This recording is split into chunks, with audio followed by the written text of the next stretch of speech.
Cool Figure TV. Revolutionary salute. Revolutionary salute. Like, share, subscribe. Welcome to the House of Revolution.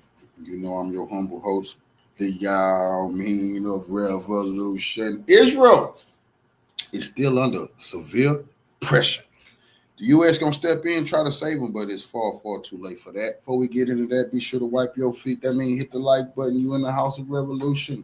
Like, share, subscribe, support the platform, y'all. Well, any day now, salute family. We could get bombed for this type of foolishness that Donald Trump is trying to do. It seems like they're all been sold out by the Epstein files. They're compromised. But let's just get into some of the war footage, see the humiliation that's still going on. Benjamin Netanyahu is hiding out. And the reason he's hiding out is because stuff like this. This is why I don't know where he stayed, but it's not in none of his houses. They already blew one of those up. Nowhere to hide. Surveillance cameras capture the moment of Iranian retaliatory missile arrived, successfully hitting the position of Israeli Army Battalion commander's home in Petah Tikva, east of Tel Aviv, at dawn on June 16th. What's happening now is unusual. Right.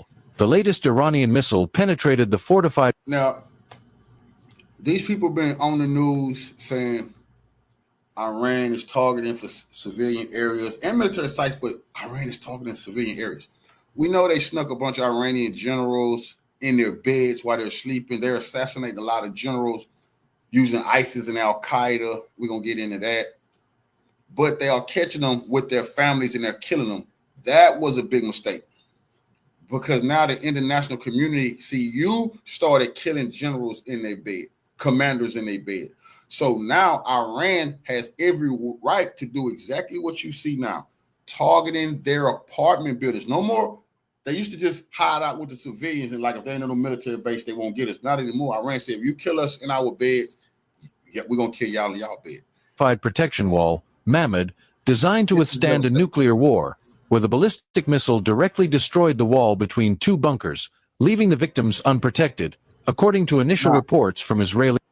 They were hiding in the bunker. See, some of these generals, they got some military bunkers.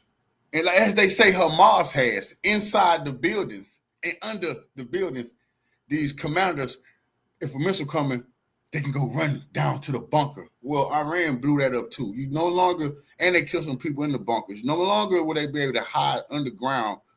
Iran, like, we're going to find you under there too. Israeli military.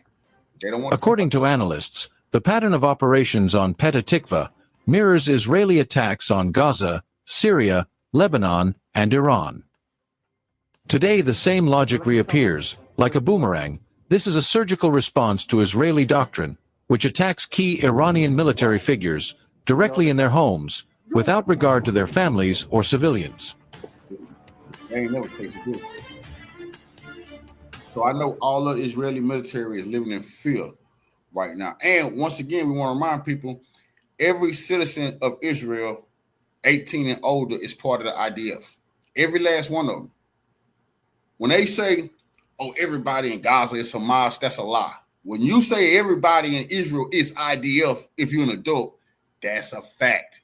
Everybody got to be part of the military. So when you hit a building like this, you just hit a building full of military people. And they don't want to say that on the news. Civilian areas, everybody's in the military in Israel. So they can throw bombs anywhere and hit them. IDF emphasizes that the safe room remains the best protection against Iranian missiles, although the building collapsed as a direct hit, resulting in the deaths of 4 Israeli security figures. According to initial reports, the target is the mid to high-ranking IDF officer, a battalion commander, although it is not yet clear whether there were any casualties among the family members. According to the first leaked images, the building was destroyed beyond recognition, a devastating result directly from Israeli lack of effective defense capabilities. As a result, the system was helpless against modern Iranian missiles, including the terrifying hypersonic type. It seems that there is no truly safe place to take shelter in Israel, which draws the line of fire inside other people's homes. Now, Iranian fire has returned to its home. Netanyahu can no longer live above ground. He know that now. He got himself into. That's why he came out today and said, killing Khomeini will end the war. Nobody believes him. Nobody believes him, but he knows now they're going to kill you. So he want to whack Khomeini, before he go. Just to start a bunch of shit. He want everybody to go. But he know he is absolutely a target of the Iranians now. And when they find his ass, they're gonna get him. They're gonna put a hypersonic missile wherever he is.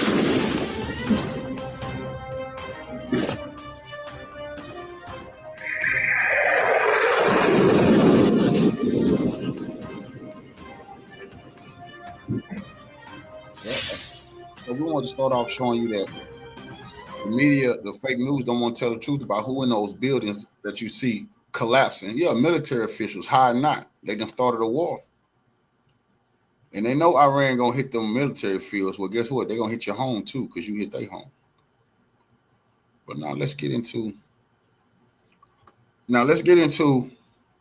one thing the news also not saying, but we saying we the real news. ISIS and Al-Qaeda is helping Israel and the U.S. That's their real henchmen. ISIS and Al-Qaeda, Iran, it's like Russia. See, Russia teaching them. You know what I'm saying? I know once you caught slipping, you got to get the people who sabotage you. The Russians, they get caught slipping all the time. A general get blown up. They target high value targets. Next thing you know, the next day, Russia is arresting people. Like, damn, they done got their ass quick. You're not getting away with nothing. Now, Iran is doing the same thing. Everybody in on helping these people. Iran on their ass. Boy, you ain't finna get away with this.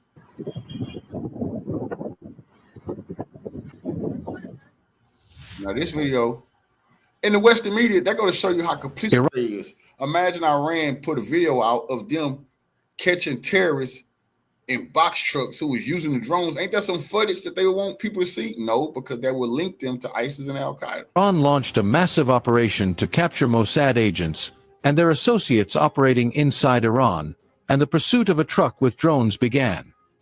Iranian media released a short clip on June 16th, showing a scene exactly like in GTA, an Iranian intelligence officer on a motorcycle on Shahid Bagheri Highway in Ray district near Tehran, chasing a white Nissan truck linked to a Mossad cell, which fled with drone parts, several launch systems, targeting devices, controllers, and explosives in. That's how they snuck the generals. See, this is a very key part, because some people think, Israel just launching missiles or planes and catching the generals sleeping. No, they are launching missiles and stuff like that. But that's not how they catching the commanders. This is how they was catching the commanders. Terrorists driving around Iran with drones in these box trucks like they did in Russia. Then they just get near the target and let the drones loose. Our defense systems cannot hit these drones that's right next to them, that's right up on them. These commanders getting caught. These people pull in front of the command apartment building, boom, let the drone loose. And anybody, America is vulnerable to this right now. Anybody can be doing this type of shit in your country. People are, how can Iran let that happen? The countries are vulnerable to this type of shit. But Israel is doing something, because this going to happen to Israel. This going to happen to America. If you think that this is going to happen to other people, Russia, you crazy. Inside the truck. It was a very insane incident. Then Iranian officer opened fire with a pistol twice at the vehicle on the street. Iranian intelligence agency reported that Mossad operation was thwarted and the driver was arrested during their dramatic escape. On the same night, a truck full of suicide drones was also intercepted in Tawhid Tunnel in central Tehran. The officers found equipment for 23 drones, 200 kilograms of explosives, launchers and controllers, and a modified Nissan vehicle. 2 Mossad-affiliated internal agents were arrested. When they say Mossad, that's Israel's CIA. These are ISIS and Al-Qaeda workers inside of Iran. And this is good, because that means Iran getting their shit together. They figuring this thing out. But Israel arrested some people too that's working inside their country for Iran. They don't want to let the world know. Iran got some sabotage, got some people inside Israel too. Everybody got this type of shit.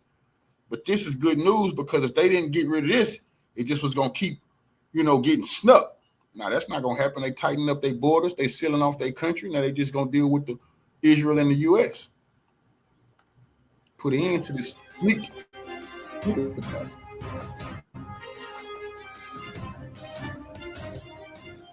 Iranian intelligence agency has released images and videos to the public of vehicles operated by Mossad to deploy munitions, drones, public of vehicles operated, images and video. Because I need y'all to see these trucks like this one, Toyota trucks. Japan is always part of helping the U.S. What Japan do is they supply the terrorists all over. Why you think Al Qaeda and ISIS, every time they're invading all through the deserts, they got Toyotas? Who is giving them fleets of Toyota trucks? People track this down. The Arab countries, United Arab Emirates, Saudi Arabia, Kuwait, they buy billions of dollars worth of these trucks. You know, put guns on the back of them, and they're just driving around terrorizing people. Nobody. How did y'all get all these Toyotas? Japan in on this shit. Intelligence agency has released images and videos to the public of vehicles operated by Mossad to deploy munitions, drones, or ATGM Spike, seized with its contents. It looks very familiar considering Kiev's recent attack on a Russian airbase. Mossad, employed by Israeli regime, spent months smuggling spare parts for over 100 drones into Iran, hidden in suitcases and trucks, to carry out drone strikes, anti-tank missile attacks, car bombings and sabotage operations, and disable air defenses from inside Iran. When the initial Israeli attack began on June 13th, Mossad agents used some sort of projectile to destroy radars and disable Iranian defenses. Fighter jets then attacked targets in Tehran. Authorities have urged Iranians to report any suspicious activity across Iran, and Mossad agents appear to be Israeli most effective weapon. Tasnim reported today that Iranian intelligence forces discovered Mossad's underground workshop, a 3-story building in Ray, south of Tehran, filled with explosives and drones. Thus, Mossad agents were arrested and start speaking a lot. ISIS and Al Qaeda, they finna tell it all. Yeah, y'all motherfuckers. See, but the problem is money. Money buy you treasonous traitors in your country. It's people in this country right now for the right dollar. They'll sell US. They will sell us down the drain and let this country get blown up.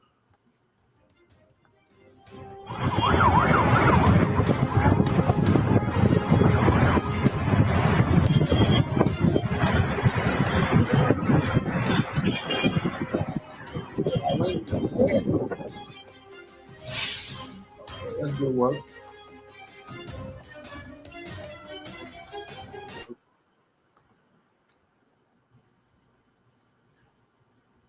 That's excellent. That's excellent work right there.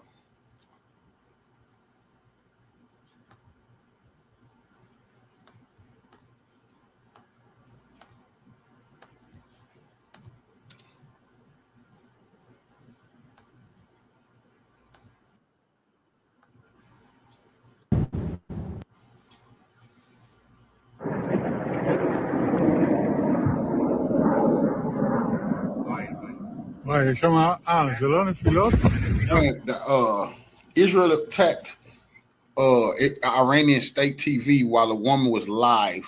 They attacked it. I might have some footage of that. Attacked it while the lady was a brave lady. She didn't cry. Still tall through that. You know, child attack. They don't want the truth to get out. But that was another mistake. See, Israel, they are making terrible mistakes because Iran is going to attack their TV stations. Now they got a right to. You attack that TV station live on the news. You know? But Israel is saying they have full air dominance over Iran. That's a lie. But people are saying, well, Iran can say they got full air dominance over Israel because they can do whatever they want in your airspace. So that used to be a bragging point for the U.S. They want to gain air control over your country to just bomb the shit out of you, and then y'all be vulnerable. So Israel is trying to make the world think we got control over Iran's airspace, but the whole world is saying, no. You should be worried about your airspace. Iran is doing whatever they want to you. Censoring photos and videos of the successful Iranian counter-offensive has long been one of the signature traits of the criminal government led by war criminal Benjamin Netanyahu. Upon witnessing the sheer magnitude of Iran's retaliatory strikes, Israeli authorities immediately began urging rattled citizens to refrain from capturing. Oh, and Israel warned Iranian civilians to immediately leave the capital. And that's what they do. They did it. They do it to Gaza. You leave, or we're going to start bombing. They did it to Lebanon. Or they're going to bomb when they say bomb. But Iran did the same thing. Immediately, Iran went on the news and warned Israeli citizens to leave all areas any military is at, any military person is at, because they will be bombing those motherfucking locations. They said, we haven't even started the real campaign yet, really putting fight in them. So now people are like, damn, well, what? That wasn't a real campaign? Iran say they just got rid of all of their old stock, the old missiles. They say the real party finna start. Videos or photographs of the missile-impacted areas. This is precisely why locations such as the repeatedly struck Nevatim Air Base, Ben Gurion Airport, the Haifa Port, the Rafael Defense Industry, the Ministry of Defense, the IDF headquarters, and several other strategic sites, including power plants, the Dimona nuclear facility, and the national energy grid, have all been subjected to intense censorship, deliberately made to appear as though nothing of consequence has occurred. In fact, international journalists are being actively barred from accessing these areas and providing the world with accurate reportage on the ground following these devastating impacts. None of that matter. Iran got satellite images they can show the world through China and Russia. You can't hide the devastation of the bombings from China and Russia. You can lie to the world and play God, but China and Russia can expose everything that was hit whenever they feel like it. This policy of censorship has also extended to the reporting of casualty figures. While Iran has openly acknowledged losing over 220 individuals to Netanyahu's immoral army in what was an unprovoked attack, the IDF, as is customary, continues to underreport its own losses in a desperate attempt to save face. An honest disclosure of casualties would inevitably provoke widespread fear across Israel, potentially leading to mass panic and exodus. Moreover, such transparency would lend greater weight to criticisms directed at the Iron Dome, which, to this point, has displayed limited effectiveness against even Iran's older generation of missile systems. الريفينري يا شباب الريفينري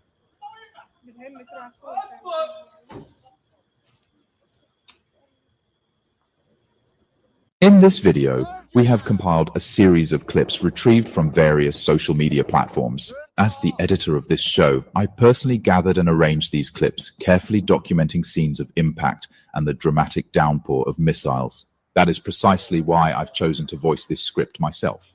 For me, Iran's newly established tempo is not only noteworthy but commendable. It has decisively demonstrated that Israel is far from invincible, and the much-touted multi-layered air defense architecture upon which Netanyahu's hardened resolve to provoke Iran was built has exhibited glaring vulnerabilities. Nevertheless, it is important to note that the OMT news team has not independently verified the majority of these clips, as many are sensitive and difficult to authenticate. However, we obtained most from users on X posting from within Israel, along with videos shared by rescue personnel.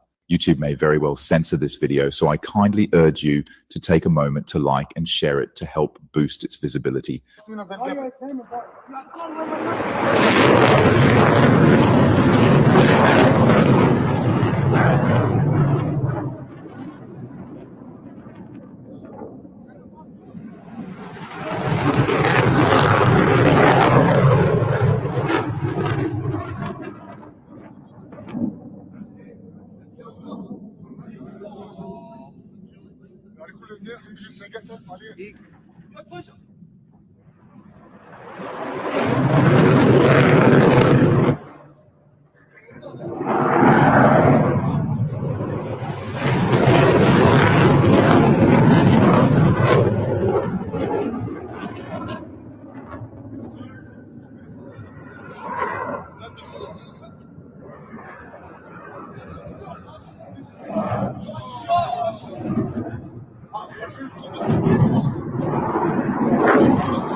طاحن في المطار. عم تصرف حرق المطار.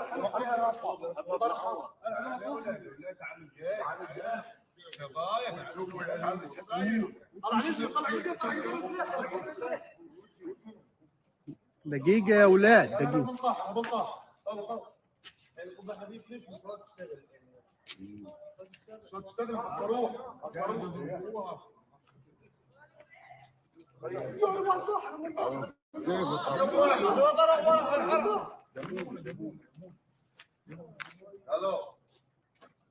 كيف واحد من دقيقة احنا تدخل هذيك النار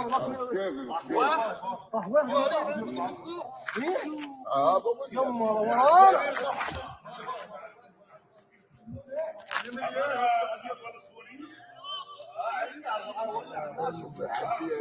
حرق المطار. حط المطار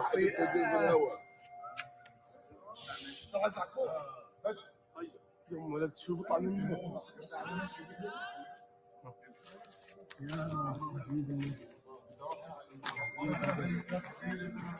جربت الكل؟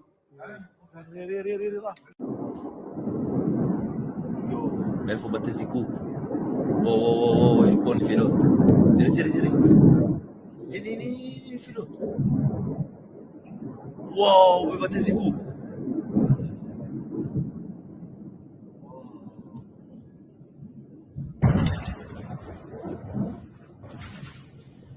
And they're not even supposed to be showing none of this. The Israelis, they such liars and been lying for eternity. They supposed to be invincible. And Iron Dome, nothing can get through. And if it get through, it hits nothing. It hits open field. They told their people, stop posting these videos. You are hurting our defense. And people keep like, hell no, because you lying to us, you're going to get us killed. The whole world going to know what's going on over here in Israel. They want to pretend like these missiles is hitting nothing.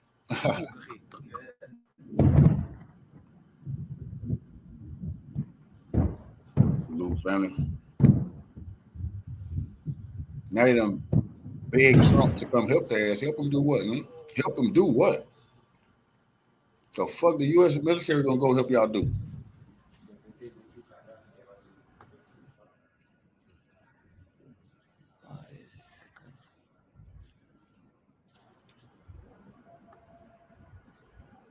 Now one person hit me.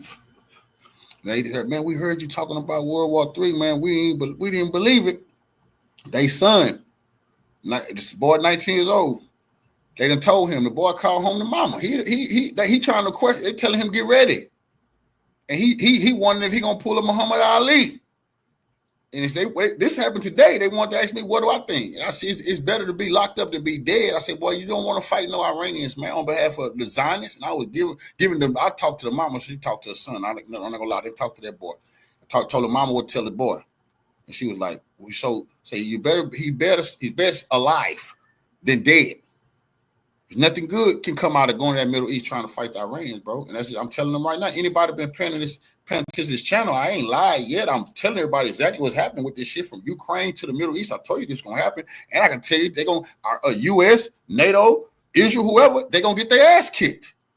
You got to pay attention to their wars and what has happened in their wars. They just talking. They like endless wars. They like to make money off of wars. They're not winning shit.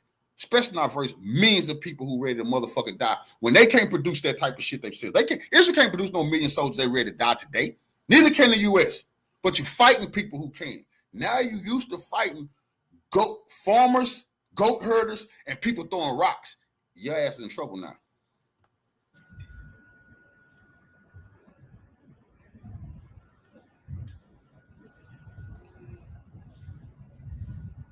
They get. That's what the usurpers get. Lying, claiming other people's heritage, other people's lying. This is what they get. It's trying to steal people's inheritance. This is what they get. Quit acting like other people. Go back to being who you are. And maybe this won't be the end of your shit.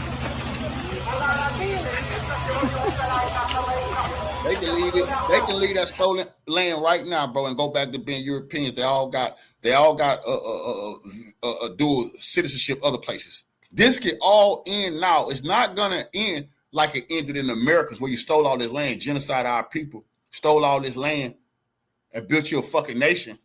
Then you tried to go repeat that shit over there in 42 and 46 and 48, whenever they found that shit, 48, World War II still going on, 42. It's over. You sit there and told Iranians, Benjamin Netanyahu, our people since Cyrus the Great. What? The Iranians saying, you from Europe. You are not the people who had any deals with us. You are not the, that's why Iran was laughing like, what are you talking about, Netanyahu? You are not the people Cyrus did any business with in that land.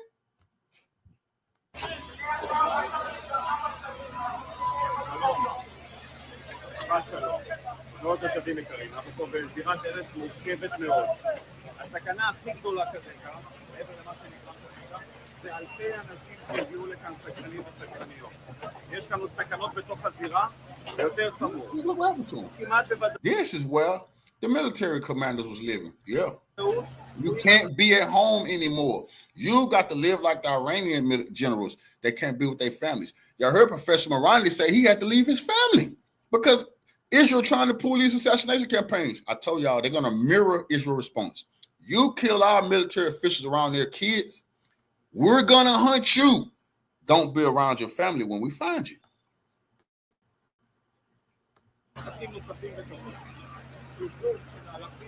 שנמצאים כאן, סכנת נפשות.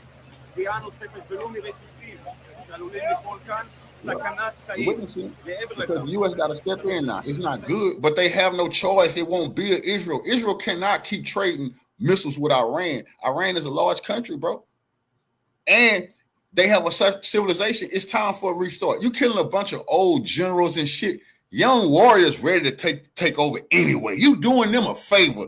They didn't like them being so patient. If you kill Khomeini, it's already dozens of people in line to be the supreme leader.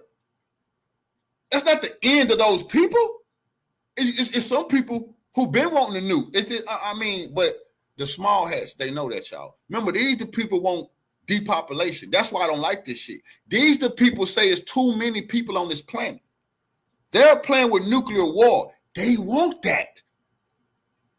They say it's too many people here. Well, how do you kill 500 million people, billion people? Nuclear motherfucking war.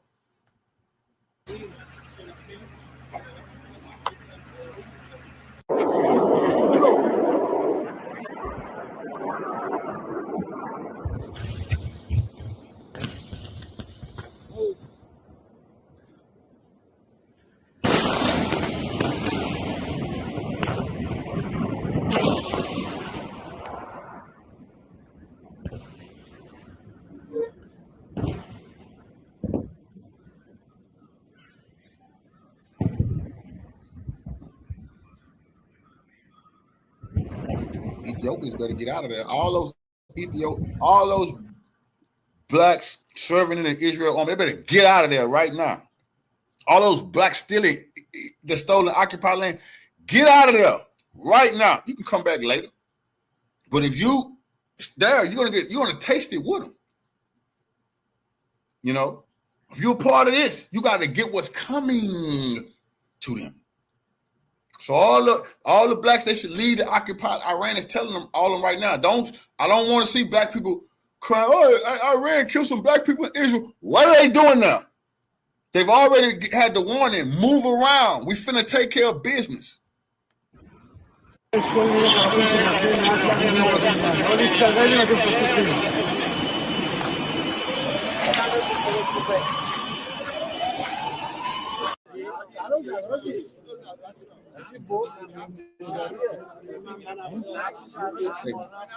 That bitch ass bitch helping South Africa, apartheid South Africa, kill them blacks in South Africa. This they get. Trying to give nuclear weapons to the races in South Africa so they can rule over the blacks in Africa. This is what they get. This is you. נופל ב-100%. השחתיכות של הטילים. בצורה דסה. אתה נפל 50. אחת. לא ספרתי. They get back in slavery. Which they get.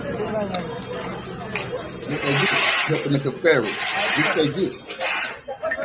Acting like they were Hey, we the chosen people. Now you ruining it for the real people of the book. You're dirtying the whole image and idea with your fucking actions every goddamn day. These pastors gotta be exposed.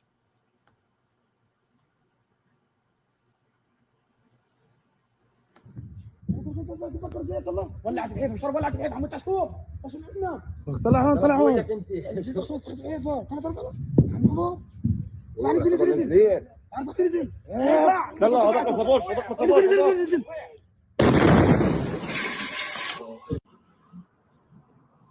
يا بعرض اختي في واحد نزل فوق بعرض اختي فوق فوق فوق فوق غاد Ain't no going back to when you see. Ain't no going back to when y'all was just fighting Hamas. You see, you should just stuck to that. Now look what you got to get.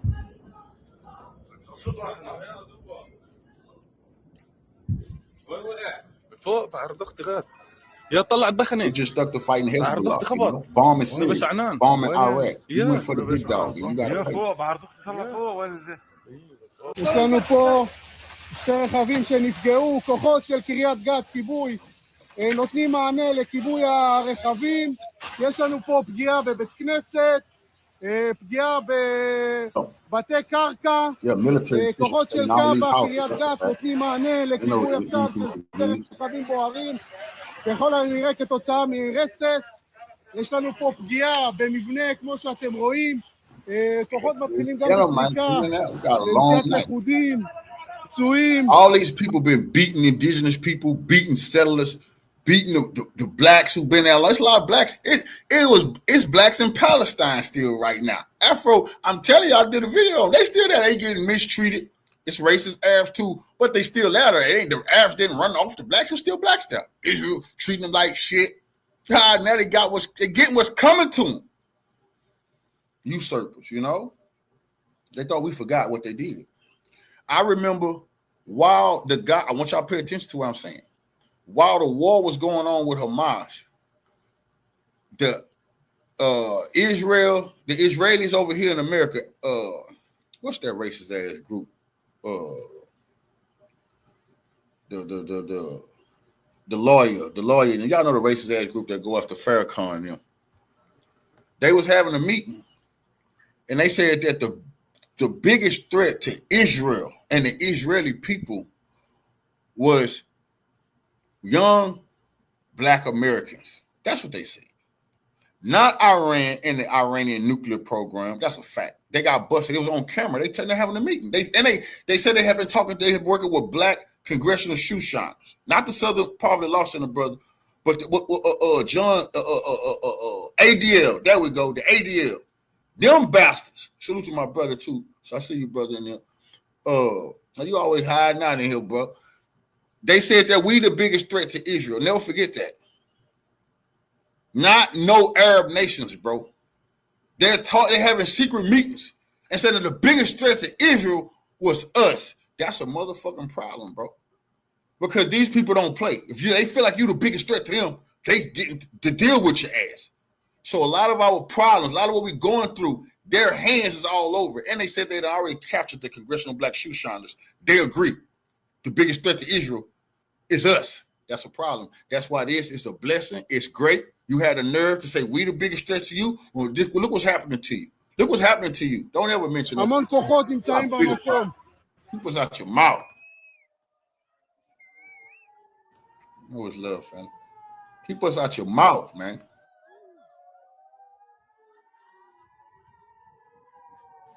Yeah, we didn't do this to you. Iran did. We're not bombing your fucking cities. The Iranians are. We're not killing your generals. We're not blowing up your power stations. We don't have millions of your people living on the ground like moles. That's the Iranians. So don't be saying the black Americans is the biggest problem. No, you have stolen the heritage of some of these black Americans. You know what you did. And the reason they say we're the biggest threat, because they like these, we know exactly who they ain't. And they hate these discussions that we be having.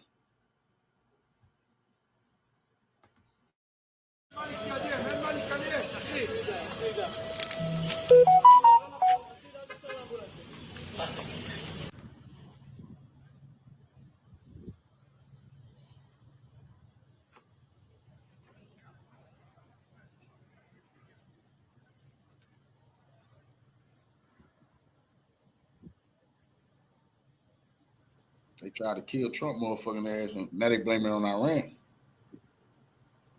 But they got see Trump and they got the files on that nigga, bro. That's why he got to do what the fuck they say. They try to kill him. They got the Epstein files and all these politicians. That's why nobody in them, no congressperson will ever go against Israel. It ain't because they love them so fucking much. It ain't Lindsey Graham don't love them. They got his dirty files. All these people been compromised, bro. That's disgusting. Because that's how we got to this situation. So now we at full-fledged World War III. Trump finna have to step in. U.S. is moving their assets. Iran is ready for that. Iran is ready for the U.S. to try to invade. They got millions of people ready to die. They ready to put an end to this bullshit once and for all. But because our leaders are compromised, they finna draft our youth. That's disgusting. Because they have lied to a lot of these youngsters who think that the American military is the most powerful in the motherfucking world, and they thinking they finna go kick some ass. They haven't been paying attention. They thinking they're gonna go over there and bomb some villages, and it's just gonna be business as usual. They have no idea any base you at in the Middle East is gonna get hit. You think you're going over there? How can you get to the Middle East? You got to ride on a boat. They can hit that. A plane. They can hit that. These youngsters have no idea what they finna face trying to sign up for this war. They need to hear the truth.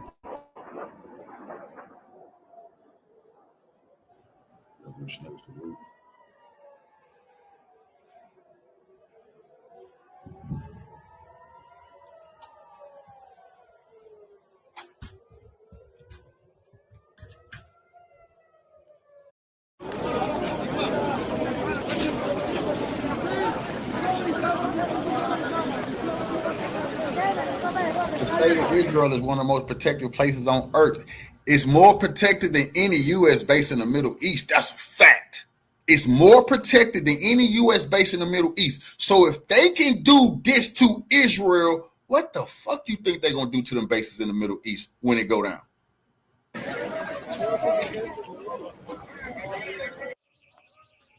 טוב, פגיעה אצלנו ישירה. אתה בסדר? אנחנו בסדר. פאק. הכל פה בוער. שתי פגיעות, מטורף, אני לא יודע אפילו מה.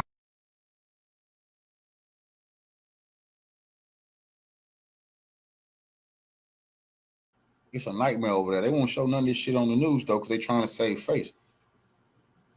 They still want people to think they the biggest of the biggest. That's not true. They're fighting an ancient nation older than them right now. They in trouble. עולים ופשוט בודקים שאין אף אחד. אתם רואים, יש פה בניינים ישנים לצד בניינים חדשים, בניינים שיש...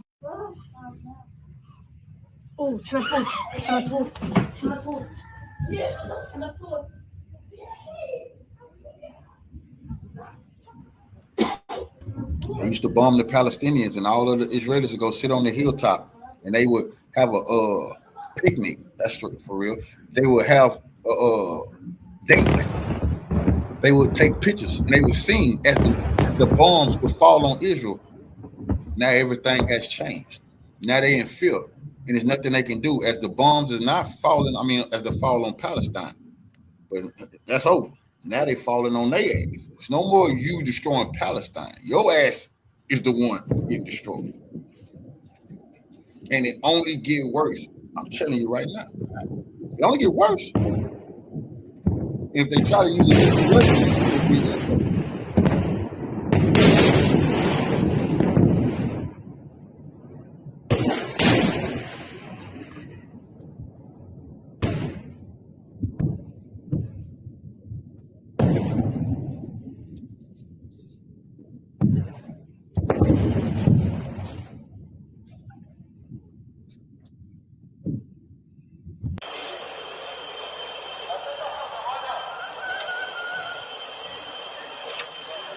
and they said they got full air dominance over Iran.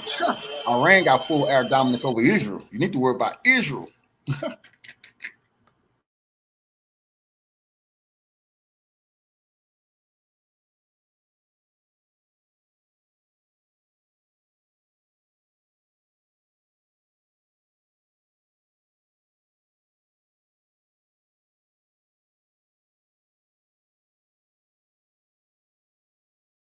תראו, רסיסים על הגלזביץ'. אני צועד הביתה, אני עוד לא יודע מה אני הולך לראות.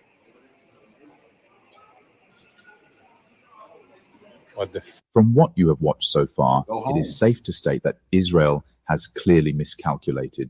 War criminal Netanyahu, along with his minions Ben-Gvir and Smotrich, never anticipated this level of response to their crime in Tehran. They had pinned their hopes on American assistance and, to this moment, still cling to the belief that the United States will come to their rescue. However, that hope was recently dashed when President Trump merely offered to facilitate a deal between Iran and Israel.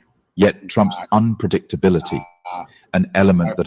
He's still trying. See, this fool still think he's going to sneak Iran. Man, Iran going for that, bitch. They already know you don't have a choice. You're going to come in and say these people because they tearing these people ass up. You're going to have to step in soon, and they're waiting on you to step in. So all that Trump lying, he tried to lie. They tried to pretend yesterday Trump vetoed killing Khomeini. Do you believe that? You know what they want Khomeini to do? Come out of his super bunker and think that it's all good. Are you kidding me? He's where you're never gonna find him, and you're never gonna be able to hit him. No, he's not falling for that, Trump. That you done rock too many people to sleep. You wasted it. No more crying wolf. You the boy crying wolf. Now you got to deal with this situation. Israel, surrender and stop this madness right now. Or you make that move, it's gonna be the end of the American empire. A lot of us want that. Go ahead. Send in the troops. I hate that. I don't want a lot of these troops to die. I don't want that for America. But once they go get this ass whooping, and then America because they ain't gonna want to go out like that. I'm telling you, Russia, China step in, it's gonna be a bunch of bullets. A bunch of bombs, bunch of aircraft carriers getting sunk, bunch of planes falling. Who knows? A couple of nuclear missiles might fall here and now. The end of the empire. That has long been part of his political undoing has severely undermined any trust that negotiators might place in him regarding the Iranian debacle. He himself acknowledged it's like in the book. See, the Most High got to harden your heart, Pharaoh. We don't want you to do the right motherfucking thing, because then you wouldn't get what's coming to you. We want y'all to go deeper into the abyss. No, don't learn your lesson. No. Don't stop now. Conspiring with Israel to eliminate many of the Iranian negotiators, particularly those who questioned why America felt entitled to dictate to sovereign nations how and when to utilize resources, such as uranium, found within their own borders. Nonetheless, the war criminal Netanyahu acted with calculated cunning. He evacuated Ben Gurion Airport, but deliberately chose not to evacuate the civilian population. His estimation, it seems, is that restricting the ability of ordinary Israelis to leave would create a scenario in which they are effectively used as human shields. In such a situation, the West, especially the United States, would feel compelled to intervene on his behalf should Iran persist in its threats to break through Israel's military shield and deliver a final decisive blow.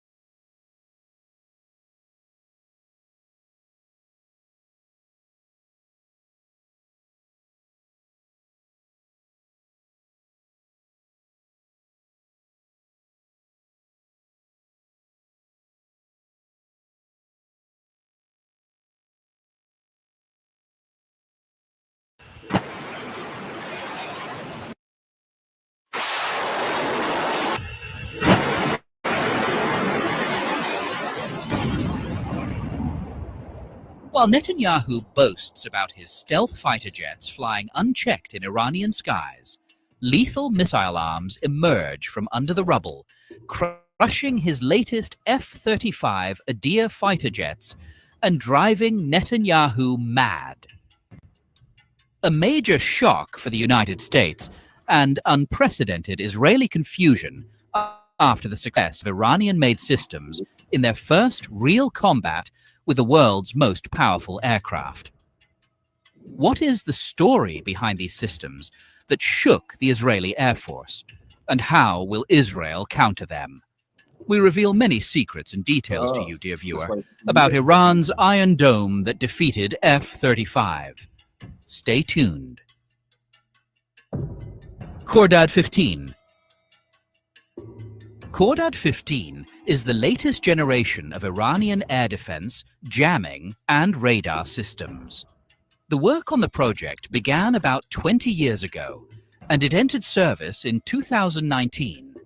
It is a medium-range defense system capable of detecting and engaging stealth aircraft and jamming the latest airborne radar systems and drones. The system, according to its capabilities and armament, is the Western racist hypocrites always said Iran shit didn't work and China shit didn't work. They have been humiliated. When Pakistan humiliated India, dominated them in the sky using Chinese planes and outer surface missiles. Now Iran, this is indigenous built system right here. But what happened? Well, I know what happened. They got caught trying to run from the S-400S. They tried to run their planes away from those Russian systems, and they probably ran right into indigenous Iranian system, bro. Iran just make their systems after the Russian and Chinese and North Korean systems. Is considered the most dangerous in the world in the medium-range category. This systems, armed with missiles with a range of less than 99 kilometers, are usually classified in this category. But the Iranian system has broken this rule in terms of radar visibility and missile range and size and speed. However, it does not measure up to long-range protection and defense systems. The system is primarily armed with the Sayad-3 missile, which belongs to the third generation of Iranian air defense weapons, the Sayad. It has 3 types of guidance: active radar, semi-active radar, and infrared. It can hit targets. Some of this stuff Iran sent to Burkina Faso, Mali, and Niger. Remember, Iran is backing the revolutionaries in Africa at the same time and sent some of their weaponry over there too. So the U.S., they already know that Burkina Faso, a lot of this shit, they got a lot of that shit from China, but this here, see, a lot of nations, when shit like this happen, Iran is booming with business right now. People definitely trying to buy their hypersonic missiles. That's for sure. People want to buy those missiles, but they're going to want to buy these air defense systems too, because they see they work. At a range of 120 kilometers and an altitude of 27 kilometers at a speed of up to 4.5 Mach, equivalent to about 5,500 kilometers per hour. This ain't going to sell. One of the most important features of the Sayad-3 missile is its effective range of 120 kilometers. The Sayad-3 missile was designed according to the latest technology, and it is capable of dealing with various types of threats, such as stealth fighter jets, drones, cruise missiles, helicopters, and various types of modern aircraft that can maneuver at high altitudes and at high speeds. The Sayad-3 missile has complex guidance capabilities and is equipped with effective and semi-effective search devices, as well as infrared search devices. It has advanced capabilities to deal with various types of electronic warfare, as it cannot be affected by radiation or jamming, and its radar encryption cannot be penetrated. The Khordad system detects its targets using the Arash radar, which was developed from the Russian P-47 radar used in the Russian S-200A systems. It has a range of about 160 kilometers and is capable of detecting 24 targets simultaneously, tracking them all and identifying them and their data. It is similar to an early warning system for the system, allowing the crew to carry out specific tactics and monitor targets until they approach the firing range and then destroy them. This radar also guides missiles and tracks their trajectory until they hit their target with extreme accuracy and speed. In addition to its ability to scan at a 360-degree angle every 2 seconds, or at a 180-degree range every second. The Iranian Space Industries Agency said that the Arash radar successfully detected stealth aircraft within a range of 50 kilometers, detected cruise missiles from a distance of 155 kilometers. Putin warned them, bro. It was all about the radar system. He been gave that scam up. And he warned Trump when Trump was talking about bombing Syria. And he warned them, ain't no such thing as a visible plane, not while my troops was there. We're going to knock them planes down. He wasn't playing. It's all about the radar. The U.S. has been scamming the world for years, talking about them advanced planes. They're advanced planes, but they can be tracked and shot down. It has a heat pattern. It's all about the right radar. Nothing is invisible. They found out the hard way. And was able to jam complex ballistic missile systems. It also successfully jammed 80% of open and closed flight systems, such as those used in drones.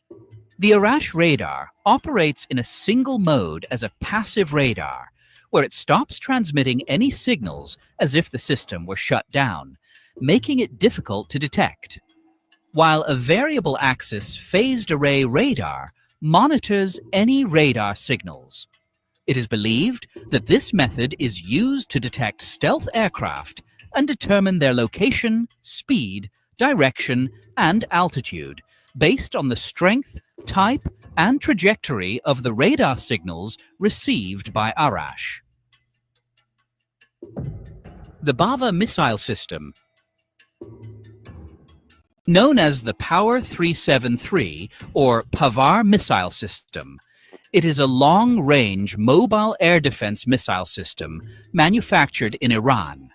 It was designed and manufactured by experts and scientists from the Ministry of Defense's Aerospace Industries Organization in cooperation with the Khatam al-Anbiya Air Defense Headquarters and scientific and research centers in Iran.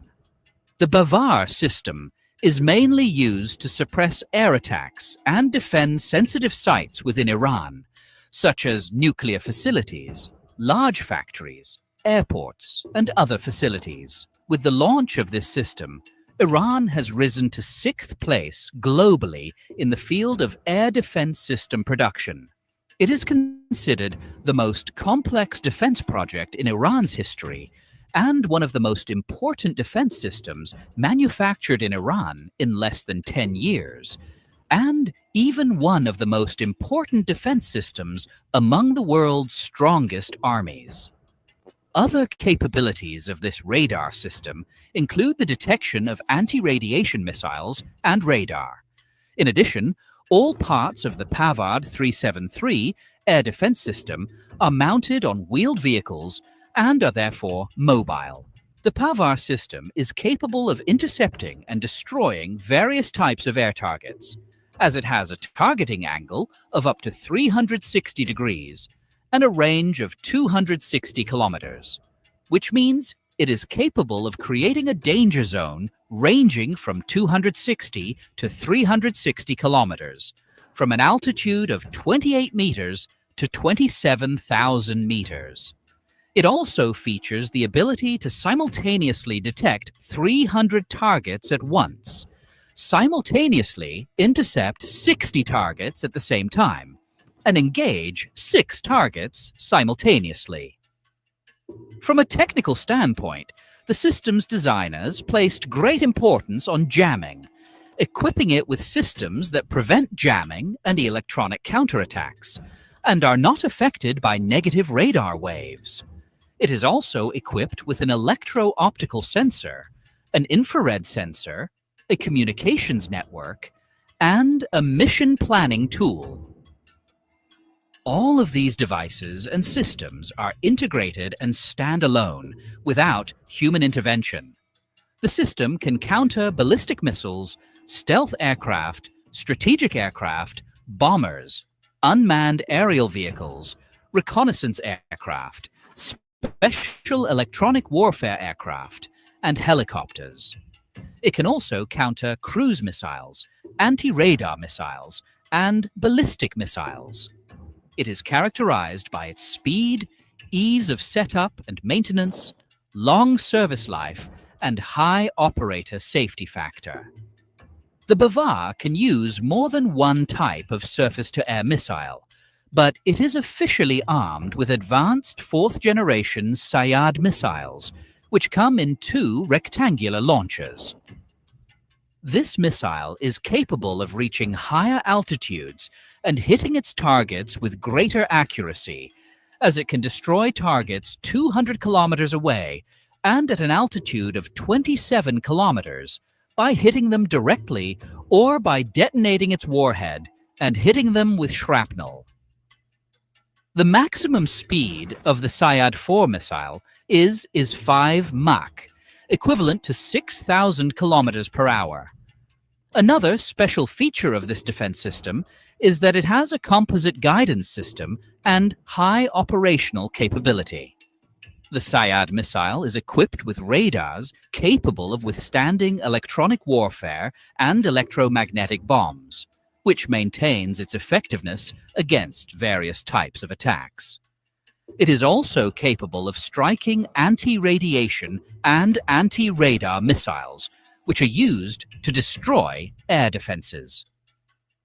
Perhaps the most distinctive feature of this system is its Fakor command system, an intelligent autonomous control system capable of collecting information from all radars related to air defense, including military radars, missile systems, and command and control systems. It also processes this information and delivers the necessary data to specialists. The system also includes the advanced Rasul communication system, which transmits information from the battlefield to command centers. As for the radar, the Bohr system carries the distinctive array radar, which is a phased array radar that rotates 360 degrees around itself and tracks air targets and ballistic missiles at medium and long ranges. This radar is transported on large, heavy trucks, such as Zafar trucks. One of the notable features of the interceptor radar used in the Power 373 system is its ability to detect targets with a very low cross-section. With this feature, there will be no hidden targets for this system. Dear viewer, at the end of this episode, what is your assessment of the Iranian Iron Dome's specifications and performance? Do you think it can shoot down more Israeli aircraft? Let us know in the comments.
I'm live. I had to shut the bitch down. We back. They don't want y'all to get this information, man. They probably around here talking in my motherfucking stream.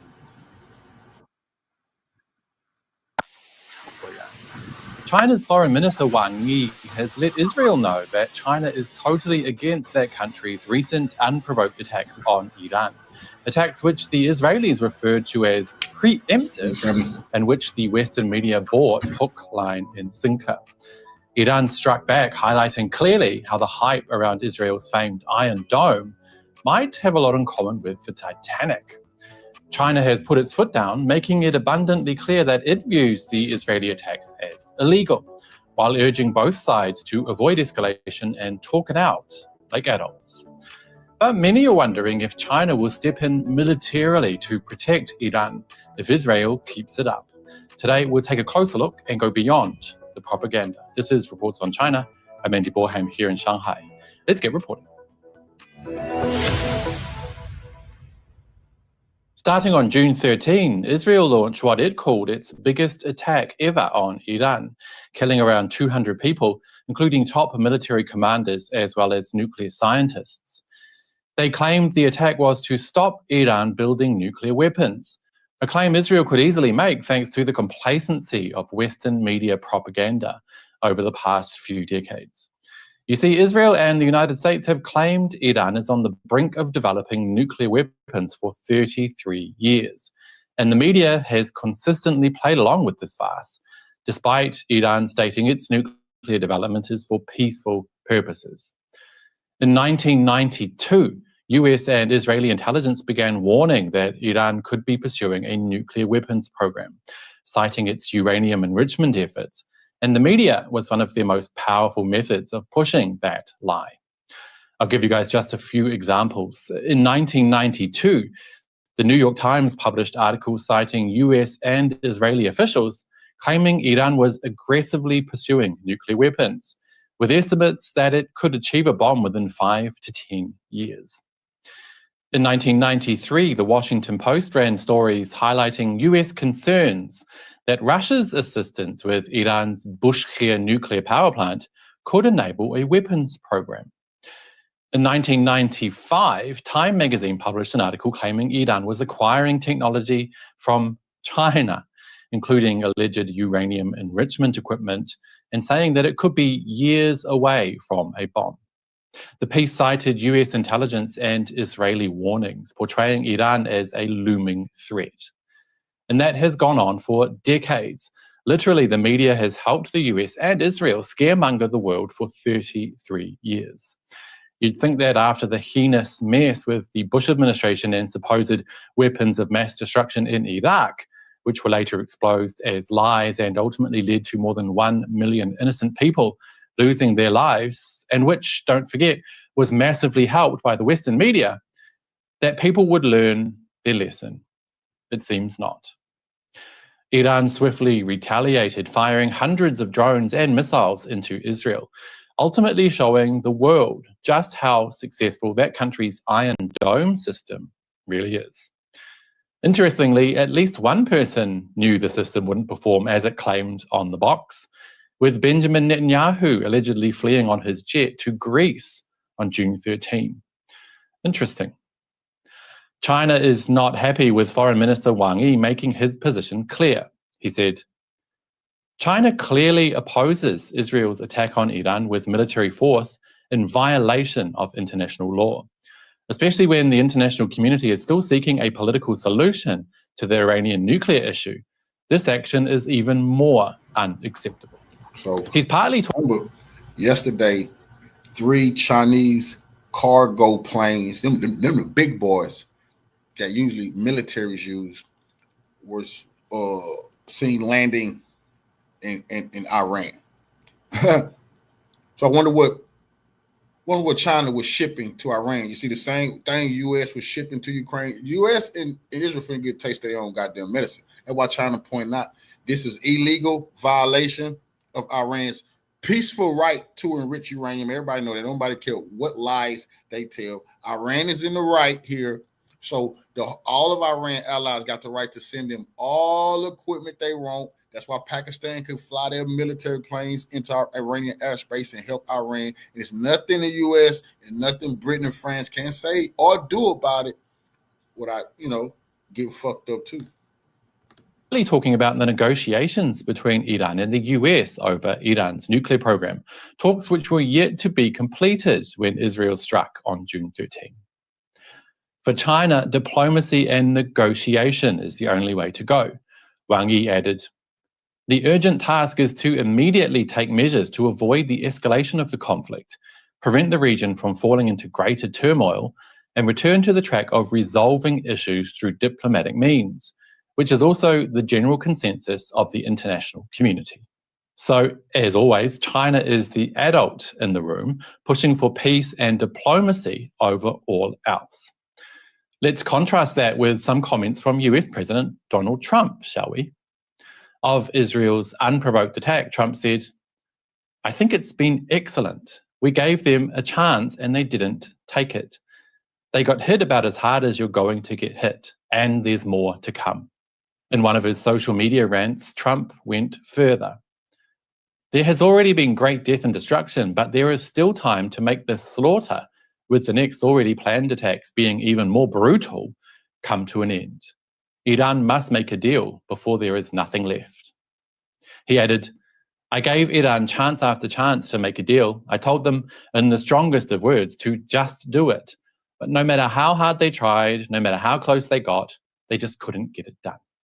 So you can see with those examples, the words of China's Foreign Affairs Minister Wang Yi compared with those of US President Donald Trump, exactly why everyone is fast realizing how important China is in the world and how much more reliable and peaceful China is when compared to the warmongering, hegemonic and violent views and actions of the United States. It's like night and day. But some have been asking whether or not China will step in and fight militarily on behalf of Iran if the bombardment from Israel, and perhaps the US if Netanyahu has his way, continues to escalate. For those hoping for a yes, I have bad news. I don't think that will happen at all. China has a very core policy of using diplomacy and communication to sort out issues with other countries, unless, of course, its core interests are attacked. In this situation, with Israel and the US to a certain degree attacking a Chinese ally, Iran, military intervention from Beijing is nearly a 100% no. Although China and Iran have very close ties, with China buying 90% of Iran's oil exports, and with the two countries signing a wide-ranging comprehensive strategic partnership in 2021, there was no official promise to step in militarily on behalf of one another. In fact, China is bound by its core non-interference policy, making it nearly impossible for Beijing to take part militarily in international wars. Instead, China offers support through trade and limited diplomatic support, and to a lesser extent, military support in terms of equipment, technology, and intelligence. And of course, the two countries have taken part in joint military exercises in the recent past. But no, China will not attack Israel or the US on behalf of Iran, probably no matter how bad the situation gets. If either of those two states deliberately targeted China, perhaps by hitting Chinese personnel in Iran, that might be a different story, but hopefully that will never come to fruition. Instead, like Foreign Affairs spokesperson Lin Jian said, China is hoping for a diplomatic outcome that can bring lasting peace. He said, "The immediate priority is to take prompt measures to prevent further escalation of the conflict, avert greater turmoil in the region, and return to the path of resolving issues through diplomatic means. The Middle East cannot remain perpetually shrouded in the shadow of conflict, and Israel should not continue living under the anxiety of war. Diplomatic avenues for resolving the Iranian nuclear issue have not yet been exhausted, and a peaceful resolution remains possible." Again, don't you just love how adult and responsible China is, especially in the face of such pedantic, warmongering antics from the Western side? I know I do. And on that note, that will be it for today, you guys. But as always, I'd love to hear your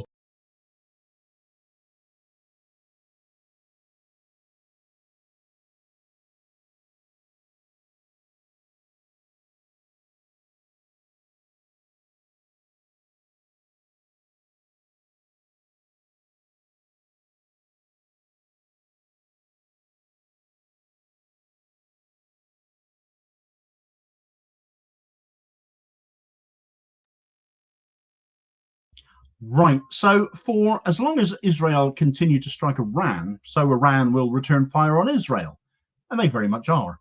It being widely speculated that Iran have barely scratched the surface of their arsenal at this point in time. Israel's justification is allegedly nuclear weapons that Iran are developing. A complete nonsense, since they are still, for the time being at least, signatories to the Nuclear Non-Proliferation Agreement, making a nonsense of all such claims. But then, given what Israel have been targeting, far beyond nuclear facilities, decimating residential areas, 90% of those who have been harmed by Israeli atrocity being women and children, it is standard Israeli strategy, after all, punching down on the most vulnerable.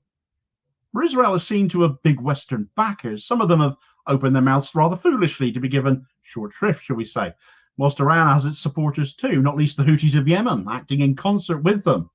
But if the likes of the US or UK, led by Zionist shills as they are, and other nations come to Israel's aid, Keir Starmer having allegedly signalled his assent to do so already, will other Muslim nations side with Iran too? Well, Iran have put a call out about that as it happens. Right, so the third day of fierce conflict between Iran and Israel has shattered any illusions of containment or of this conflict ending anytime soon, in a war rapidly spiralling beyond its initial provocations. Triggered by Israel's unprovoked attack on Iranian nuclear facilities and the assassination of scientists and key military personnel, Israel have only continued in this vein. The assassination including Brigadier General Mohammad Kazmi, the head of the Islamic Revolutionary Guard Corps Intelligence Organization, IRGC Intelligence.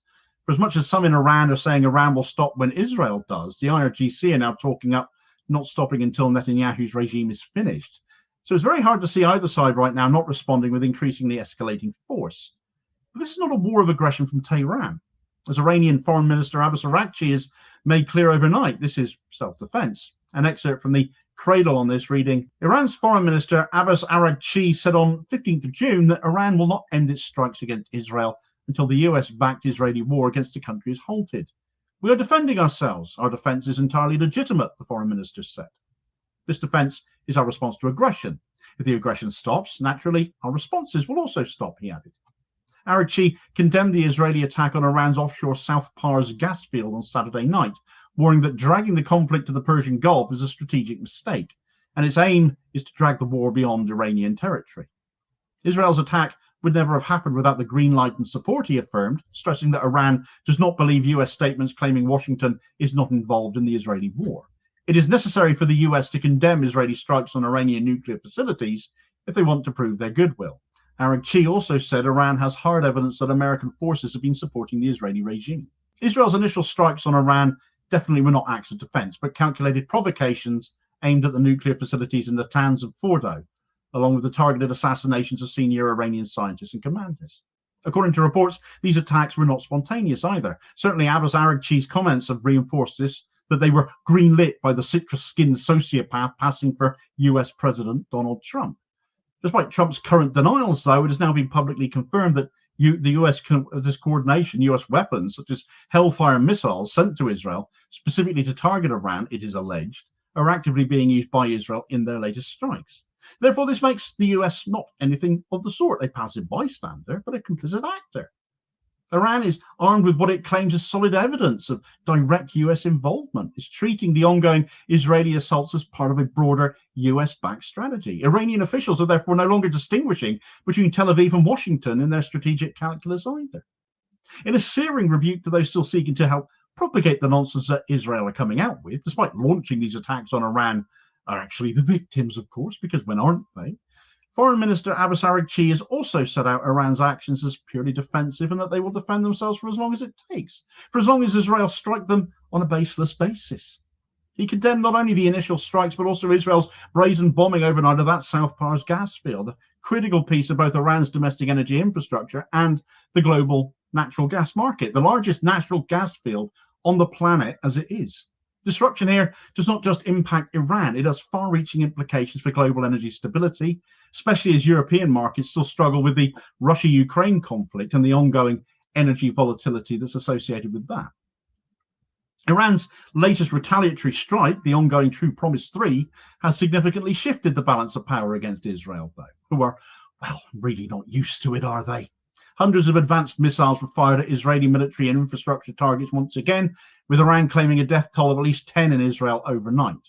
These weren't symbolic strikes, they were tactical, precise operations targeting Israel's oil refineries, energy plants, and intelligence centers.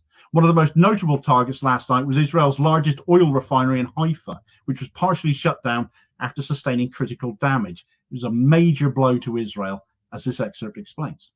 The company in charge of the Bayzan complex, a refinery located near the Haifa port in the north of Israeli-occupied territories, said on Sunday that overnight attacks by Iran had damaged pipelines and transmission lines between facilities inside the complex. Some of the downstream facilities in the complex have been shut down, said the company in a note to investors. The Bayzan complex is responsible for a significant part of the fuel demand in the Israeli-occupied territories. It has a refining capacity of nearly 0.2 million barrels per day. Experts say Iran's attack on the refinery would severely disrupt Israel's fuel supply chains, as the regime relies on imported oil for nearly 40% of its energy needs. These attacks have demonstrated not only improved Iranian targeting capabilities, but also the severe vulnerabilities and selective targeting of Israeli assets by Iran, both military and economic, not to mention Israel's much touted air defense systems, which Iran's attacks have rendered virtually irrelevant. And there's a reason for that, it seems, as well.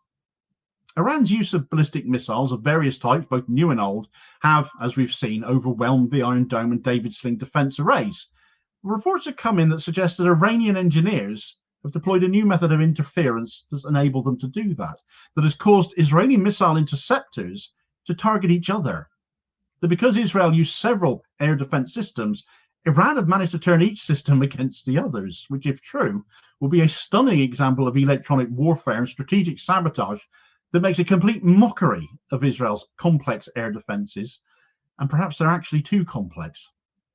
Despite Iran's stated intent to avoid civilian areas, the nature of warfare, especially when it involves strikes on infrastructure that has been embedded intentionally in populated zones, made civilian casualties inevitable. At least 10 fatalities, as I mentioned a moment ago, have been recorded in Israel due to Iran's latest strikes, and hospitals in Tel Aviv and Haifa report dozens more wounded.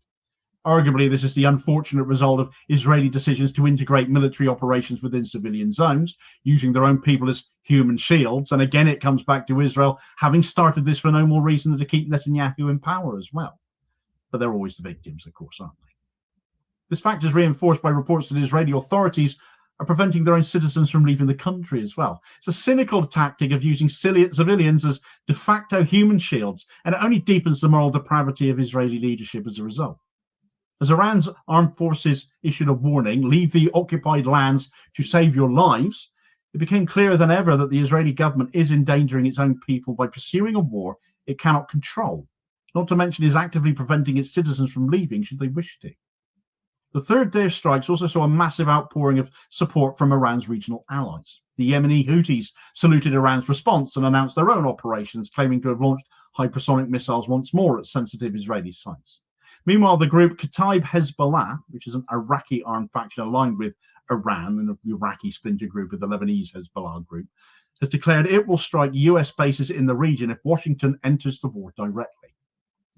America has at least a couple of air bases in Iraq. These are also not hollow threats. Kataib Hezbollah actually has a long history of targeting US forces in Iraq. And if allegations that the US is already involved, as Abbas Araghchi has implied, they may move on that threat for much longer, therefore. Iran's also called on the Organization of Islamic Cooperation, the OIC, to take a stand against the Netanyahu regime. So a dangerous precedent is forming that this is no longer an isolated tit for tat. It may soon spread to a potential regional war with more nations getting involved. And the likely catalyst for that will be fools like Keir Starmer, involving nations like the UK, that this matter has nothing to do with and aren't in their nation's interest whatsoever, because they themselves are so sold out to Israel, they'll act anyway, adding to the complicity they are already in sore need of being held accountable for. As if military retaliation was not enough, though, Iranian intelligence have also announced the capture of 2 operatives from Mossad in northwestern Iran. This foiled espionage attempt underscores the covert war simmering beneath the surface. The operatives were allegedly involved in sabotage operations aimed at weakening Iran's retaliation I'll get my words out in a minute, Iran's retaliation efforts from within. Their capture not only neutralizes a short-term threat, but also potentially offers Iran valuable intelligence on future Israeli plans too. Iran has also brought down 44 Israeli drones over its territory in the last 48 hours as well, showing Iran's retaliation for Israel's unprovoked attack, the competence of their air defenses, and that the attack by Israel is nothing less than a full-spectrum warfare campaign that has been shown to span air, land, cyber, and covert operations, all giving further weight to Iran's insistence that it is acting in self-defense as it comes under concerted attack by Israel on multiple fronts. Some global reactions to Iran's self-defense have been as hypocritical as they are impotent, and in fact, in one part, quite hilarious too. For instance, German Foreign Minister Johann Vadeful's condemnation of Iran for defending itself and claimed it was in violation of the NPT over its nuclear program was met with, well, scorn, shall we put it, from Iran's foreign ministry via their spokesperson Esmail Bakai, who wrote on Twitter, "History reminder. Germany ignited 2 world wars. Iran sheltered Jews fleeing Hitler as Polish/French refugees who got Iranian passports. Those perpetually on the wrong side of history best stay silent now." Well, he's not wrong. Meanwhile, Emmanuel Macron's alarmism over Iran's supposed nuclear threat now has also been ridiculed as a desperate distraction tactic. I got some late breaking news the revolutionaries can use. As we speak, Iran is launching the biggest attack that they have ever launched, and they're going ham. Good Lord have mercy. We're good, but you know, let's just stay. Everybody just stay calm. You know, I know a lot of y'all excited, you know, about seeing the end of the usurpers and the imposters. You know, the Khazarians. You can't say that too much. You can drop that once every live before they yank it up. But right now, a lot of bad things is happening to them as we speak. Reactions are not just diplomatic spats. They reveal the sheer duplicity of Western states that continue to arm Israel while condemning Iran for defending itself. Well, how dare they defend themselves? Only Israel has that right, don't they? Going against the international rules-based order they supposedly represent and insulting the intelligence of all of us as they race to Israel's defense at every turn, no matter what the rogue state does. The silence of the so-called liberal democracies is even more deafening when set against Iran's efforts to involve international organizations and call for multilateral restraint, whilst making clear it has a right to self-defense and that they are exercising that right. Despite the horror of 3 days of open warfare, unlikely to end soon at that, Iranian officials remain resolute. Former IRGC chief commanders have claimed that the war against the Zionist regime is progressing with prudence and management, emphasizing that Iran is acting with restraint even as it suffers continued attacks by Israel. The broader message from Tehran is that if Israel ceases its hostilities, Iran will too. But as long as Israeli...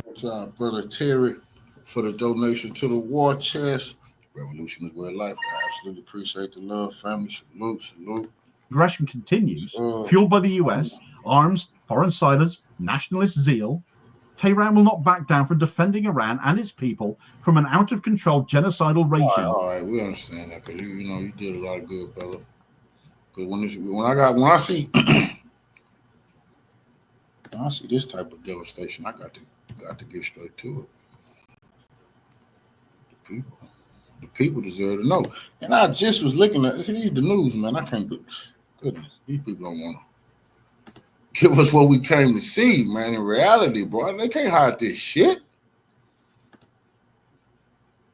God damn, it look like the end of the world over there. God damn. And they see, I told y'all that was gonna happen. So I told y'all Israel attacked Iran TV station in the middle of a broadcast. And they say Israel broadcast got cut off while they was trying to record something. Boy, they playing with the wrong one. It's day 5 right here. They are fresh. They doing this right now.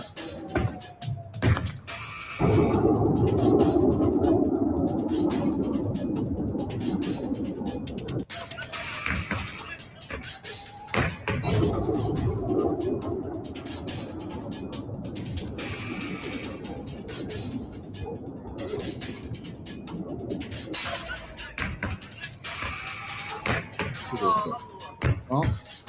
Ooh, that's bad news. Being home.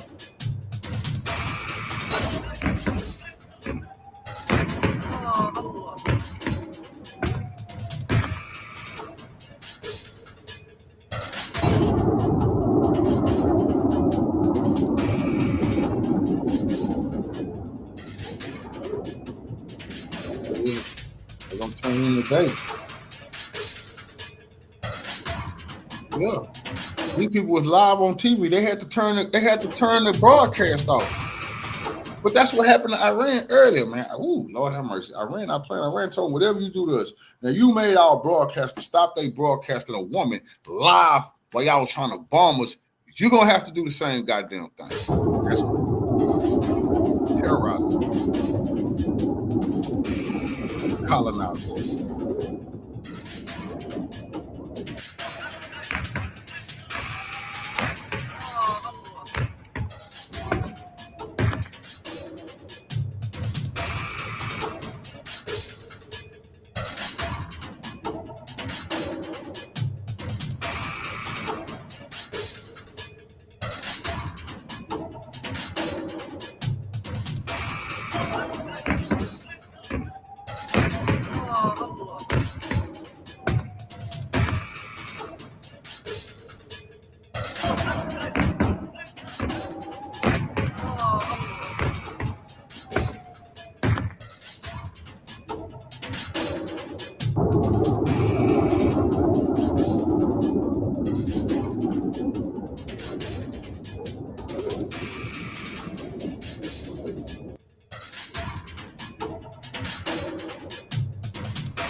אני יכול? לא, לא. אבל אני לא יכול? סורי?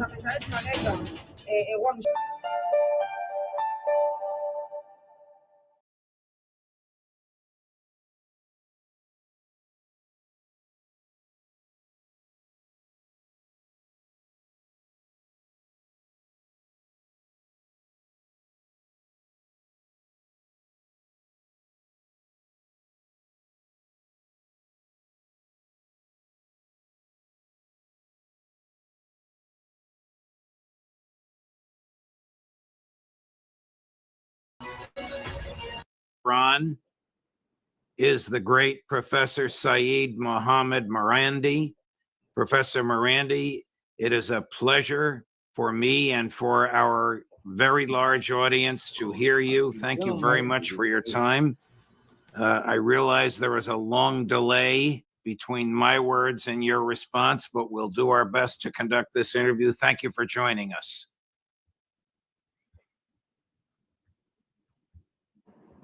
Thank you very much, Judge. It's a pleasure and an honor.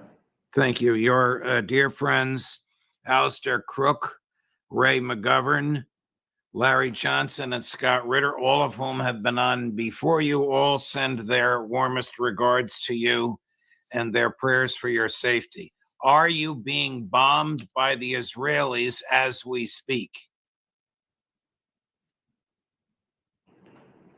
There were sounds of explosions a few minutes ago, and I was about to do an interview a couple of hours ago when the Iranian radio and television was bombed, and a number of journalists and employees were murdered. I continue to I'm still in a complex because the internet here is better and I'm alone in the building. Well, what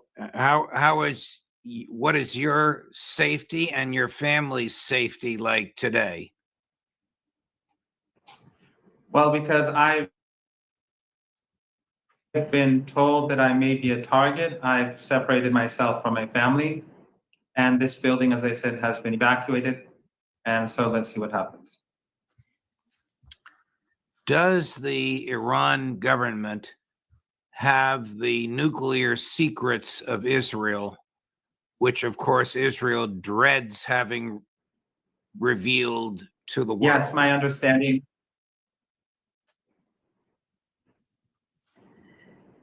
Yes, my understanding is that the Iranians have obtained a very large amount of documents that are top secret,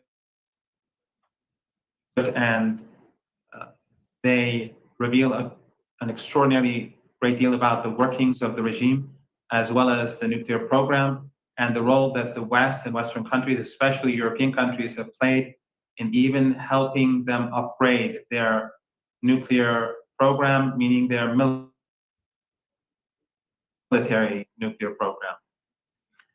The West, particularly the United States, won't even talk about the Israeli nuclear program. In fact, if you work for the federal government of the United States, once headed by Joe Biden, now headed by Donald Trump, you are told not ever to mention the existence of Israel's nuclear weapons.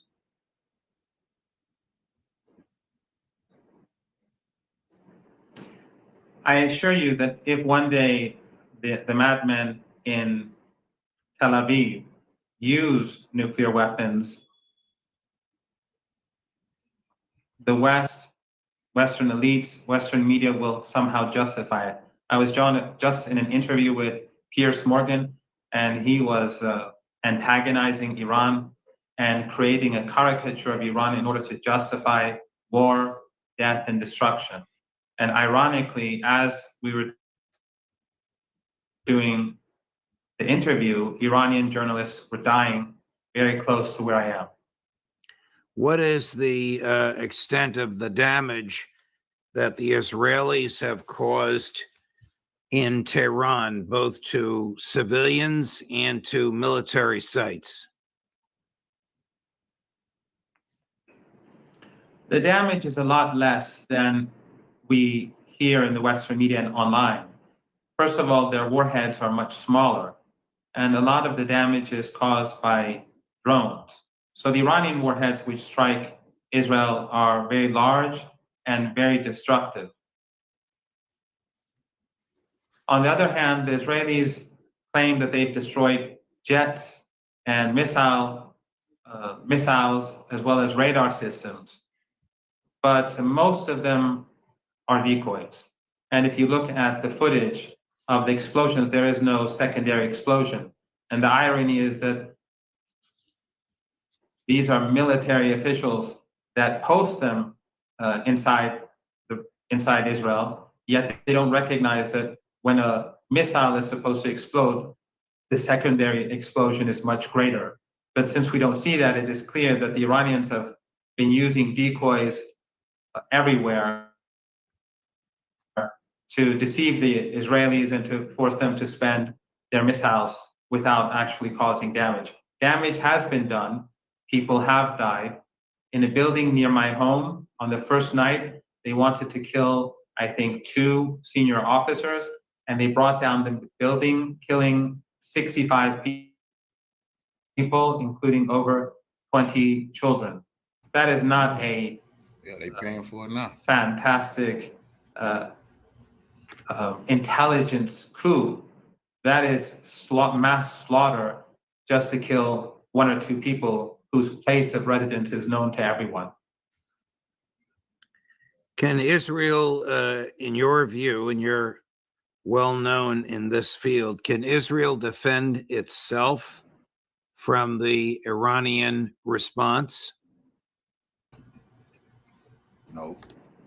No, the Israelis do not have that capability, and that is why they're dependent on the entire NATO force. They have mobilized their forces to stop Iranian missiles, but to a large degree, they've failed so far. And the more advanced Iranian missiles and the more destructive Iranian missiles haven't been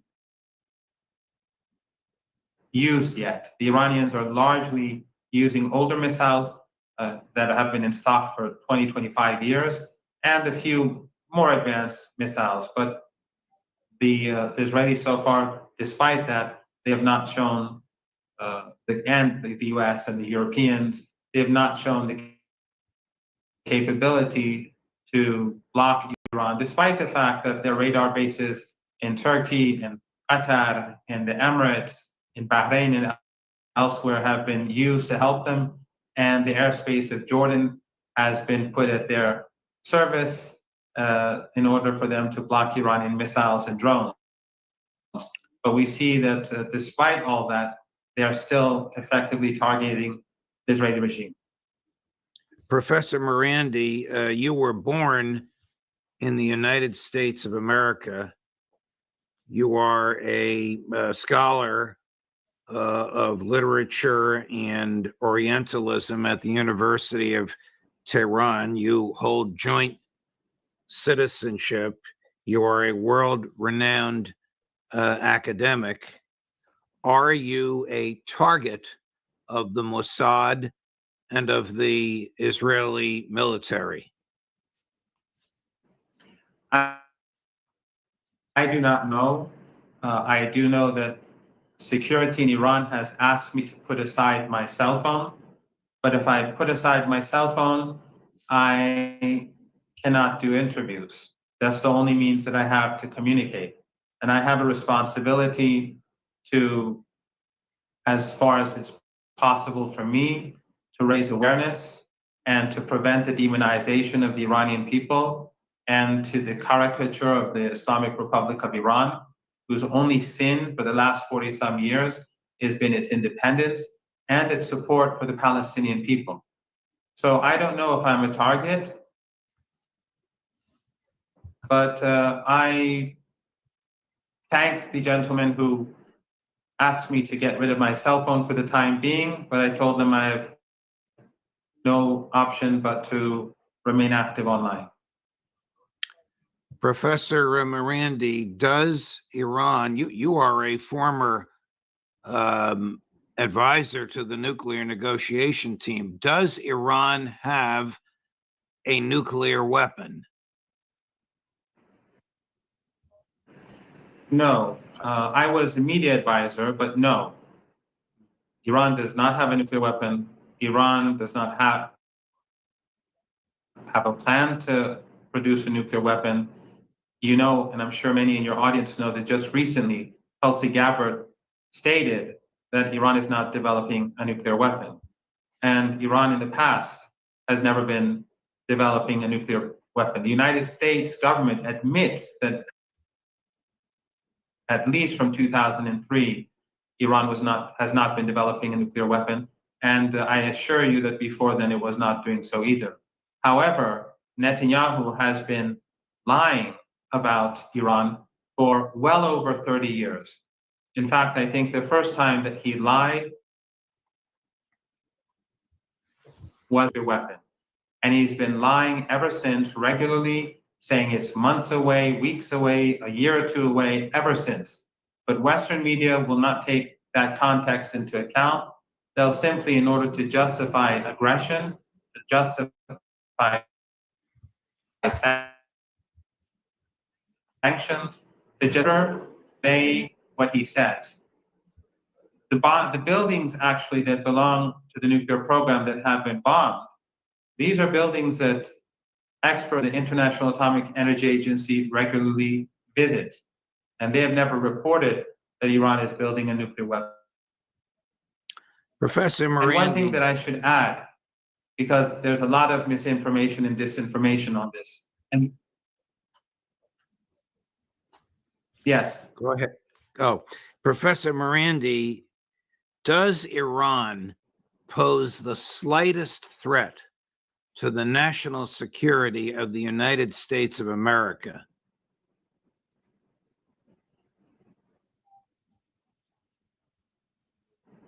Absolutely not. It has never been a security threat to the United States of America. The United States has been attacked once by terrorist organizations based on their own narrative, based on their version of events that they themselves created. And that was blowback. They created Al-Qaeda. Whether one believes that narrative or not, the point is that the only major attack carried out in the United States was brought about by their own creation. They used Al-Qaeda again in Syria, in Libya, and elsewhere. Just one point, Judge, that I'd like to point out, and that is that with regards to the International Atomic Energy Agency, the Board of Governors is a political entity, and it is dominated by the West. The recent resolution that was passed against Iran, only Western countries voted for it. But since they dominate this body, like all the international institutions and bodies that were created after the Second World War, they got the majority. The only non-Western countries, as far as I know, were Argentina, which you know who's in charge now, Korea and Japan, which are clearly in the Western camp. The Global South voted against or did not vote for the resolution, such as China, India, and Russia, and others. Yet the resolution was passed because the West was behind it. This is a political decision, and that is in order to put pressure on Iran. But there has never been evidence that Iran is pursuing a nuclear weapon. Iran is well within its rights to enrich uranium at whatever level it wants. And the reason why Iran today enriches uranium at 60% is because Iran wants leverage so that the United States would be forced to remove sanctions that are targeting women and children in Iran, just like in Cuba and elsewhere. The United States removed sanctions against Al-Qaeda, against Syria that's dominated by Al-Qaeda and ISIS today, but it won't remove sanctions from Cuba or Iran. And so this is leverage. And during the nuclear negotiations 3 years ago, when I was a media advisor, I said this repeatedly and on Hard Talk on the BBC, that Iran enriches uranium at 60% so that it can use this to force the Americans to stop crushing ordinary Iranians. How do you see the military conflagration between Israel and Iran ending? The only way is for the Israeli regime to be convinced that this was a grave mistake. The Iranians, under no circumstances, will accept an end to this conflict where the Israeli regime achieves anything, because they carried out this unprovoked aggression, slaughtered women and children, targeted media, targeted journalists. They bombed a hospital this morning in the city of Kermanshah. I posted it on Twitter. They are targeting ordinary people, but Western media, they ignore it, just like they ignore it in Gaza. Just remember in Gaza how they were saying initially that the tunnels were under the hospitals. Well, why are Israeli anti-defense systems in the middle of Tel Aviv in crowded streets? And when they bombed the hospitals, Western media and even Western intelligence agencies initially tried to pin the blame on the resistance in Gaza. But then the Israelis bombed hospital after hospital after hospital and killed babies in incubators by pulling by cutting the electricity. And then Western media, instead of condemning the Israelis, they moved on. I was in Lebanon when the war started, and when Sayyid Hassan Nasrallah was martyred. Western journalists based in Beirut, they have fixers that are Lebanese, drivers that are Lebanese, producers that are Lebanese. They would constantly say Hezbollah's targets are being struck, Hezbollah strongholds are being struck, whereas they knew that the apartment buildings that were being brought down in Beirut and elsewhere they all belong to ordinary citizens. But they simply repeat these narratives in order to justify mass murder. Last subject matter, Professor Morandi. What do the Iranian people think of the American people? What do the Iranian people think of the American government?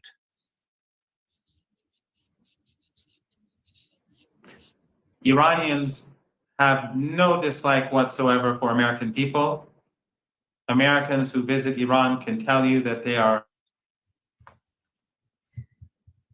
treated with great kindness, and the dislike is towards the American government. The American government has done great injustice to the Iranian people. They overthrew the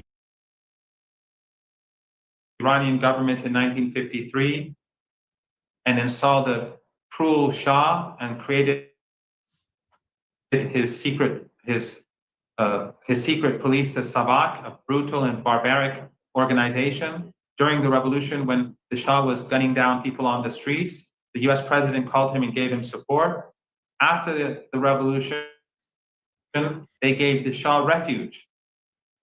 The Shah had killed so many people, and that's why the students took over the embassy, because it's like Iran or any other country in the world after 9/11 giving refuge to Osama bin Laden.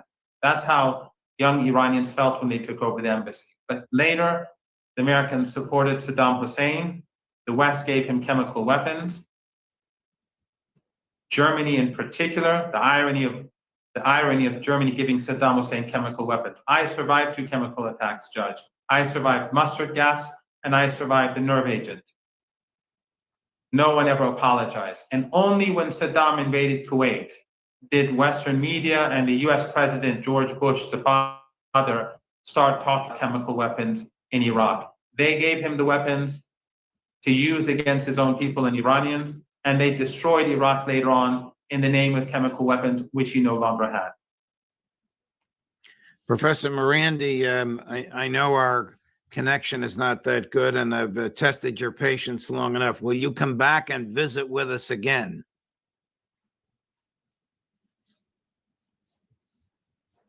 I will visit you, Judge, whenever you tell me to come online, although I know that your other guests are much better than I, and all of them are people of great significance and of great principle like yourself. But whenever you ask me to come online, I will be there.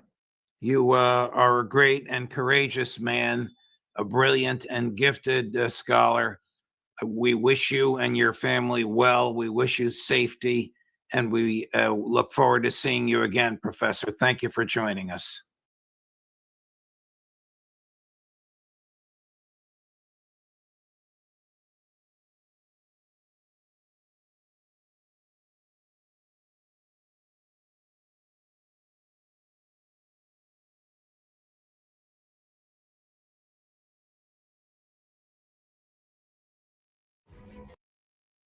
Snap.com and American troops in harm's way over this. Well, I have made it clear in the past, I love my country and I'm willing to die for my country. I'm often very critical of the policies of the various governments that run my country. And I am ashamed of the current administration. I don't know if people know this, but I reluctantly voted for Donald Trump in November because of the options available. And I was an ardent supporter of him for the first 100 days, giving him a chance to fulfill the various promises he had made to the American people, foremost of which is that he was a president of peace. And as somebody who has gone to war for my country and understands the cost that people pay, when we go to war, and realizing that we owe it to the men and women who honor us by their service to ensure that before we send them to war, we exhaust every means possible short of war to resolve the various issues that could lead us to war. I was taken by this man, Donald Trump's repeated assertions that he was a president of peace, that he wanted to get us out of the endless cycle of war, that he would seek an end to the conflict between Ukraine and Russia. It's turned out that none of this is true. He hasn't been able to end the conflict between Ukraine and Russia because he doesn't know anything about Russia, and it doesn't seem that he wants to know anything about Russia.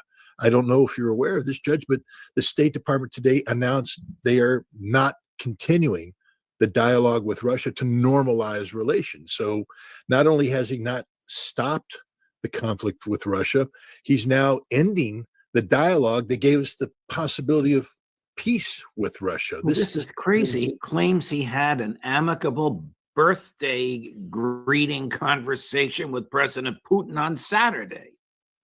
Yeah, again, the inconsistencies of this man, that's the topic for psychologists and others to discuss. It's above my pay grade. Joe Biden would be right on this one.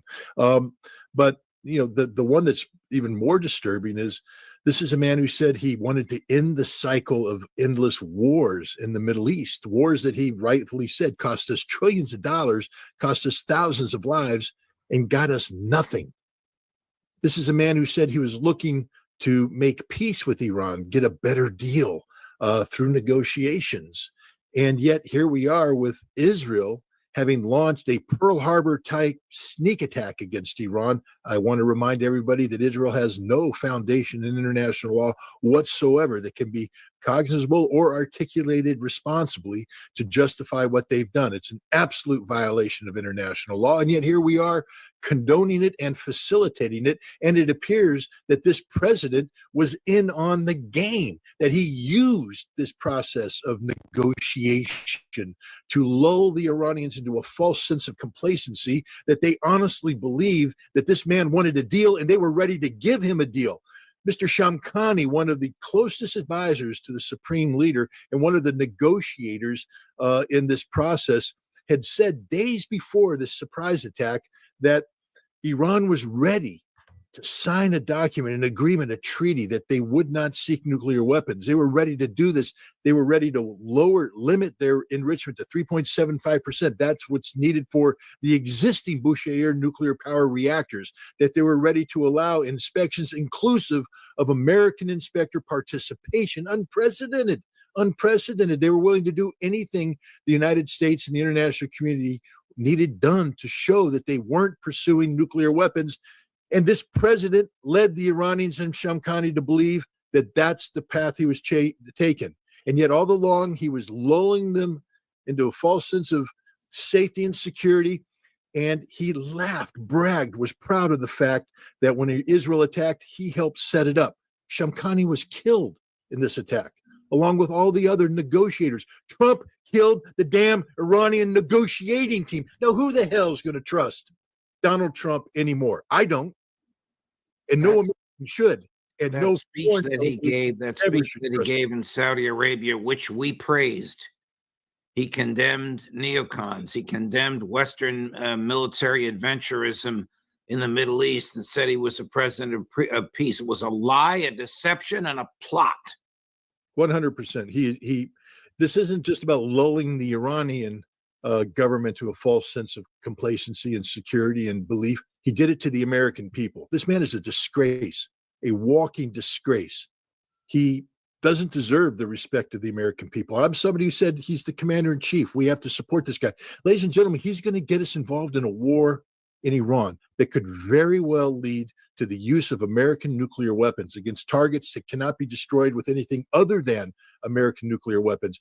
I just want to show you how serious this is. I've had conversations with very senior Russian officials who are in on the thinking inside Moscow. Russia has made it clear that they will not be the first nation ever to use tactical nuclear weapons. That's not in their game. They're not going to do it. But once tactical nuclear weapons are used, especially by the United States, it's all bets are off. If we drop a nuke on Iran, Russia will drop nukes on Europe. That's a guaranteed outcome. A guaranteed outcome. This is how stupid this man is. This is how stupid his advisors are. There are smart people out there who know Russia, who understand nonproliferation, who understand the reality of nuclear weapons, and he's not talking to any of them. Instead, he has a battalion ops officer named Hegseth talking to him, who knows nothing about grand strategy. He has, Marco Rubio, who's just apparently, has fantasies about going to war with Russia with Iran, with everybody, China, advising him not just as the Secretary of State, but as the National Security Advisor, dual-hatted in a role that is unconstitutional as it is unfathomable. Donald Trump is not just a disappointment, Judge. He's a disgrace as an American leader, and as a human being. He's a straight-up liar who can never again be trusted and never should again be given the benefit of the doubt. Do you think that Netanyahu has boxed him in, or do you think that he was in on all of this from the beginning and that everything that we're seeing has been planned, with the possible exception of the ferocity of the Iranian response, about which I will ask you more in a little bit, that all of this was planned? That I don't know. I don't know because, again, the way he did this, I fundamentally think that Donald Trump is a coward and a morally weak man. And what I mean by that is he gets led around and influenced by people. He doesn't stand for anything. He doesn't have a core of steel. He's not, the great leader that everybody makes him out to be. He's a fundamentally weak man who may in his heart of hearts believe that he wants peace, but is unable to deliver because he can't stand up to people when they stand up to him. So there's a possibility that some of the things he said, he believed at the time he said it. But as we get close, to closing the deal, this is the deal maker, the greatest businessman the world has ever seen. He sucks because he can't close the deal of peace. And therefore he gets manipulated in the cause of war. And that's what's happening here. He is being led down a path to the destruction of the United States of America because he's not strong enough to stand up and defend the very principles he'd articulated when he ran for president. Principles premised on peace, avoiding conflict, seeking out normalization of relations. These are difficult paths. Real men could do it. Real women could do it. He's not a real man. He's a coward. He's an intellectual, moral coward who can't, finish the job. He can't close the deal. And this is where we're at. Here he is, it's about a minute long, in Saudi Arabia, reading what somebody else wrote for him, but leading the whole world to believe that this is what he meant. Before our eyes, a new generation of leaders is transcending the ancient conflicts of tired divisions of the past and forging a future where the Middle East is defined by commerce, not chaos. This great transformation has not come from Western intervention. No less, the gleaming marvels of Riyadh and Abu Dhabi were not created by the so-called nation builders, neocons, or liberal nonprofits like those who spend trillions and trillions of dollars failing to develop Kabul, Baghdad, so many other cities. Instead, the birth of a modern Middle East has been brought by the people of the region themselves. In the end, the so-called nation builders wrecked far more nations than they built, and the interventionists were intervening in complex societies that they did not even understand themselves. They told you how to do it, but they had no idea how to do it themselves. Peace, prosperity, and progress ultimately came not from a radical rejection of your heritage, but rather from embracing your national traditions and embracing that same heritage that you love so dearly. He didn't mean a word of that. He didn't understand a word of it. Cabal. It's Kabul, you idiot, not you, Judge, the president. Interventionalists, he doesn't even understand. Somebody wrote this. I don't even think he rehearsed it. I don't think he went through it with a pen. And it's okay to have people write stuff for you. All presidents do it. I mean, you're a busy man. You sit there and give your vision, and then you have the wordsmiths come out and put out beautiful words. But this is something that was fed to him through a teleprompter that he hadn't reviewed. Cabal, come on. That just means he doesn't even know what he's talking about. And everything he said there is a lie. This was a setup. This is part of the setup. This trip was designed to lull people into a false sense of security, of complacency, because he gave that speech. I just want to point out, within the 60-day window that he had already created with Netanyahu to prepare for the Pearl Harbor event. Donald Trump is a war criminal par excellence. He helped facilitate a Pearl Harbor type event. And for any American on December 7th who, lowers their head and remembers that horrible day, a day of infamy, when we were attacked in treacherous manner by Imperial Japan. We have just become that which we condemn. We suck. We suck collectively, because where's the demonstrations in the street? I mean, I understand we had the no king demonstration. What about the people who actually stand up for peace? The people who say this will not stand. Where is the anti-war movement? They're non-existent, Judge. They're non-existent. Is Israel's so-called Iron Dome effectively insulating it from the retaliation by Iran? No, Iran's devastating Israel. It's this is part of a concerted campaign approach taken by Iran. Look at the port of Haifa; it's gone. Look at Ben Gurion Airport; gone. Look at the gas facility in Haifa; gone. Look at other targets in Israel; gone. Israel won't even allow us to see what they're doing to the airfields and such. There's a reason why the Israeli Air Force is deploying to British bases on Cyprus, because they can't survive on their own airfields here in Israel. And it's just going to get worse. This, hundreds of billions of dollars of U.S. taxpayer money that were spent, building this Iron Dome, and then additionally reinforcing it with American-only resources, the THAAD missile system, the Aegis system that is located on ships that are deployed in the region, the U.S. satellite network, everything that that we've built into our ballistic missile defense organization is not working. Oh, yes, they intercept a couple things here and there. I mean, they better. You spent that much money, you better do something. But most of what they're intercepting is designed to be intercepted, meaning that the Iranians are firing missiles that are 20 years old, 30 years old in some cases, that have been upgraded with decoy capacity. You fire these things, they deliberately bloom to attract the defense systems. And while all the defense systems swarm around them, the good stuff comes in and hits the target. And eventually they're going to run out of missiles. The rumor is they're very low on THAAD missiles, and we don't have any left to give them. If you're the Indo-Pacific commander, if you're the commander of the Pacific Fleet right now, and you're saying, hey, boss, all this aggressive stuff that you have us doing against China, could lead to a conflict, you're literally using up the entire inventory of SM-3, SM-6 missiles that are supposed to be on the ships that are there. They've diverted the Nimitz, which is a South China Sea asset, and its battle group there. It's going to deplete its SM-3s and SM-6s. What are we going to defend Taiwan with? Nothing. We have nothing. And plus, it doesn't work. And, the president just sat there and briefed us about Golden Dome, $175 billion within 3 years. We're going to have this beautiful Golden Dome. The technology doesn't exist. The technology they're relying upon doesn't work. And the proof is, look at Israel right now. Whatever they produce in Golden Dome simply won't work. And it won't cost $175 billion. It's going to take decades to put in place. And even when we put in place, the price tags are going to be upwards of $4 to $40 trillion by the time it's done. And it won't work. So this president's an idiot who sits there and buys into whatever nonsense is fed to him. And the Israeli people are paying the price right now. And I don't know that there's too much sympathy around there for people now to cry, oh my God, look what they've done to us. Hey guys, right across the border is Gaza.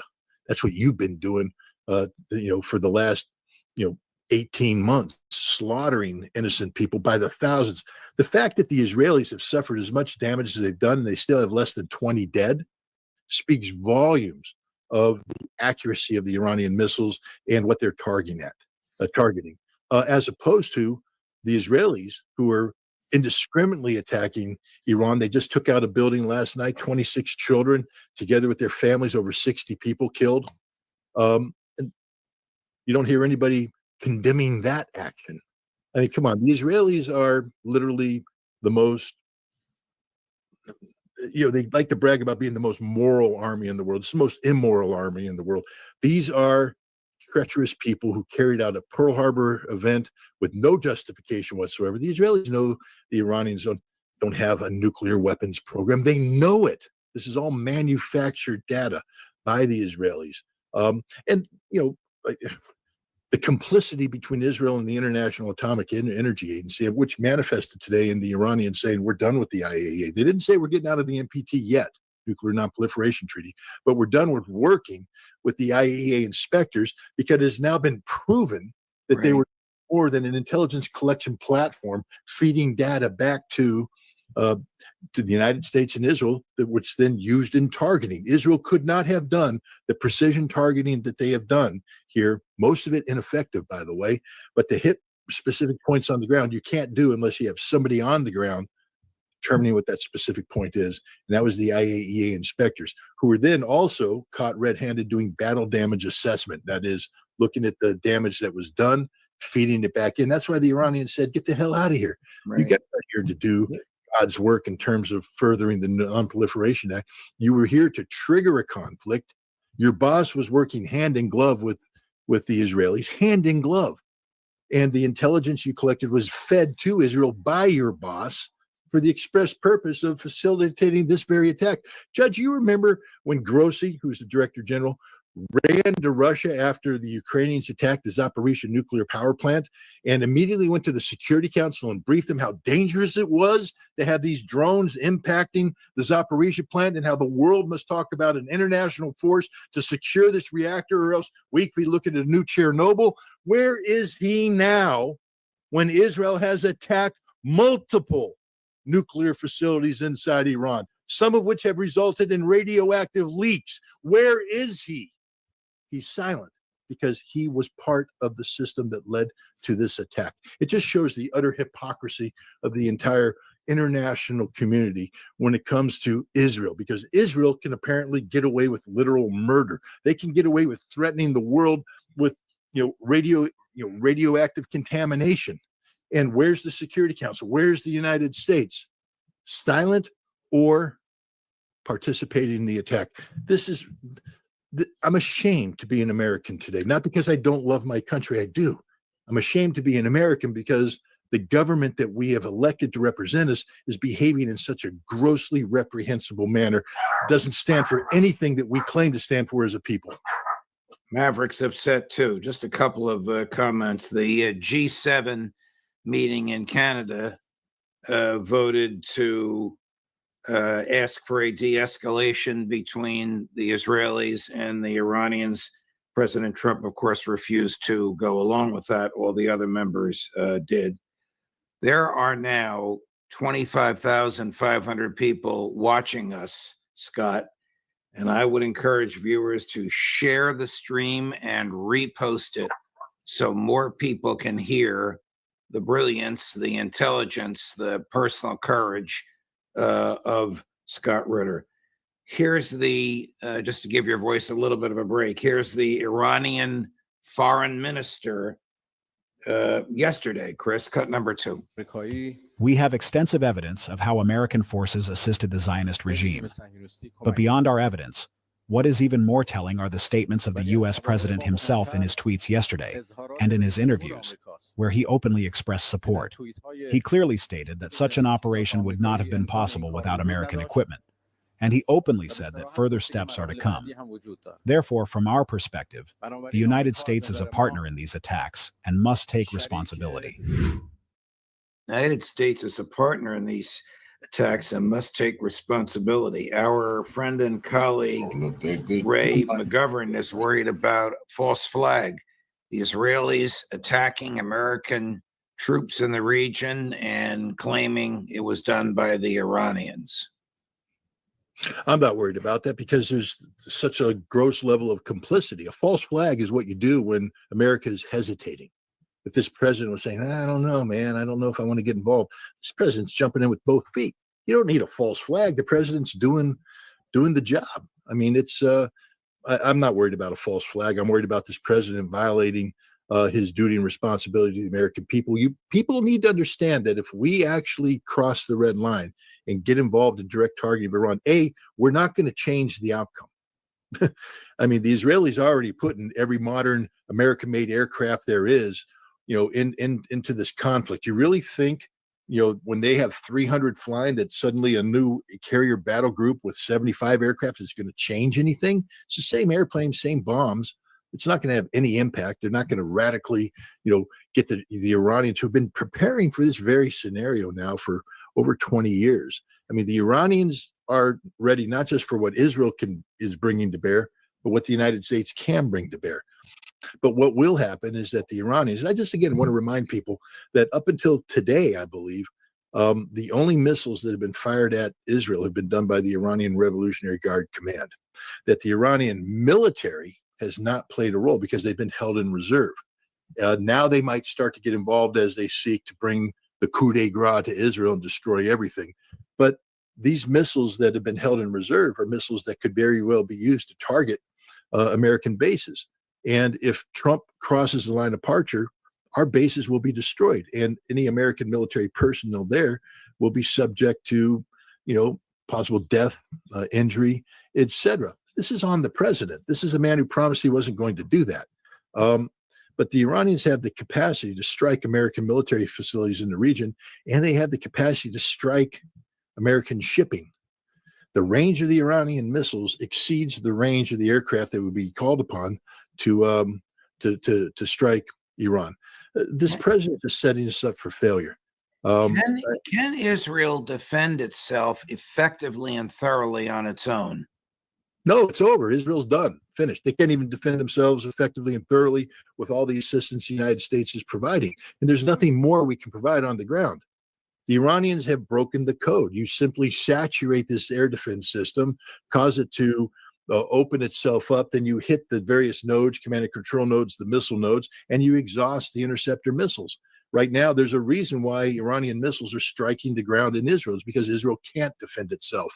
And remember, this isn't Israel by itself. This is Israel with the full capacity of the United States military and its allies, NATO allies, brought to bear on this. There isn't anything more we can do to defend Israel. There isn't anything more we can do to defend Israel, doing the maximum we can, and it's not working. And it's not just Israel running out of missiles.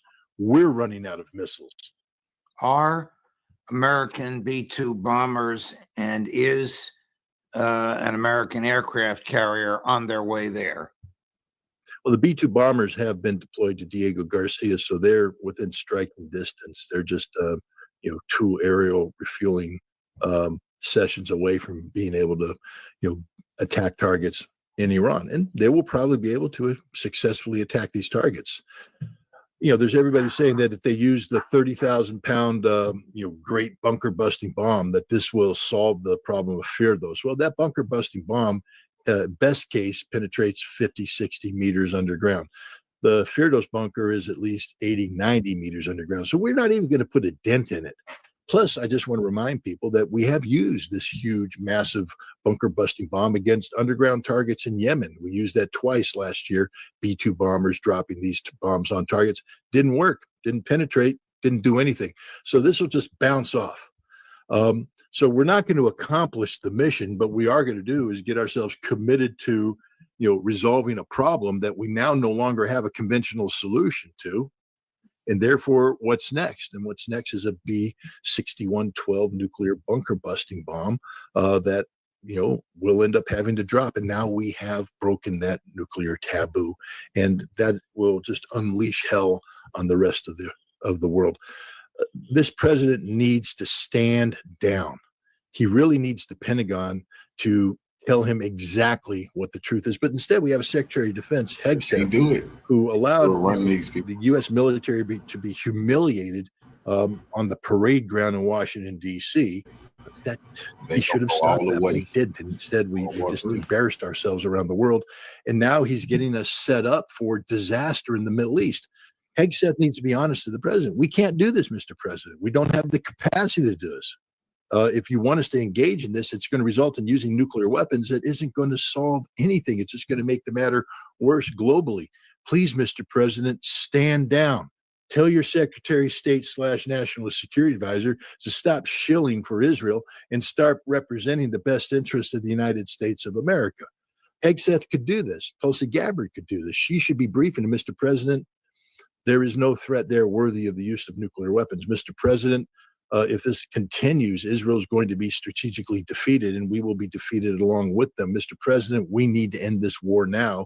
And the way we do it is recognize that Iran has earned the right to make certain demands, not to have a nuclear weapon, no, but to make demands about Israel, to make demands that Israel should never again be allowed to cavort with the International Atomic Energy Agency, until which time they have become signatories to Nuclear Non-Proliferation Treaty, put their nuclear weapons program on the table. This is the direction we need to be going.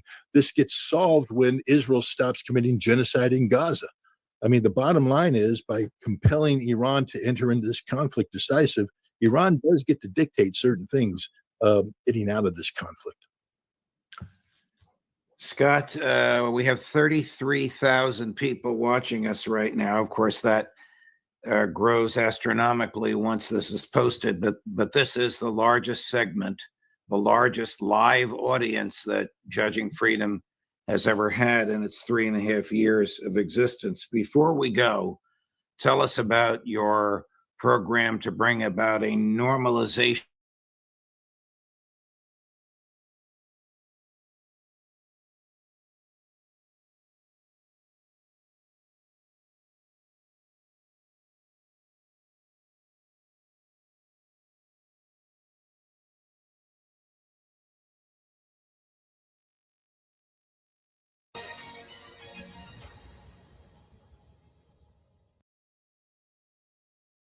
Is there any doubt in your mind, or in really the mind of any objective observers, that Donald Trump's speech last week in Saudi Arabia, condemning the neocons, condemning American and Western militarism in the Middle East, and promising to be a president of peace, was part of a grand subterfuge intended to lull the Iranians and others into a false sense of security? No doubt whatsoever. Trump is playing a very dangerous double game, and in the process of playing this game, he's completely discredited himself. No leader in the world, especially Vladimir Putin, will trust anything that Donald Trump says going forward, particularly after this version of Pearl Harbor on Iran that took place last Friday. And I would remind the Israelis jumping around as euphoria over that strike. Japanese celebrated December 8th, 1941 as well. Didn't turn out too well for them. And I think, unfortunately for Israel, this is going to end in a disaster for Israel. Wall Street Journal is reporting, you and I just emailed each other about this, that Israel now controls the skies over Iran, and Iran is sending messages through Arab intermediaries intended to reach Prime Minister Netanyahu, asking him to back off. This can't be true, is it? No. I mean, okay, if Israel's controlling the skies over Iran, then how is it that Iran has, as of last night, has launched 10 different waves of ballistic missiles that have hit throughout Israel?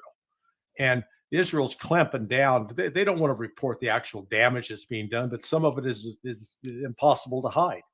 So no, that's just a lie. And what's taking place behind the scenes is Russia is now stepping up its supply of intelligence and military equipment to Iran, as well as to boost Iran's ability to retaliate against this unlawful, illegal attack. Just some breaking news: the USS Nimitz. Now, I'm not sure what size ship that is. Redeployed to the Middle East. Aircraft carrier. Okay, so they're sending an aircraft carrier to somewhere in the Middle East. Is Trump actually going to allow Netanyahu to box him in to Americans fighting a war against a country that poses zero national security threat to the United States? Well, I don't think this is so much Netanyahu boxing Trump in. Is Trump's a willing participant in this. The planning for this operation. I think Alistair Crook made the point earlier today with you. This started more than a year ago. This means CIA was directly involved in coordinating and planning with Mossad the operation to destroy the Iranian regime. This is all about regime change. So that started under Joe Biden. And when Trump gets into office, Radcliffe gets briefed on it. Tulsi Gabbard gets briefed on it. And, the United States, instead of Trump saying, hell no, we're not doing that. Well, go ahead, let's do it. And then, he played his role to lull the Iranians into a false sense of security. Notice this exact tactic was used against Hassan Nasrallah, the head of Hezbollah, when Israel blew him up last year, because he was meeting in a specific location in Beirut for peace talks, for a ceasefire. They'd been convinced that he could have a ceasefire and negotiate with Israel. The United States was helping broker that, and then he got killed.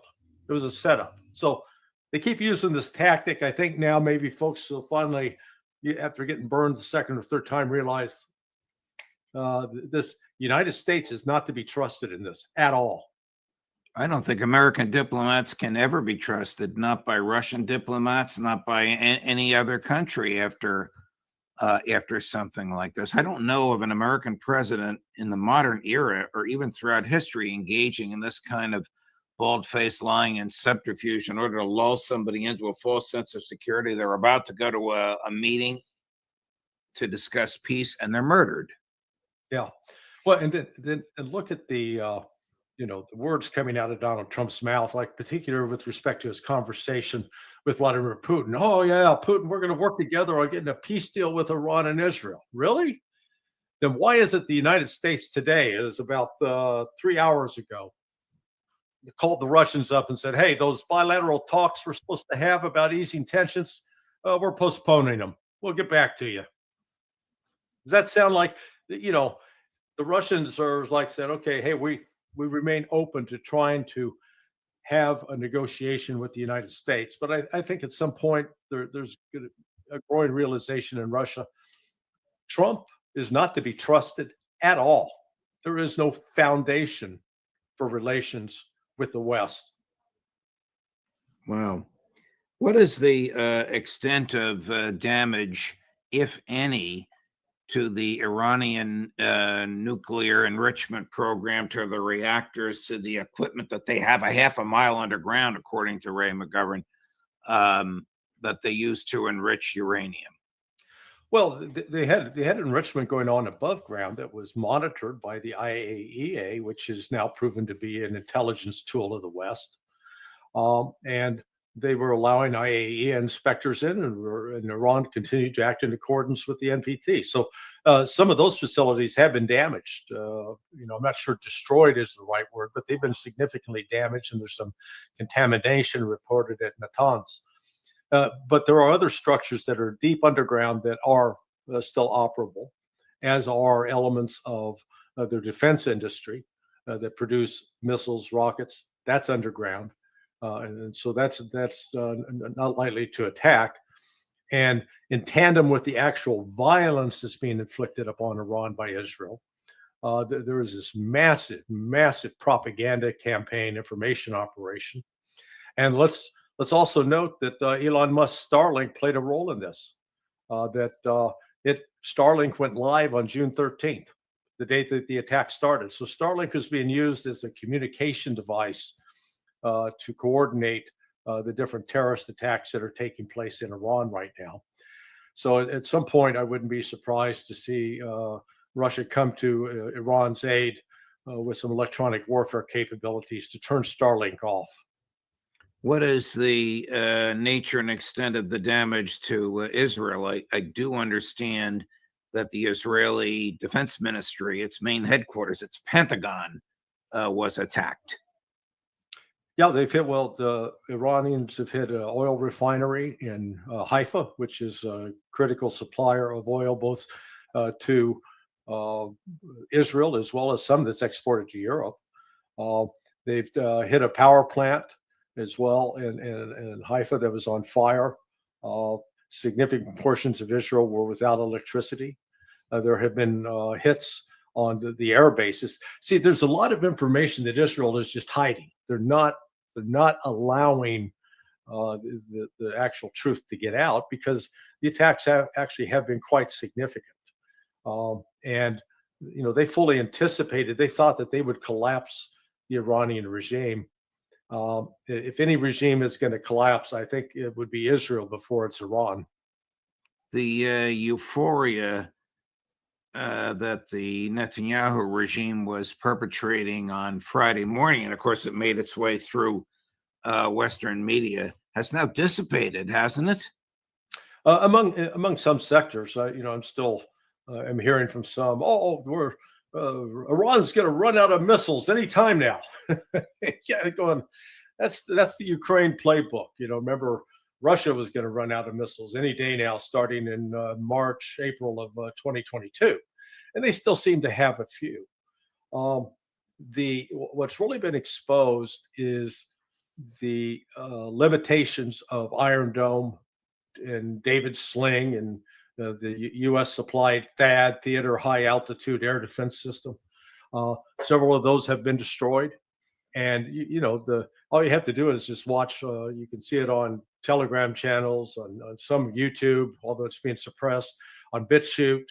That you can see the inbound missiles, and they're not being stopped. So Iran's got they've got a variety of tactics they can use, because you can saturate with some drones to draw air defense fire. Then follow that up with some of your old missiles that really are not terribly effective, but they can be used as decoys. And then follow on with the actually more modern stuff that is far more powerful and more accurate. So that this tit for tat back and forth. Right now Iran's hitting. The air defense systems are working. They're not perfect in Iran by any stretch, and targets are being hit, but Iran is a vast country compared to Israel. And Israel, when you look at they've suffered, their ability to endure suffering is far, far limited compared to Iran. Iran's been through a terrible war with Iraq that was U.S. backed and funded back in the 1980s. So they know what suffering is like. Israel has never experienced anything like this since its founding. And it's not going to go away soon. Now, the question is the United States going to get involved? I think the answer to that is yes. Can Israel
But U.S. officials tell us that the president flatly rejected a plan, an opportunity that the Israelis had to take out the supreme leader.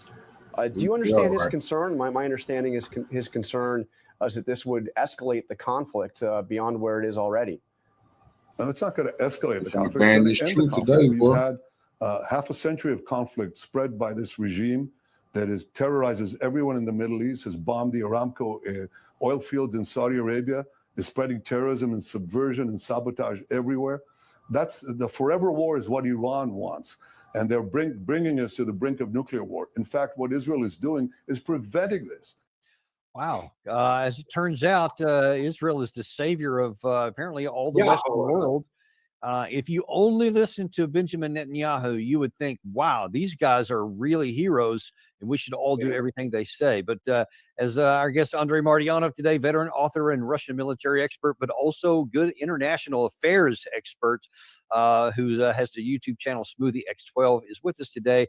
Andrei, just let me give you your off-the-cuff response. When you hear Netanyahu sounding so convincingly that he's trying to save us all, what say you? Oh, no, that's what he does. Lying through the teeth is a modus operandi of Israel since the get-go. It's since 1992. If you look at the record of the Israel warning that Iran will get the bomb like in next year or in next week, so it continues for 33 years now. And yeah, each year they proclaim that Iran is about to explode the bomb and they are threat to the world peace and what have you. So this is the guy who is in charge of the government which committed genocide in Gaza. And the only thing they always lie. I mean, pretty much, you know. So, and now he is facing the situation which is in purely military terms. They are not good militarily. IDF is primarily carefully constructed by, especially U.S. media, this mythology, the picture of some kind of super duper force. They are not. And basically, what in the last 96 hours we see a complete military humiliation of Israel. Their air defense, which is not Israeli, by the way, most of it is produced by the United States, by Raytheon and Boeing. I see it's being reported on the news that Donald Trump is telling the Iranians to evacuate terrain. That probably means Israel plan on using a nuclear weapon or the U.S. It's just things is just going to get bad for them. We should never think that the Zionists and the U.S. is willing to take this humiliation lying down. If they got to be humiliated, they want the whole world to go up in flames with them. Very dangerous times we in. But I've been telling people it's going to go here. But it's the end of the empire. It's just y'all got to prepare yourselves and just prepare yourself daily and get yourself ready for what you're about to have to go through and face. But that's the only way we're going to be able to have any real freedom and any justice is these people got to get what's coming to them too. That's just a fact. All those David slings and arrows and all that, it's American designed and produced with Raphael merely unscrewing their label and putting their label on it, saying that, oh, yeah, it's Israeli. It's not. And you saw yourself what happens. And this is just the start. And it in fact, let me ask you on that, Gary, if you can roll some of that B-roll of the bombs that you have and missiles. I mean, you see this stuff, and there's quite a few he's going to show here. That like there are some where you see some interceptor missiles going up, but about maybe half of the ones I see go up don't hit anything, but some don't have any interceptors at all. How is it that this system that has the Iron Dome, the David Sling, the THAAD system, the Patriot system is getting so many missiles coming through? What does that tell you? Well, it tells me that I've been right for the last 20 years. And I made a career on military analysis. I wrote 4 books. I'm writing evidently the 5th now. My publisher wants me to write the 5th one. It's the simple fact that everything what we saw and seen in the last 10 years, it was a bluff. It was primarily carefully constructed image, and it was obviously spread by the utterly incompetent media. There are no competent people with a journalism degree are not real professionals in anything. And what you see is essentially, well, there is this term now which is being used by Russians, and I think so it's correct. It's Pentagon Media Congress and all. It's called the Dutch rudder. It's a sexual term, but that's what it is. And as a result, this echo chamber, they convince themselves that they have the bestest of everything. They don't. They never did. And in terms of air defense, for example, the United States is behind Russia, not in years, it's by generations. And same goes for Israel, which actually completely depended on the United States and partially Europeans for its defense. And we saw it, as it was called in Ukraine, now it is being called by Iran. And Iran didn't even start things in earnest because you see only few of their latest what is called intermediate range ballistic missiles. Some of them with the terminal boosters. You could see sometimes the torch, which happens, at the terminal approach, which accelerates otherwise burnout speed or burnout projectile. So, and there were very few the newest ones. So they, for now, shooting off primarily older stocks. But once the latest will go in, like a majority of them, then it's going to be really bad. And it's already, it is bad as it is. And you see yourself that, it's highly ineffective. The paper, I will just quote Lieutenant General Semyonov, first deputy commander of Russian Aerospace Forces. And I quote him. Patriot PAC-3 cannot defend itself, let alone defend anything around it. This is how bad it is. And we have been seeing this for the last 96 hours again. So let's kind of do some analogies here. This video image that we've seen looks very similar to some of the ones we've seen from Russia firing into Kiev. And in some of the other cities there, in terms of missiles just going in, nothing intercepting them. We're not talking Oreshniks here. We're just talking about standard, some of these hypersonic missiles or so. Obviously, Russia has better stuff out than that. Why is it that these things are not being intercepted? Because you cannot develop with the present technology with United States. Let's talk about United States, because United States is the most advanced in this respect than any NATO, obviously, and obviously Israel, which cannot produce the systems of this complexity on its own. Because in order for you to do that, you have to first see it, which is radar or some optronic means. You have to be able to track it, and then you have to be able to develop firing solution. The problem with this, especially with the hypersonic vehicles which enter and, of course, fly in the cocoon of the plasma, the pattern, if you look attentively, from Ukraine to this, what is happening now with Israeli air defense, they don't even see it until it's too late. And by the time they see it, their computers, and the radar, they don't have enough processing power to develop any firing solution. So what happens, they shoot at something there, and after that it flies in, and the air defense complex is destroyed. And it's the issue not only of just computers, it's the issue of the detection technology, it's the issue of how the air defense integrated across the different bands of the radar. Because you have to have what is called sensor or data fusion. That means you have to be able to see the microwave, all kinds of the long wave type of the radio spectrum there. And United States simply doesn't have it. So they have this Patriot, they have this FAAD, which evidently, rumor has it, FAAD is killed. It has the good radar, But when you don't have kinetic means and you do not have the ability to develop firing solution, let alone even if you have the shoot and forget missile, which has the active seeker, for example, it still cannot, capture it. It cannot capture the target. And as the result, even if you see it in the last several seconds of it approaching you in the terminal, you have no time.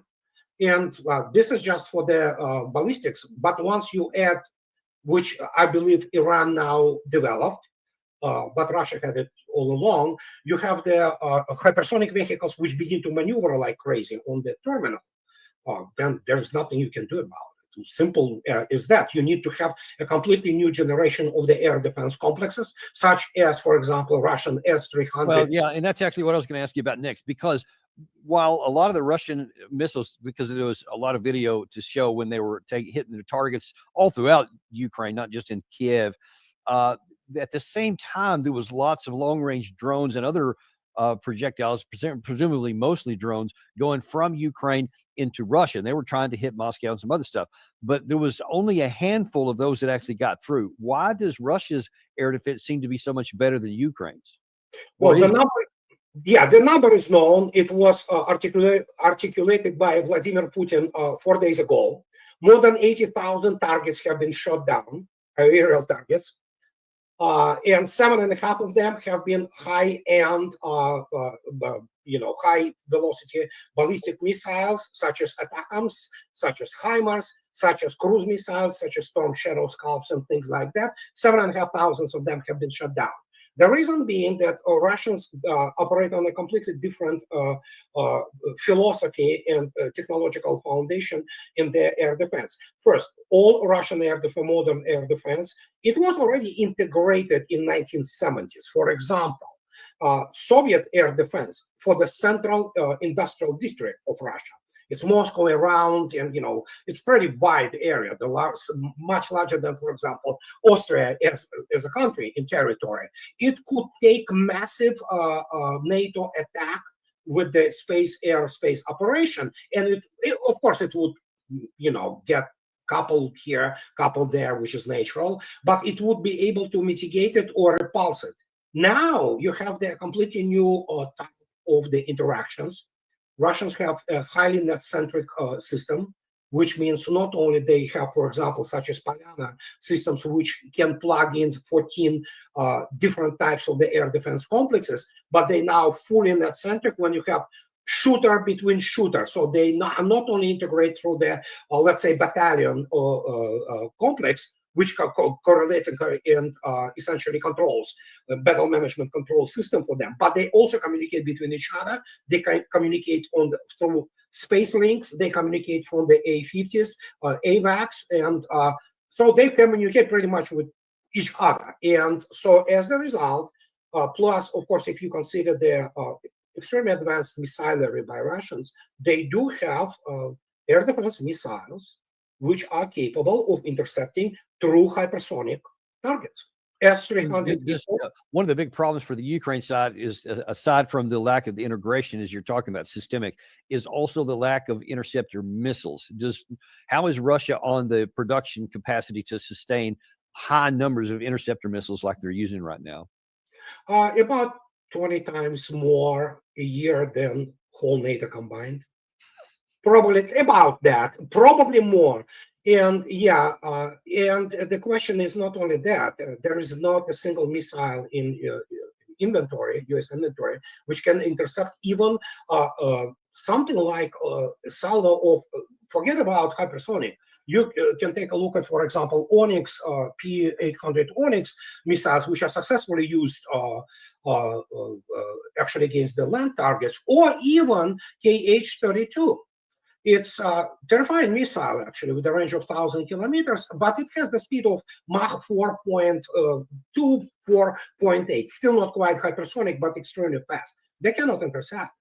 And again, even when they see it, they have no ability to develop the firing solution. And even if they would develop firing solution, there are no missiles in US inventory which can intercept, let alone mitigate or repulse the salvo Russians obviously do not shoot one missile and wait for it. No, it is always salvo. It is structured with the, and again, if you look attentively at Russian 3M14 calibers, for example, or KH-101, which have an amazing range. I mean, KH-101 new variants has the range of 8,500 kilometers. It's cruise missile.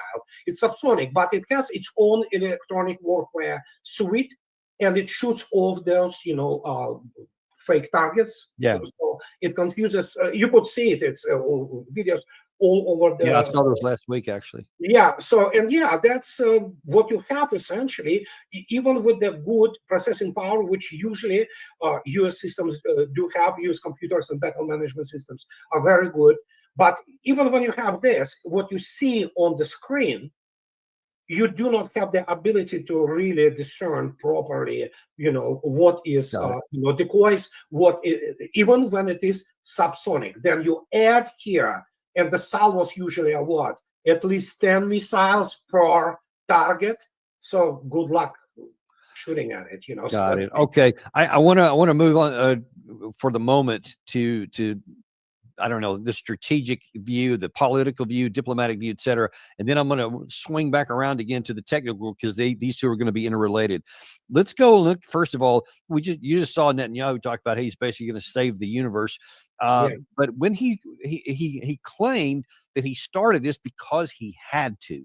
We were facing an imminent threat, a dual existential threat. One, the threat of Iran rushing to weaponize their enriched uranium to make atomic bombs with a specific and declared intent to destroy us. Second, a rush to increase their ballistic missile arsenal. So we had to act. It was the 12th hour. We did act to save ourselves, but also, I think, to not only protect ourselves, but protect the world from this incendiary regime. We can't have the world's most dangerous regime have the world's most dangerous weapons. So what do you say? Was Iran on the cusp of getting and then had the declared intent to use a nuclear weapon against Israel? Was that true? Oh, no, it's all garbage, obviously. I mean, it doesn't mean that Iran couldn't, if it wished to create a nuclear bomb, it would go there. Obviously, there was a lot of back and forth between the United States, Russia, Iran, all kinds of things and negotiations. Israel obviously pursues its own completely different geopolitical objectives, and Iran is not so much, as you already stated. 33 years. Look at the record for 33 years. Each year, Iran will get that thing next year or next week. They just remember Netanyahu with the United Nations with this idiotic, cannonball. I mean, what do you expect from the guy? He just killed tens of thousands of civilians in Gaza, okay, deliberately. That's what IDF is, So, and it's all garbage. Iran obviously is in a serious opposition to, generally speaking, first creation of the Greater Israel, but that's secondary. The first and foremost is, of course, that Iran is the only force which supports Palestinian state. Arabs, they don't. They talk about it, but they're so corrupt and so bought up by the United States, Israel, that they are ready to fight Israel to the last Palestinian. But obviously, after what Israel committed in Gaza, this is not to say that Israel didn't suffer from terrorist attacks on the 6th of October. 6th of October, right? So this was absolutely, atrocious. But the way they reacted and the way what they committed against people of Gaza is inexcusable. And so essentially they're genociding those people, And Iran is the only country. They had the regime or Syrian government which fell, but it was the breach primarily. But Iran itself, that's... And Iran 2016, folks, 2016, 9 years ago. They're right there at the edge. The United Nations. And guess what? I think now Iran will get the nuclear bomb. These morons, both in Washington and Tel Aviv, they made sure. And those people who do not understand what is happening, and there is another very serious geopolitical twist, especially after Russia's learned, not that Russians didn't know, that Israel was actively participant in the terrorism against Russia. It's now well-known fact that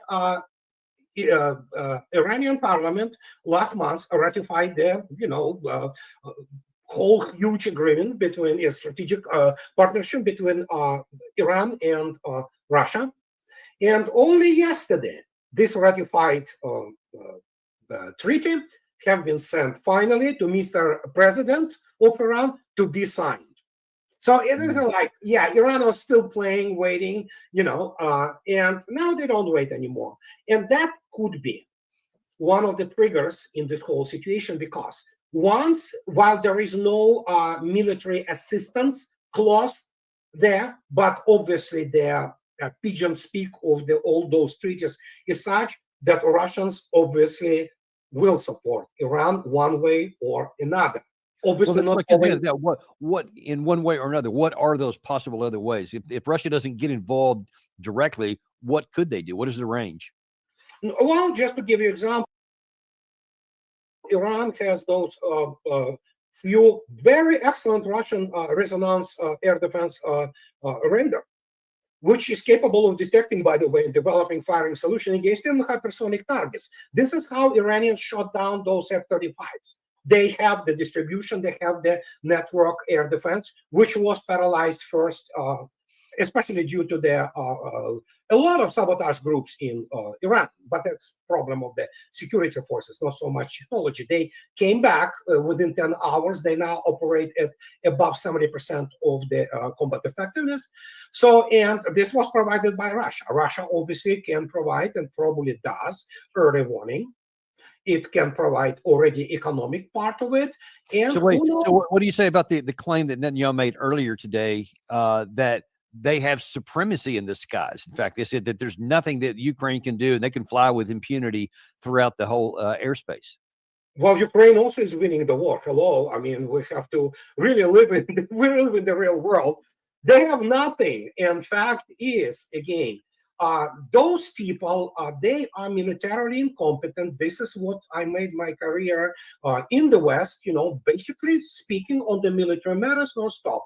IDF, the only thing they had was, again, carefully constructed mythology of the Israeli Air Force. They don't have military supremacy because they cannot suppress Iranian air defense. Well, they tried, especially primarily by the diversionary recon groups, ranging from the Mossad to, it's the whole other intelligence and counterintelligence and counter diversionary operations. And most of it, whatever the air defense complexes they disabled, were disabled not by the Israeli aviation. It was disabled by the Mossad groups and MAC groups and Kurd groups using such things as, for example, ATGM Spike, so anti-tank guided missiles, primarily. And so they cannot suppress. And whatever the Netanyahu says, remember, they said it would take a couple of weeks to clean and, defeat Hamas. So here we are. So claims, it's a butt hurt. It's a coping in the extreme. They cannot face the fact that they have been completely exposed to the paper tiger. They don't have guts to fight. They don't have resources. It's a small army, which is not so much army as the gendarme force with the heavy equipment. They do not understand what combined arms operations are. They don't know what the serious air defense is. And so suddenly they have been exposed as absolutely defenseless, practically, and they cannot take it. But there you go. It's, can you imagine? Now, it would seem like that if the IDF, if the Israeli folks behind the scenes, forget about the facade and forget about the narrative and all that stuff, but behind the scenes, they would certainly know the truth, then you would think that at this point they would say, all right, now we're willing to give peace a chance and we're willing to let negotiations. But when asked just this afternoon whether Netanyahu thought that peace talks were going to work, he said this. You're not going to stop for peace talks. Well, look, we had the peace talks. We gave it a chance. We've, clenched our teeth. We did everything we could to enable President Trump to negotiate the desired result, and that would have been preferable for us, and I think for everyone. But we saw in the course of the negotiations, while they were negotiating with the United States, the supreme leader of Iran, Ayatollah Khamenei, tweeted almost every day, "Death to Israel." The talks were merely a facade. And we absolutely, if it could be achieved with the negotiations, fine. But it wasn't being achieved, so we had to act. So he certainly mischaracterized what the Ayatollah actually said in his ex post. That's He lies all the time. Netanyahu. Right. But the point being, we can just have that as a given. But if he knew that he didn't have the capacity to win, and that the Iran does have this capacity to launch missiles, which are just basically on the Israeli skies, then it seems like it would be in his interest to say, all right, we'll give Trump another chance for negotiations. But instead, he seems to be forestalling that. What's going on there? Fanatics. He has those fanatics, religious fanatics, and whatever their name of. It's not even Likud. There is another type of all kinds of nut jobs on the right, on the Israeli right. They will not allow him. Plus, of course, his personal, survival, if you wish, political and maybe even physical, is staked on this whole thing. So they will continue to do this until Israel completely destroyed. So, and that's who they are. Okay, we had Biden administration just recently. Those morons, those lawyers, those political scientists like Blinken, like Sullivan, like the wife of this Biden dude who was out of it from the get-go. They were literally, because they're so incompetent, they were literally thinking that they can win this, and they were driving the world to the basically verge of the nuclear disaster, because in the end, this is the only option the United States has. Same goes for Israel. So it is very much in the same vein, so to speak. Different scales, of course. United States is a real, genuine, still, for now at least, superpower. Israel is not. That's a small Middle Eastern state which have been able to corrupt and subvert the United States, its own service. And as a result, they lost those, so to speak, reference points. Now, if you ask me, did they believe that Iran can do this? I doubt the military competence of the Israeli armed forces. I really doubt it.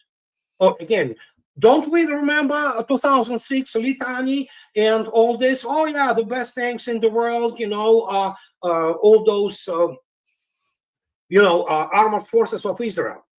Boy, they didn't like the meeting of the Karnak ATGMs. We know that. So the same goes here. They probably still think that, it's nothing. We have this. And again, do not forget, Israel is a part now it's official party to the war in Ukraine. Pro-Ukrainians, which also repeated by the bunch of the US officers, which of course demonstrates their extremely low professional level. The example being Captain Mitchell, who in the Modern War Journal stated that, oh no, Ukrainians shoot down those Russian hypersonic missiles every day. Patriots are just amazing, When you have people who believe that, and they are not professionals, obviously there are no professionals, and then when they start and begin to plan it, I am on the record for years. Basically combined West at this stage, military, they do not know what serious operation planning is. And it's not only just that the models are bad, it's the fact that the garbage as an information which being plugged into those models, and guess what? You get garbage in, garbage out.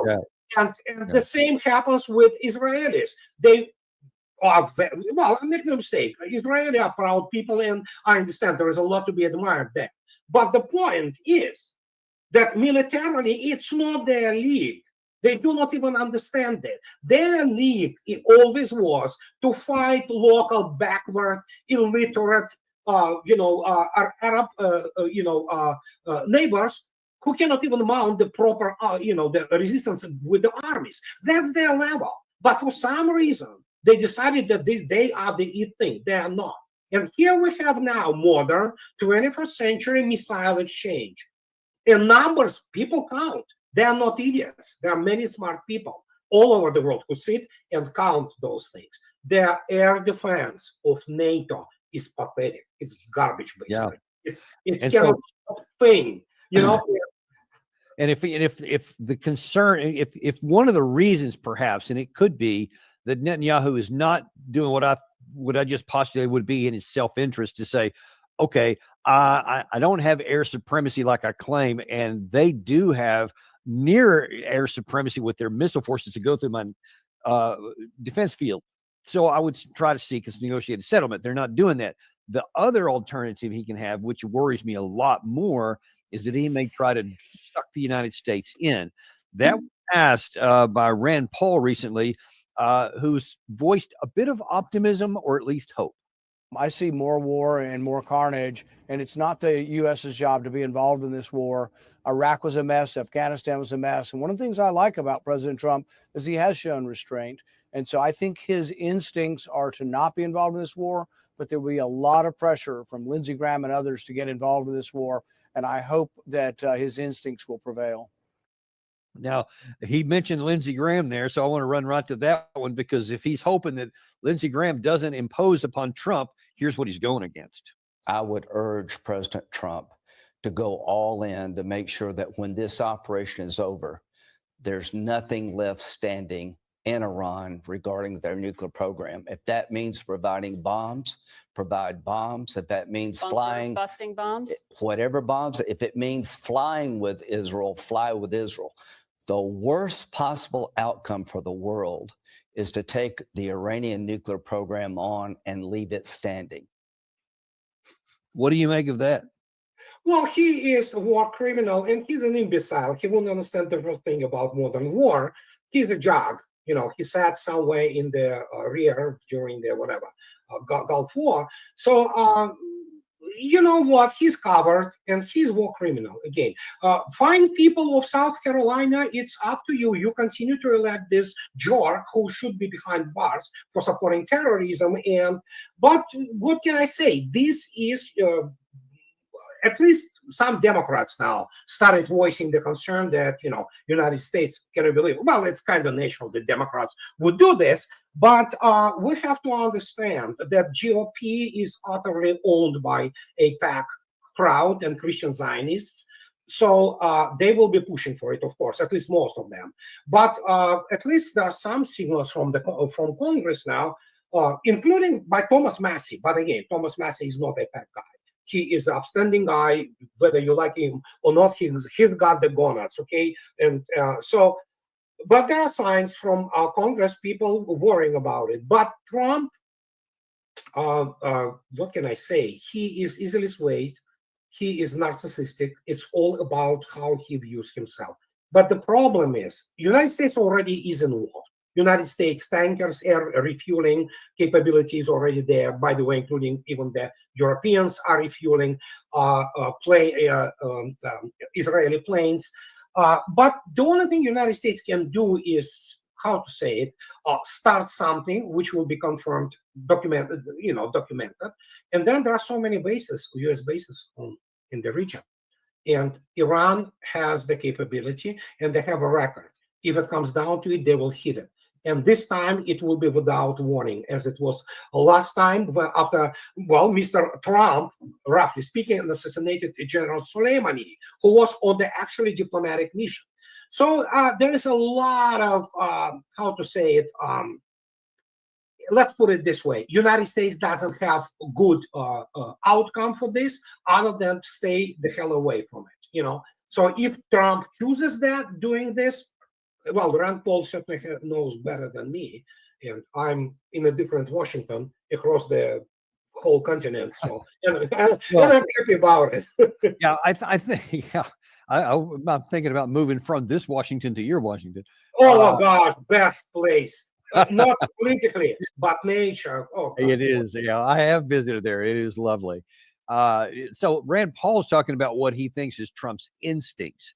And I think that he's right and identifies his instincts. But man, is he coming under a lot of pressure from others within his party, most notably former General Jack Keane. Oh, good Lord. Here's what's really going on in the Ayatollah's mind, I think. He never came to the negotiating table to really give up his nuclear capability voluntarily. Why? Because he always believed that he can recover and rebuild it after an Israeli airstrike. And he's counting on the fact that Fordow will survive this. It is in the United States' core national interest to help Israel destroy completely this nuclear enterprise. Okay. But the guarantee is for the United States to use its penetration bombing to take that site out. And I believe once that's done, we start to see the end of this thing. Okay. We've got to finish what we started here. We can't look like we haven't come to the assistance of the Israelis when they needed it the most here to finish this operation. You know, truly, he sounds like he is the chief military spokesman for Benjamin Netanyahu. He is, and it's crazy. He is, and he is disgraced to military professional. He will be laughed out of the morning session with the staff of some brigade level people because they will look at him as the amateur that he is. Most American generals, most American top brass are incompetent people. And when you look at Jack Keane, he's fanatic. He doesn't understand the first thing about 21st century. He has to get the hell out of there and retire into some nursing home where he belongs. But the problem is they are incompetent. The only thing this guy understands is some, you know what, Hollywood BS and carefully constructed, you know what, albeit, I have to admit, you can see by him that he's desperate. He's humiliated, as he should be, because he is the disgrace to the basically rank of real military professionals, which, for example, United States Army still have some, you know, but the guy is, he's a clown. And he, as I already stated, he will not be able to hold conversation on the level of the staff of the, for example, motor rifle brigade. He won't understand the technology. He won't understand the even basic tactical, let alone operational tactical planning. And yet here he is. He talks about something which he doesn't even understand what it is to penetrate something which, as Alistair Crook stated, some of their facilities are actually at the depth of several hundred meters. Yeah. I mean, you cannot explain to the guy. He never studied physics, obviously. But what can I say? But see, here's the problem with that is, though, that he looks the part. He's on Fox News every day. He's a paid correspondent. And who watches Fox News but Donald Trump? Now, yeah, Donald Trump, absolutely. Right. So now then Trump himself has no independent means to know whether what Keane is saying is nonsense. It wouldn't pass at a company command headquarters, much less a brigade or a division, or whether or not he's a four-star general. So he's just changed. Now we see on the ground there's been some actions because as many outlets are now reporting, there are a large number of fuel tankers, refuelers that are heading to Europe right now. The number I think is up to 30 that have gone. And just the claim was, oh, well, these guys are going over there for a NATO exercise, which is no big deal, except that the largest NATO exercise they've had in a long time was 2018 when 8 of these things were used. And now then there are 30 of them. And of course, that's coming on top of the recent, over the last month or so, of aircraft carriers now apparently are steaming into the area. You've had some destroyers been added lately. You got B-2s at Diego Garcia. You got A-10s apparently there as well. That's a lot of aerial combat power and naval power that are steaming into the area right now. And that refuelers is only for large scale air operations. So it seems to me that we are in real danger that this war could indeed escalate. It could, absolutely. Nobody has to deny it. But do not forget also that the only thing they operate in Pentagon with are those templates. They do not operate properly, in terms. The only thing they know is, okay, let's move their, aircraft carrier, let's move whatever the aerial assets. But the problem is, that's the whole point. The only thing they know how to fight the war is by bombing. That's that has been the template for 80 years. Well, there are a number of people in the U.S. Air Force. They believe that the United States won the World War II and defeated Hitler, and did it primarily because it bombed him. So with that type of expertise, quote unquote, what do you expect? They will be bringing, on this force. What has to be understood, and it's correctly that this image with the ranges of the Iranian missiles came up. There is not a single base United States can actually place its air assets anywhere there in the region and not being basically, attacked and struck. And that will mean serious casualties and loss of the equipment on the ground. Forget about what's going to be happening in the air. So, but it's the only thing the United States has as its means. That's always was the only thing it had. Okay, here we have our air power, grossly exaggerated, but still the air power. We have numbers. Let's move in. Let's get this, Nimitz carrier, carrier battle group there. Let's launch those Alpha strikes. The problem is, again, as already stated, evidently the concept of the long-range fires is not strong in the operation planning in Pentagon and the Joint Chiefs of Staff, because they do not understand, and it was demonstrated to them, any kind of the Air Force base in the region, it will be struck. It will go under the strikes by Iranian forces. And if anybody wonders what is this all about, I believe people corrected me at some. Iran is the size of 66 Israels. It is many sizes of Yugoslavia, and it's much larger than Iraq. And it has the terrain which is, nightmare. So if they want to find that, obviously good luck. But even if there are some, if you look attentively at the northern part of Iran, which is Mazandaran, and northern Azerbaijan, these are all mountains and hilly and very, very many forests. It's not like it's, desert or just mountains. It is very, very large. And it's a very, very large, actually, portion of Iran, not close to Caspian Sea. How many of those things there? And if they think that it's easily detectable, well, I have a bridge to sell them. So it may come down to basically the United States getting itself involved already with depleted resources as they have, and God forbids Iranians sink one or two destroyers, which they can, and then we have, what do we have? United States going nuclear, probably, because the United States cannot take it, and that's the problem. Right. Well, let's certainly hope it doesn't get into that area. But anytime you start going down that path, all kinds of bad things are possible. In the last amount of time we have here, let me ask you about one of the other theories of what Israel is trying to do, and that's to have all these attacks that can actually foment the internal collapse of the Iranian regime, that they can damage it enough. And they've for sure been having some significant attrition with assassinations of high-level generals, and a lot of them, that they can weaken enough of the fabric that a lot of the opposition will rise up.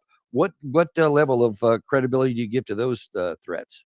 Well, they are ignorant. It's the same level of credibility of which I've been talking about the so-called Russia experts in the United States, who were saying that Putin the regime is about to collapse. People who write those things, they're mostly political scientists. That means people without any education. They still believe all this garbage, which is, remember, the Iraq will, greet United States with flowers and all that. So we know how it all ended up. And so, it's delusion. And when you have to understand, liberal pro-Western intelligentsia, urban intelligence in Tehran, in Isfahan, and elsewhere, okay? All those professors, artsy types who were the main kind of pushers for the negotiations, settlements and all that things, believing in the goodwill from the West, they are now in a bind. Can you imagine now somebody during the June 1941 in Soviet Union coming up and saying, no, it's fine. They invaded us, but let's develop good bilateral relations with the Third Reich. It's exactly the same. In fact, is as usually the case, instead of the weakening regime, what they achieved consolidation of their society, and now even liberals, Iranian liberals demand, let's get the bomb. So if they wanted it, they achieved it. And actually, already from in the morning, they already wanted to actually quit their non-proliferation on the nuclear weapons, Iranians. And so what can I say? Morons achieved absolutely opposite. It's a blowback. But then again, as I already stated, the incompetence of those elites, and Israel is the part of the Western elites, is astonishing. Those people are downright cretins if they whenever they plan, apart from being obviously militarily incompetent. And as a result, we have the consolidation of the Iranian society. And but again, same thing, like Putin's regime is about to collapse since 2014. Yeah, we can see now how Putin's regime collapsed. Yeah. Look at a different consideration, a concern. We don't know for sure how much damage has been done to the Iranian nuclear facility. Some has, I think, Fordo and evidently they hit something has something. been hit, but some of the others haven't been hit. I think Bashir has also not been hit. So what the question is, what is the risk that Iran now runs to the bomb and says, okay, that's it. While we still have these facilities, we're going to try and finish one. Do they have that capacity? I don't know exactly if they really do. I'm pretty sure they can get the bomb if they really want to. And evidently, the mood in Iranian society as a whole changed, and it's like no negotiations. Let's get the bomb, you know. And so there's a meme now circulating with Kim Jong-un and his daughter, you know, walking against the background of the huge nuclear missile. Say, you see, but your father, you know, did it, you know, in a proper time. So I mean, they may go for it. I don't know, obviously, for sure, but they may go. But there was a very interesting thing today. Mr. Ryabkov, first deputy of the foreign minister of Russia, he stated that all Israel's calculations were for naught. They were trying to overturn the board and to put new figures, you know, anew. They failed. And he told that they will fail completely. So when Mr. Ryabkov says that, okay, who am I to contradict him? So how do you, last question here, how do you see this ended? Where is it going to go? The best scenario, so to speak, obviously we know history never goes by the best scenarios, it goes by the worst case scenarios. So it's they will pummel each other until Israel completely runs out of any kind of resources, and then it's kind of, you know, fizzles out. But it's up to Israelis to decide. They elected this government. This is a genocidal maniacs, and so, but Israel already lost so much credibility that at this stage it's difficult to predict anything, and we need to wait to, you know, for at least a week before we can say with any kind of degree of probability what can come out of this. I hope, though, as Rand Paul stated, that Trump instincts, I don't think he even understands the information which, even if it was correct, would be conveyed to him that he should stay away. And what can I say? But if he goes for what he, you know, we already discussed can happen, and the United States gets involved directly, it will be the end of the Trump presidency completely. I mean, he already is on the verge of losing it completely, but if he goes, he will lose completely, and the United States will be involved completely in the political mayhem. And I don't want to see that for sure. No. And I'm talking about mayhem, and I'm talking about violence on the streets and things of this nature. Because the guy, he, as I already stated, he promised peace. You see yourself what happened. Okay, so United States is about to enter the war, which it cannot win, and it will, well, whatever is left of the credibility, there is no credibility. And Israel lost everything. They are locked at technologically by the whole world, and they showed their weakness, which in the region, in the Middle East, if you has shown your weakness, you're done. Yeah, that's all a lot of places in the world, and yeah, but just let's just hope that somehow sanity prevails, that Trump doesn't give in to the pressure, and that we can, you know, put some pressure on these guys to get this war over with. But the best of hopes hasn't worked out too well lately. We'll see how it works out here. But thank you so much for coming on today, Andre. We, as always, we're very much appreciative. And as we also always remind you, go to Smoothie X12 on YouTube and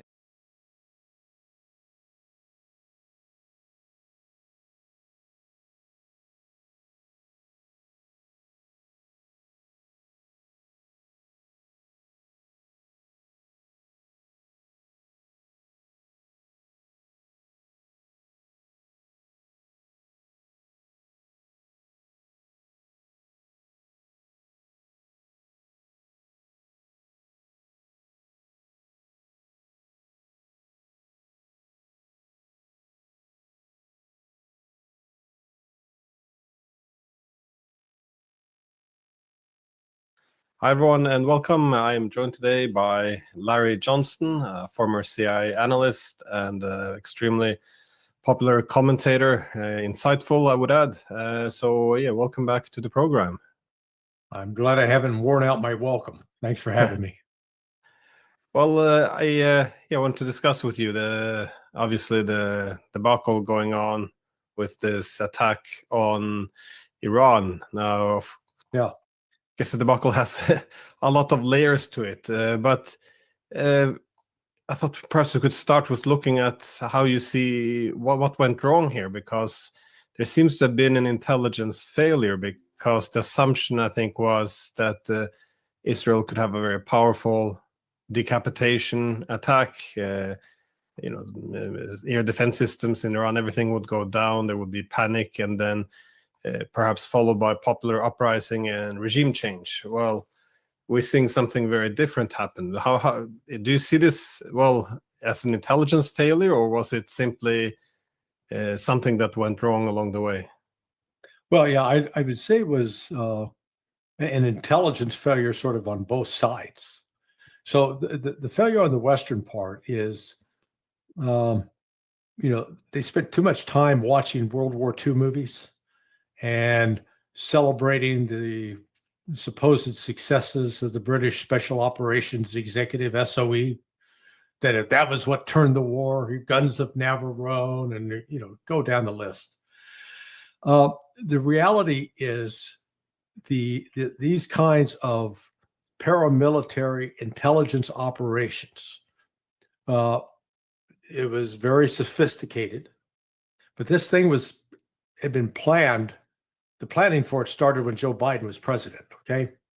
And so that means this was the CIA and British MI6 were working with Mossad. Mossad had the lead on this, but we're seeing definite crossover in the tactics, because the same tactics were employed in Russia against the strategic air bases. The tactics of infiltrating drones, firing the drones from mobile platforms, i.e. trucks, and then using those to carry out specific targets. It was coordinated as well with Elon Musk, because Starlink went active on June 13th, and it sure looks like that the Starlink system was used as the means to convey intelligence to these drones so that they could know who to target. So this thing was planned out, but again, it's planned out on this I'll call it the mythical assumption. The assumption is all we got to do is kill the number one guy or the top 10 guys. We kill them all. And, if only we would have killed Hitler, we wouldn't have had World War II. Well, we've got a track record with Israel killing people to stop terrorism that goes back 50 years, starting with the aftermath of the Munich Olympics and going after Black September. They've killed, I forget how many leaders of Hamas, starting with Sheikh Yassin more than 20 years ago, an elderly guy in a wheelchair. There's a big threat. So this notion of the decapitation strategy, it has Hollywood glamour attached to it, but in terms of actual practical effect, it doesn't destroy these organizations. Even though the Israelis still got themselves convinced, we killed Nasrallah, Hezbollah, no more threat. I mean, I've had some, I won't call them Jewish friends, but they are acquaintances who were just spinning that nonsense to me just yesterday. And it was like, seriously? I mean, these are college educated, advanced degrees, financially successful, saying stuff that's stupid.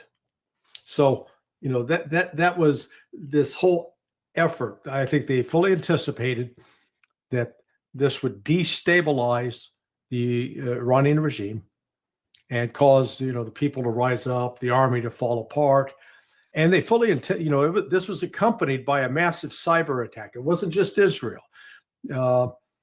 I don't have actual information to back it up, but I believe that U.S. military cyber command was involved with this operation, and it was designed to help clear the way. And the thought was it would disable the Iranian missile defense system for 4 or 5 days, maybe a week.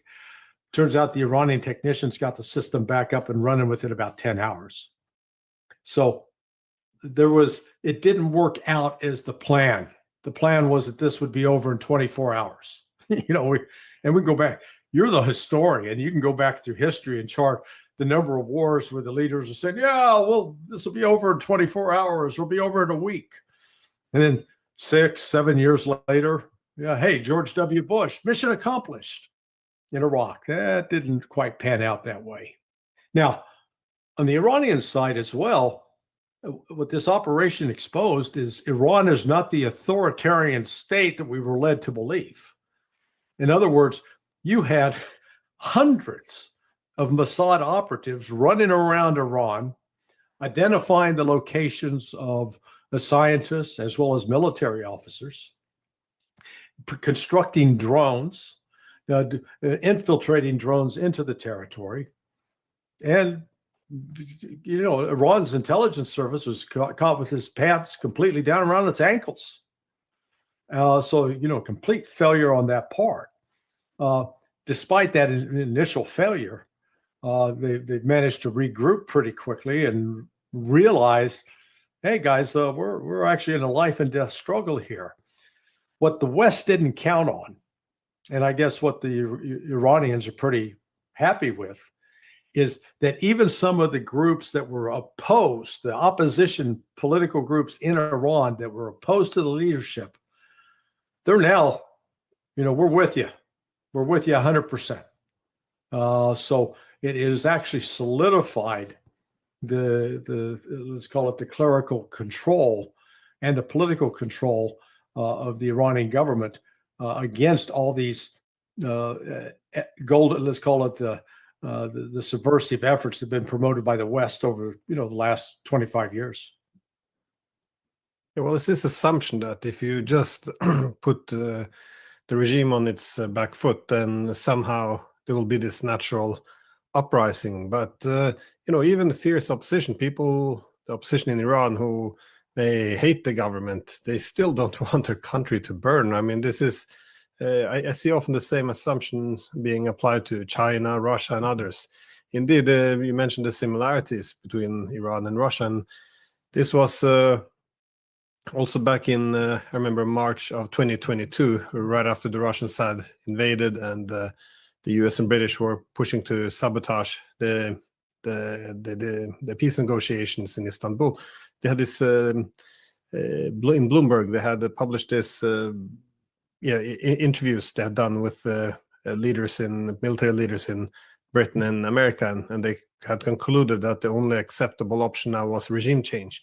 So if you put enough pressure on the government, the opposition will see an opportunity to rise up and topple the government, and whatever the opposition is will be friendly to the West. This is kind of the same dream scenario we seem to be playing every time. Yeah. But, well, in fact, one of my so when I went into the CIA, I was part of what was called a career trainee program. I had 52 other classmates. So one of my classmates, good friend, he was an operations officer. His job once as an operations officer was targeting Iran early on in his career. And so about 2006, he's now a senior guy within the intelligence ranks, and he was named to be in charge of Iranian task force that with the express purpose of destabilizing Iran. And I remember him saying, he's sitting there listening to all these plans about, we're going to do this and we're going to destabilize, we're going to get rid of this regime. And he would go, raise his hand and say, so what comes after that? And the answer was, oh, well, it'll take care of itself. So you got to give the CIA credit for being consistent, because that was the answer with respect to Saddam Hussein as well. Oh, well, we get rid of him, it'll take care of itself. They've never been right with respect. And my friend, to his credit, once he realized how sort of cocked up this whole thing was, he said, yeah, I'm going to take a demotion. And he took a job doing something else, which it was a reduction in pay. but he could at least sleep well at night knowing that he wasn't going to trigger an unnecessary war with zero planning for what came after. And that's to say, these nuts that think, oh, we get rid of Putin, boy, that'll fix our problem. Seriously? If Medvedev becomes president, you think Russia's going to be a little calmer?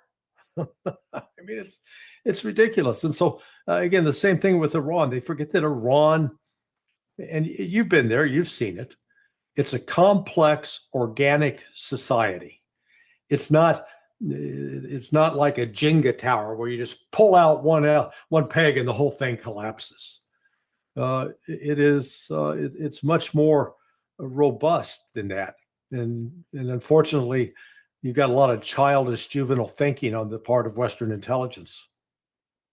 No, I agree. I think that I guess the way Iran is portrayed, I think incorrectly in the West, is this assumption that it's so authoritarian, there's no room for change. But the small things you see there, which can't really be explained, and thus we don't show it in the media, is, for example, the way women have to be covered up. This is kind of the symbol we have for Iran to show how authoritarian they are. But when you go there, it's they don't they have laws that women have to cover their hair, but it's not enforced. So if you walk in Tehran in the markets in the evening, you see like 30% of women choosing not to have it on, walking around in jeans and t-shirts, and so it's not it's not this huge Taliban which is portrayed as. And I think again, it seems very superficial to always talk about the headscarf, but this has become like the symbol we tend to lean into to show how authoritarian something is. And I think it is important because it shows that if a society is able to reform, that is, obviously this is something from the grassroots, something the public wanted, and the government goes essentially saying, yeah, well, you can't, it's not worth pushing back on this too hard, so we accept some reforms. I think this is important, but we have to kind of control the narrative. So these pictures and the reality of society, you can't really have it in our media. Right. Sorry. I was just going to say, I heard the same from Max Blumenthal was there with you as well when you were in Iran. Yeah. And, Max talked about seeing Iranian couples, young couples, being openly affectionate, in public. Yeah. And which, so again, you're correct. It explodes. There is a narrative. The West is pushing a narrative about Iran as a terrorist state, which it is not. I mean, if the definition of terrorism, and I use Bibi Netanyahu's definition, which he gave to William F. Buckley back in like 1987, the use of violence against civilians for political purposes. Well, by that definition, the biggest terrorist state is Israel, not Iran. Iran has not been using violence against civilians for a long time. It's not, it has not been carrying out bombing attacks in Lebanon and bombing attacks in Syria and bombing attacks in Yemen, killing civilians. That's Israel, not Iran. Yeah, no, I was. I actually went out for dinner there with Max Blumenthal, his wife. He even brought his 5-year-old daughter to Iran. So it's not. It's felt fairly safe. So I don't. But I saw the same. Young couples being more intimate on the street than you would expect in some totalitarian Islamic fascist state as it's portrayed. Yeah. But I guess, but besides the intelligence failure, though, another huge revelation from the past few days has been Trump himself. Again, he was elected in the United States largely on a peace platform, not just peace with the Russians, but he was against all these forever wars. He got some credibility for criticizing the Iraq war. So he came off. He was elected to some extent as a peacemaker, and now over the past few days, he looked more and more as a very deceitful warmonger. That is, he was able to fool the Iranians by pretending he was negotiating while planning to strike them during negotiations. And it also seems as if this is a recurring theme. When I was in Iran, I even saw the building where the Israelis had killed the Hamas negotiator, Ismail Haniyeh. Hania. Yeah, Haniyeh. Yeah, sorry. Not very good with the pronunciation. But also they killed the Nasrallah in Beirut. And it's just, I'm wondering, now Trump says, well, perhaps we can restart negotiations and, tone this thing down, which I'm sure Iran would like to get this to an end. I mean, both sides are hurting a lot here, but to what extent can you trust anymore, though? Every time there's a negotiation, there seems to be an effort of already planning to stab the other guy in the back. And since you brought up the comparison between Iran and Russia, this is, when they agreed on the unity government in Kiev in 2014, that was betrayed in 24 hours by the Western powers. Minsk was undermined also by the Americans and British for 7 years. And then Istanbul, peace agreement or peace negotiations, also sabotaged. It's just this. This can be so hard to trust the other side ever again, I think. We got to be clear about what the objective of the United States is, and I think there's been a mistake, like with respect to Iran, that the mistake was that the U.S. is serious about negotiating an agreement with Iran so that Iran does not produce a nuclear weapon, because Trump is saying they can't have a nuke. Well, they don't have one. So accusing them, I'm sure I doubt you don't own a Lamborghini car, do you? So, a sports car, it's like a $250,000 automobile, $300,000. I can sit here and say, Glenn, I'm not going to let you have a Lamborghini. And you're going to go, yeah, that's how I'm living right now. I don't have one. So it's a complete red herring, because this issue of nuclear uranium enrichment and building a bomb, this is all out of the Saddam Hussein playbook, going back to 2002. We can't let him. He's got weapons of mass destruction, and we can't let him have those, and we got to stop him because he's a threat to the West. That was exactly what was being said back then. And we now know that it was a full complement of male bovine excrement, which is a polite way to describe just what rubbish that was. So that's what they're using that now as the rational to justify the rationale behind this entire policy, when the policy is regime change. Get rid of the Islamic Republic, replace it with somebody who's amenable, pliable, who's going to be, our house slave. They're going to go fetch the water, going to shine our boots, going to wipe our ass. That's what we want. That's what the United States is after. And again, this notion that, we're negotiating in good faith, it's just a charade. And I think, Iran's finally awakened to these people weren't serious.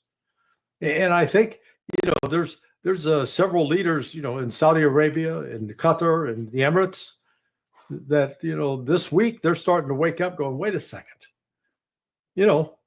Trump's a liar. Because we've watched it over. Remember day one when Israel started the attack, Trump was almost euphoric. Yeah, I told him, man. I gave him a chance. I told him you can make the deal or else, and so the deal else is coming, and we're supplying Israel with the weapons, and there's more to come, and Iran's going to be destroyed. He was beating the chest, and then yesterday. Different too. I didn't know anything. He went from also on the 13th claim. I knew everything. I knew the exact date. I knew it all. And then I didn't know anything. So it's just who trusts the guy now? Well, on Friday, the Israelis landed a very devastating blow on the Iranians, and I also wasn't sure to what extent this was something that would overwhelm them. But And I think that's when Trump came in and he wanted to join in on the victory lap and take credit for, bringing down the Iranian regime. And then, of course, Iran built up and reorganized not just the air defenses, but also the military commanders, which had been killed by Israel. They reorganized, put new guys in, and then when the retaliation began to come, then of course Trump changed his tune. I mean, he doesn't want to take credit for failures. And now I noticed he took credit for telling Israel they weren't allowed to kill the top leadership. I mean, I have a hard time believing anything he says anymore. And no, that's a lie. I mean, that's just a story they're putting out. It's complete nonsense. Yeah, I mean, Israel tried to kill Khamenei the first day. They were going to say, "Oh, let's kill these other people," and then what? We can give Khamenei a chance to say, "Oh, we surrender. All you clerics go home. We're done. We're no more Islam for Iran." I mean, it's such an obscene dismissal of how deep the faith of these people are. This is not it's not like they joined a golf club because they like the crab cakes that were served in the country club. This is it goes to their very soul of these people, and it's something they're willing to die for. That's what the West doesn't get. And this almost was quite shocked by how far we're going now. I mean, only 2 weeks ago, there were the attacks on Russia's nuclear bombers, which were, again, attacking the nuclear deterrent, and it was clearly had the support of Western intelligence. And now, 2 weeks later, attacks on Iran's nuclear reactors. I mean, this is quite extreme. And then also with some Western intelligence support, and there's no condemnation. Even the ones you think might not be involved, but you still see European leaders. The reaction is, Israel has a right to defend itself. This was a surprise attack, unprovoked. This would be the right time to use that term. Attacking the nuclear infrastructure. I mean, this is really extreme, and they have nothing to say but lean into the old catchphrase, they have a right to defend themselves, as if it is just very disorienting, how extreme things have become now. So Iran is a member of the Non-Proliferation Treaty. Israel is not, to my understanding. Iran allows IAEA inspectors on scene with Iranian nuclear reactors. Israel does not. And yet the lie is pushed that it's Iran who's building a nuke, while it's Israel that actually has a nuke, which it stole, the uranium used to, or the plutonium used to build the first one, they stole from the United States. And, John F. Kennedy, before he was murdered, was pressing the CIA to look into that, to expose how Israel did that. So these sites that have been attacked that are above ground are peaceful sites. They're not being used for any kind of weapons development, and they were actually open to international inspectors. So that's sort of the first lie right there.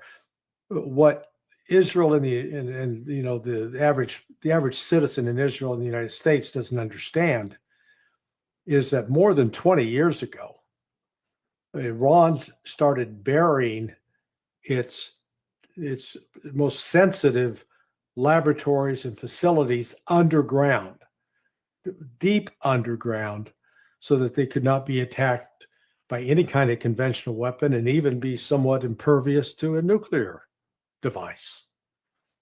Now, that I don't believe that means that they were creating a secret bomb below ground, but they have that capability, Again, they have chosen not to up to this point. Now, after the attacks since last Friday, I could see, extreme pressure coming, particularly from the military side. Say, look, we've played your peace game. We've gone along. We've tried the international rules-based order. We tried to do things according to diplomacy, and look what it got us. 250 dead Iranians, more than 800 wounded. It was significant. We got several significant pieces of infrastructure destroyed. So yeah, I can see they make a case. We need to build. If we have a nuke, we don't see the West doing this to Kim Jong-un. They leave the North Koreans alone. So if we get a nuke, they'll leave us alone, because that's all Iran wants, primarily. But they also, to their credit, they want Israel to stop inflicting genocide on the Palestinians. And but the West obsession with Iran is not confined to Iran, because Iran is it's a stepping stone to Russia.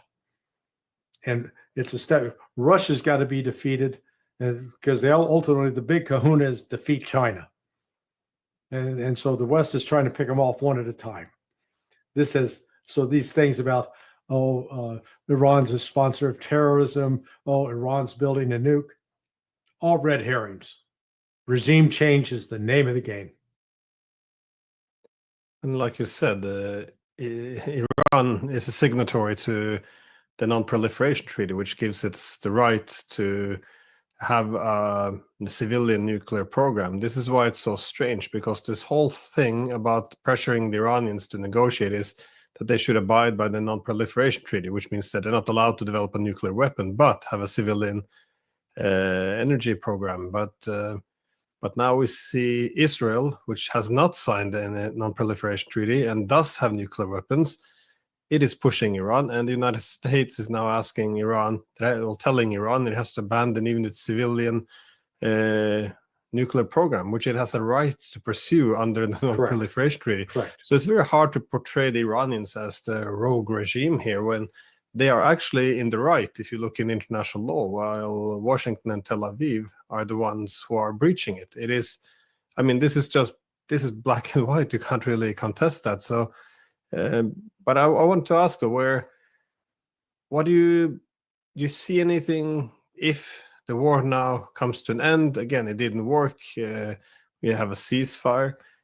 Where can we possibly the negotiations go from here? I mean, if you look apart away from the trust, which is shattered, but can we go back to IAEA inspections, because they're starting to look more and more like a hotbed for Western intelligence? I thought they were already acting quite dubious in Ukraine with their comments around the Zaporozhye nuclear power plant, but it looks as if they've been handing over a lot of information to the Israelis, essentially targeting data, and of course the names of Iranian scientists which are now been assassinated. Yeah.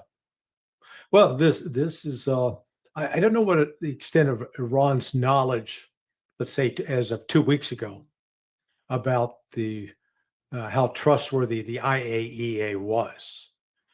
Now they know that it is it's a complete tool of Western intelligence, penetrated and carrying water for CIA, MI6, Mossad, completely compromised. And I think this is going to actually have some spillover effect. I think other countries, including Russia and China, are going to take another look at this and say, no, there's got to be a new organization, because this current one is so completely compromised. I mean, Russia's run into it with the refusal of the head of the IAEA to condemn Ukraine's repeated and persistent attacks on the Zaporizhzhia nuclear power plant. They want to pretend that it was Russia doing it, which is a complete lie. Bombing their own nuclear power plant. Not the three other ones under Ukrainian control, but bombing the ones they're controlling. This is what they kept saying, Yeah, so this is, the fact that it's discredited in that way means that it's going to end up it's going to create more tensions, because now there will be less information and less information sharing going forward. So this is with the U.S. moving refuelers, air refuelers, super tankers into both Europe and the Middle East in the last 24 hours. I think there's a high likelihood that the U.S. is actually going to get involved in attacking Iran. It's also deploying the Nimitz and some other aircraft carriers back to the region, at least in the Arabian Sea. They gonna get spanked. So this thing is fraught with peril, and I think it's going to get worse before it gets better. Yeah, that's actually was my another question I had, which is where you think we're going to go from here, because the war obviously didn't go as planned, as we can see now, Tel Aviv and Haifa and other cities being bombed in Israel. But where do we go from here? Because I see three options. And please correct me if you think I'm wrong. That is, of course, we could just pull back, say, well, let's go for a ceasefire, end the war, and pretend as this didn't happen. But again, for Israel, this will be very difficult, I think, because their whole deterrent now has been shattered. This is effectively their one chance to knock out Iran. So they probably won't get another chance. So this is, I don't think Israel is willing yet to essentially accept a ceasefire. The second option, as you said, the United States, it will join, because Israel is beginning to struggle. We see its air defenses especially weakened, and this, of course, would be a wider war. Or the third would be that the Israelis break out a nuclear weapon or something like this to have a proper decapitation of Tehran. But what are other possible options here? Because it's starting to, I'm not really seeing it. I don't see Israel defeating the Iranians now alone with conventional capabilities, and I don't really see them being prepared to accept the humiliation of walking this whole thing back. Well, we can't discount the role of Russia and China in this going forward. Russia's security arrangement that they signed with Iran on January 17th very much provides for direct military support in these kinds of conflicts, intelligence sharing, resupply of weapons, actually supply of other weapons, supplying electronic warfare, providing more robust air defense systems. And so that there's a whole level of expansion that will go on there. And my understanding is that's a message that Vladimir Putin delivered to Donald Trump on Saturday. Basically, he says, if you get involved with this, if you don't get this stopped, if you don't get this contained, then we're going to be backing Iran completely, 100%. Yeah, well, I think this is one of the reasons why the Americans were reaching, or so at least Trump was reaching out to Putin to make sure that they could patch things up, and Russia would not want to anger the US by taking the side of Iran. But that's why I'm so 2 weeks after the attack on Russia's nuclear deterrent, I don't think there will be any trust or goodwill coming out of Moscow anytime soon. Yeah. Well, did you notice? So Putin was the one who actually called Trump, and it wasn't a friendly call. The pretense was, "Oh yeah, I'm wishing you happy birthday," but it was delivering a tougher message. And Alexander Makuras did a great analysis of the statement that the Kremlin released through Ushakov about that conversation. But then just today, 4 hours ago, the United States called up the Russians and said, hey, those bilateral talks we're going to have this week about improving relations and working out our diplomatic issues, cancel, click. So the United States is in fact sort of pouring some gasoline on the fire now. And the Russians stayed calm in public, but I'm sure behind the scenes are recognizing not only are these Americans crazy, they may be getting ready to attack us. Russia's going to have to take that seriously into consideration. Yeah, Trump is out of control. Well, I was thinking, well, when the Americans or the Trump administration canceled the talks with Russia now, it's hard to see this not being related to what is going on in Iran. So, but do we have any evidence that, because I think what you're suggesting now would be probably the strongest or most likely hypothesis here, that that the Americans are blowing off the Russians because of their more or less defined position on Iran. But do we know anything more from the readouts? No, not yet. Like I said, that just came. That was just it was a news flash. Maria Zakharova just came out and she announced, "Hey, the talks you're supposed to have this week, they've been canceled. The United States called and canceled them unilaterally." So, there's been a lot of hopium that this whole process that the United States and Russia were going to get closer together. I've maintained all along, the United States is not to be trusted. I hate to say that about my own country, but we're like a raging alcoholic or drug addict. We are out of control, and we're constantly engaged in some sort of color revolution or overseas adventure. Can't help ourselves. So, well, it does seem like, to some extent, that the negotiations now with the Russians are a bit deceptive as well, to the same, or if not, maybe not the same extent as the Iranians were deceived. But that the purpose is to simply make sure that the Russians stay away while the US and Israel takes care of Iran and knocks it out. But for the Russians, but as well as the Chinese, I think they're seeing this more attack on Iran as a wider attack on the multipolar Eurasian system, which they're trying to build, because Iran has a very central position. I guess you see it the same way then. Yeah, I fully agree. Again, this is not about stopping Iran from getting a nuke. No. This is about regime change and destroying BRICS. BRICS represents an existential threat to U.S. hegemony and the U.S. the dollar-controlled financial system that currently exists, and it's got to be stopped. Or at least that's this may be one effort of the U.S. to try to stop it. But United States has got a $7 trillion debt problem coming up, or is it $9 trillion to refinance? And the United States is not in a strong position economically, despite what Trump says in public. This when a country's cornered like that they do dangerous, stupid stuff. And we've cornered ourselves. It's not that we're cornered because of the actions of Russia or China. We've actually forced Russia and China into a relationship that, it's going to be tough to break.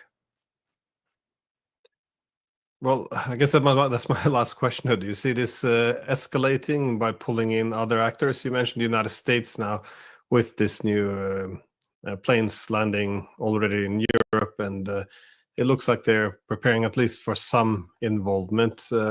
I'm guessing the Israelis are worried that their air defenses don't seem great anymore.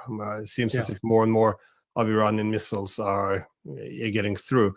So again, the Americans could be there to help intercept, or they can engage in targeting Iran as well. But if the US gets involved, and I've seen some reports which aren't, I can't guarantee them, but they look credible, that the Russians and Chinese are supplying Iran now, helping it to restock its ammunition and missiles to defend itself.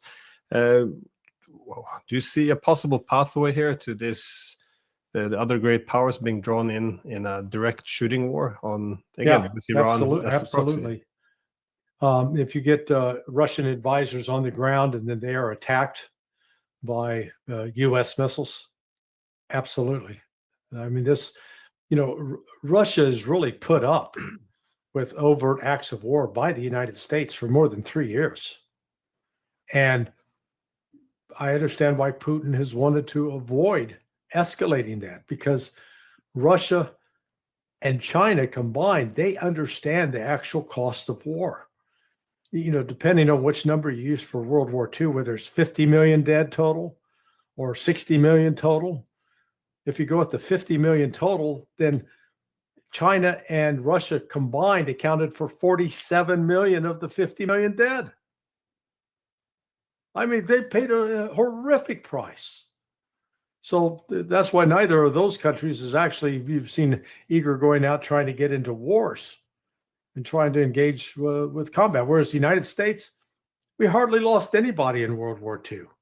I think our total death toll from combat casualties is like 290,000 for both Pacific and European theaters. I mean, hell, that's only a third of what Russia lost at the Battle of Stalingrad alone. So, for the United States, war is actually a profitable enterprise. Corporations get wealthy, members of Congress get wealthy, make money off of it. So, yeah, I see this thing escalating because the United States has not sat down and actually counted the risk. They don't appreciate the actual cost that the United States might have to pay if this goes sour. Yeah, I think my impression is from Moscow that the Russians they want to be optimistic that there's finally someone residing in the White House who wants to talk to them, who's saying the right things. At the same time, while there's this reason for optimism, even recognizing that NATO expansion is a problem that has to be addressed. At the same time, they're seeing this massive deception, and also how long can they go on and pretend as if Washington is a mediator and a negotiator while it's American weapons, logistics, and intelligence which are killing their men every day? So it is becoming a difficult balance, I guess, to pursue that optimistic path while at the same time, having to recognize reality. And I think the attack on Iran now, this could shift how they view the United States as a negotiating partner. So, no, this is interesting times. Notice that the similar tactics were used of using the ploy of peace talk, ceasefire talk. That was used with Nasrallah. Nasrallah, that meeting where he was killed, he was meeting with other senior Hezbollah officials to talk about, what kind of terms to agree on for a ceasefire with Israel and to find a peaceful solution. And they used that to kill him. And I would argue that these peace talks, these talks on securing an end to a nuclear weapons program that doesn't exist in Iran, was a mere pretext, and in order to basically line them up so they could kill them, which is what happened. But it did not mark the end of Iran, and it has unleashed a war now that Israel is in no position to win, simply because it lacks the strategic depth.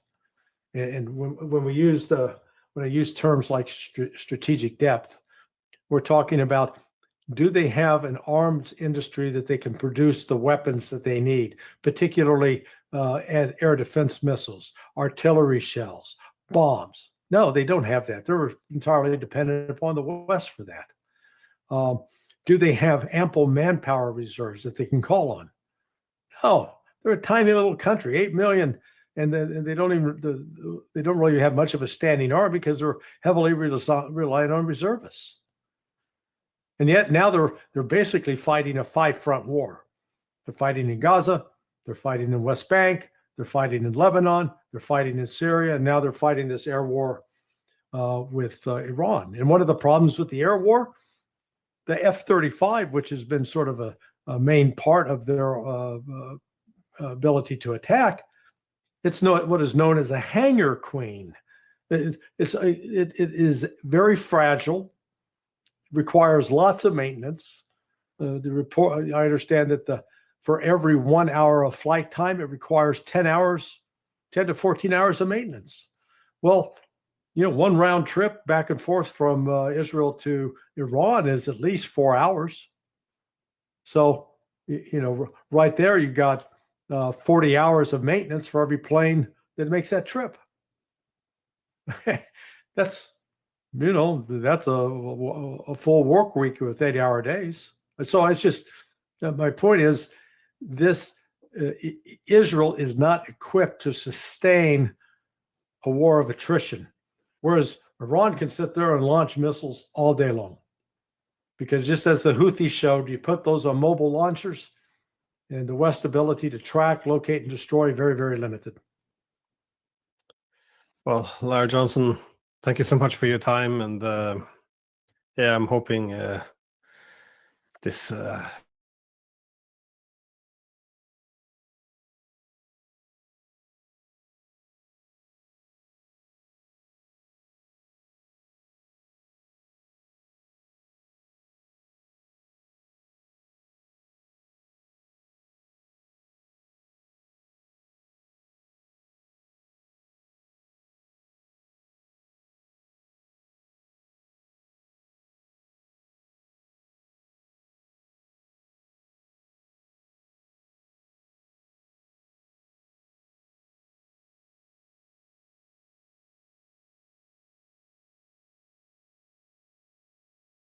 I think he's that. I don't think he's the brightest person alive. I think somebody probably told him, hey, we could pretend as if our fingerprints are anonymous and let Israel do it.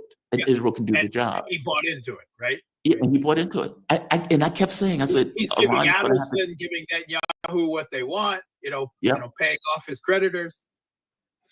I kept saying Iran is going to have to take its respect at the barrel of a gun every bit as much as Russia did. Now, right now the burden has started to shift. Russia has been bearing the direct war burden for the last 3+ years. Yes. Now, from a cold, let's put aside our sympathy for the Iranian people, for the Iranian state, for the Palestinians. Right? Let's descend into the black-pilled, cynical world of real politics. I know exactly what you're going to say. Go ahead. I know what you're going to say. This is good for Russia. Yeah. Right. I know exactly what you're going to say. By the way, nobody was talking about Zelensky, right? He's off the pages. Russia can do whatever the hell it wants. So, 2 caveats. One, assuming that the Iranian government survives, right? And 2, that it doesn't go nuclear. Short of those 2 things, which would be bad for, we can all agree, as long as this falls short of those 2 events, this is good for Russia. So 1, the price of oil is already going crazy. When the markets in the U.S. open, it's going to be a bloodfest, right? And painful day. And that's great for Russia. Russia's budget is balanced, right, at the moment, effectively, with a very low price of oil. Price of oil keeps climbing. That's just the extra cash in the war coffers, right? Yeah. I mean, that's great. So on that hand, and always high oil prices hurt the United States. They're also going to hurt China, by the way, right? But even Iran itself, right? Lots of gas and oil, right? The price of gas is also going to be affected by this, because one of the things that the Israelis have hit is the South Pars gas field, which is actually the largest gas field in the world, right? And so they said partially. I don't know what partially means. Is it 90%? Is it 10%? We don't know these things. It damages fire. Yeah. Right. So, but energy prices, big one right there. You don't wage wars without energy, or the U.S. doesn't wage wars with $200 barrels of oil, right?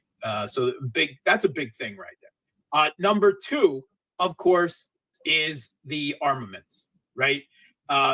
Already, was it 2 weeks ago, Zelensky was complaining that anti-drone missiles the Biden administration had ordered created for Ukraine, Donald Trump instead said to U.S. forces. So that's already clear indication, weapons that would have gone to Ukraine. We're going to see a lot more of that.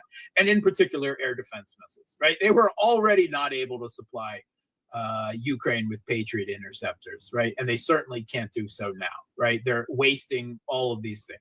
And China's watching that too, right? This is one hand, all of this military assets that are wasted there and wasted in Ukraine means that China has more time to prepare and build its strength to the point where I think we're already at the point where if there was anyone sane in the Pentagon, they would realize they don't have a chance in hell of defeating China anymore off of its own coastline, right, in the Taiwan Strait.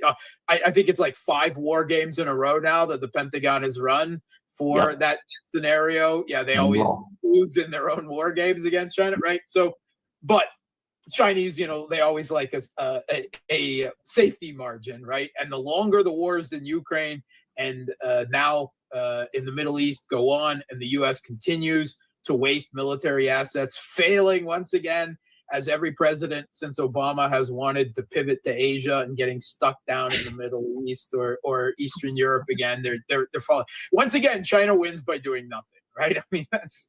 I mean, China's going to suffer from the high prices of oil, but but it's not a war. Yeah. The other thing is political capital, right? Because there's only so much appetite, even in the United States, for war, right? Within the media, within the political sphere. And no matter how close Ukraine has come to the U.S. and to the U.S. political and the fourth estate propagandist class in the U.S., Israel is more important, right? Yeah. Don't mistake the mistress for the wife. Right. At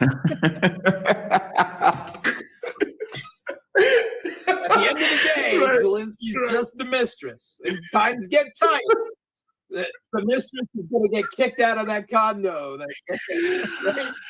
It's like, I told you I'm not leaving my wife. You got to leave. Right? It's like, you have to go.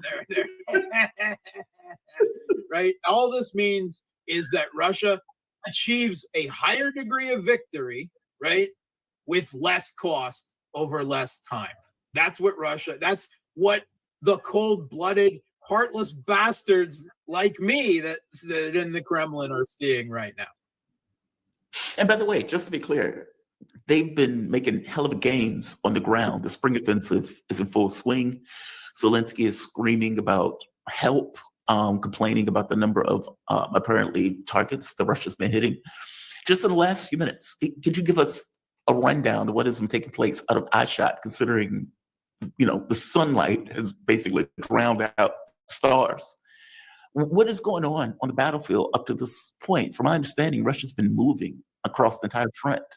Oh, yeah. I saw this morning, right? I mean, Russia is continuing advances, significant advances in, first of all, the Sumy region, where the Kiev regime moved they moved troops out of the Sumy region to try to plug the holes in the Konstantinovka Pokrovsk direction in the Donbass, in Donetsk, and from what I've seen, that's still not stopping the Russians. And now in Sumy, they're just steamrolling, right? I saw this morning that Marinka was already taken, and that Yanakovka Russian forces are already moving in on significantly. They're assaulting Yanakovka, and that is the road to Sumy, right? Sumy about to fall, right? Yeah, Sumy City, right? They're evacuating Sumy City. So that's all happening much faster than I thought it was. But also in the south, we haven't been talking much. I don't think anyone's been talking a lot about Russia's offensive occurring in the south. And the reports I saw this morning is that Russian forces are already moving into Gulaya Polya. They're assaulting, right? They're moving into the town, and they're closing on Orehov very quickly. So Russian forces in the south are also advancing more rapidly than I thought they were. And the long-range strikes also continues in Ukraine, of course, not quite to the intensity that it was a couple of weeks ago. But other than that, nothing has changed. We do have the word out from Russian intelligence that the Kiev regime and the Europeans are considering more dirty trick provocations, potentially in the Baltics, firing a torpedo at a U.S. ship and claiming it was the Russians, or sea mines, or they've got a number of things cooking up to try to drag the U.S. attention with its short attention span back to Ukraine. But I don't think that's. I mean, the U.S. has a problem, right? That's a lot of problems. Yeah, there's a lot of problems, but it's an overextended empire. Overextended. It's like you're playing chess, and it's like the queen has to protect this guy, but the queen also has to protect that guy. All right, you have a problem, right? The queen is like, she has too many responsibilities, and they partnered themselves with very weak countries in Europe that demand protection, and a ultimately weak country in Israel that demands and needs protection also. And if China, the whole goal of the conflict in Ukraine, right, of provoking it, was to overextend Russia. And what they succeeded, far more than the opposite, is to overextend themselves and their European allies. This seems like incompetence to me. I mean, the idea that you're going to provoke a war. I had a conversation with one of my guests, and I tried to point out to her that, look, just because you don't want to fight doesn't mean you can't fight. And it might have been a mistake for Iran not to go through True Promise and continue True Promise 2 when they effectively was going at it. But all things being equal, that doesn't mean that they don't have capability to decimate Israel. And, it's wild to me, right? Like every bit of appeasement, whether it was coming out of Russia, whether it was coming out of Iran, has been taken as weakness and an inability to fight, as opposed to, we just don't want a war. And yet, at the end of the day, we always underestimate the extent of how ill-informed U.S. decision makers are. These experts that they have on Russia, on Iran, on China, these are all ideological warriors in think tanks, in academia, wherever they are, in policy positions within the government. They all have ideological and career axes to grind, right? Towards, seeing the end game of their chosen opponent, be it Russia, China, or Iran. And they have in very distorted prism of which they see the world, and a very bad assessment. I mean, listen to what these people, have said about Russia and what they believe U.S. sanctions would do. They're misunderstanding the global markets. They're just they really drink their own Kool-Aid, and then the U.S. government they feed that same Kool-Aid to the people making the actual policy decisions, like ostensibly Trump. And they make bad decisions because at the end of the day, despite having intelligence, and intelligence doesn't help if intelligence is as politicized as we know the U.S., and I think we underestimate the extent to which it is. It's a poison.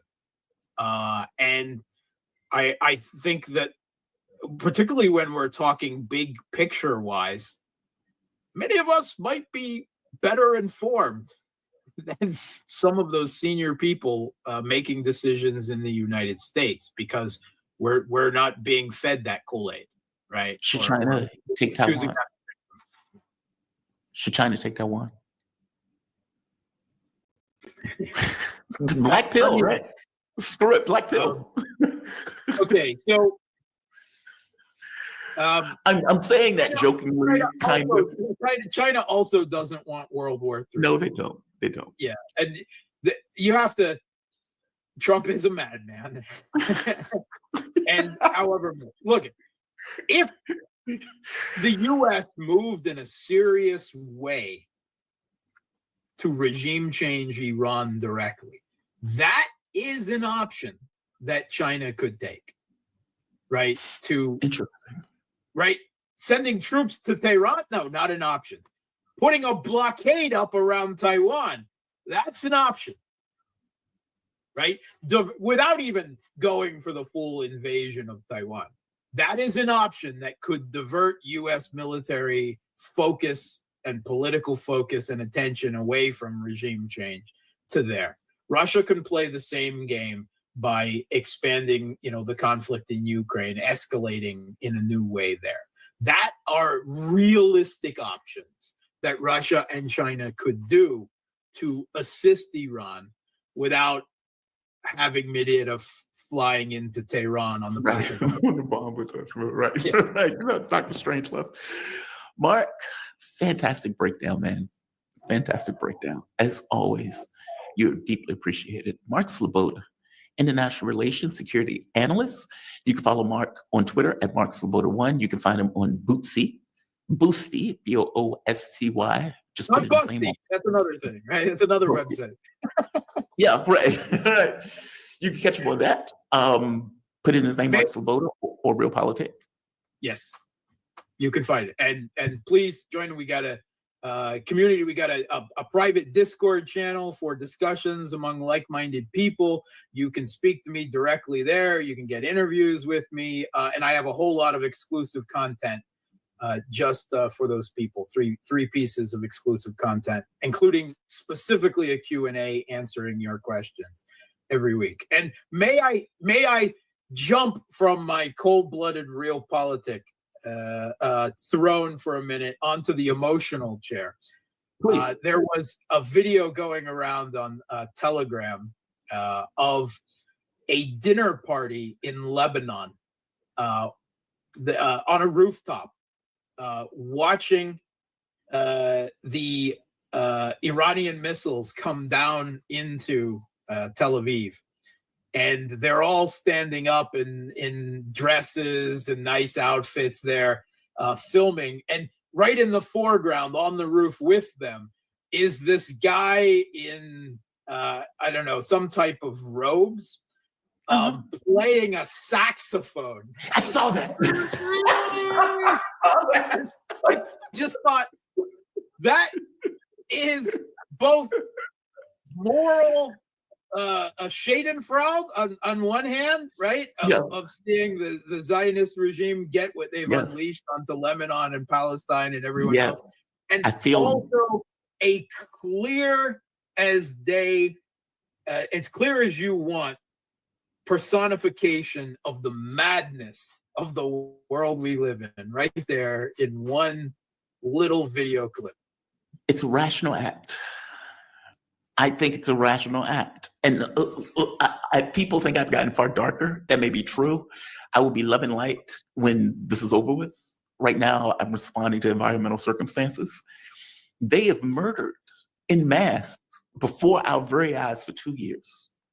And the world has effectively said, these are dispensable people, that you can get rid of them, you can kill them, you can burn them alive. They are committing genocide. They are committing genocide. They are literally starving millions of people to death right now. Yep. And so when you see finally, oh, wow, Tel Aviv looks like Gaza in certain parts, what does it do? There's a human element in you that says justice. That guy, I don't blame that guy. Now that I'm in that emotional chair, I do not disagree with you at all. Yeah. Mark Sloboda, thank you for this, Mark. You be safe, man. Have a good day, okay? You as well. All right.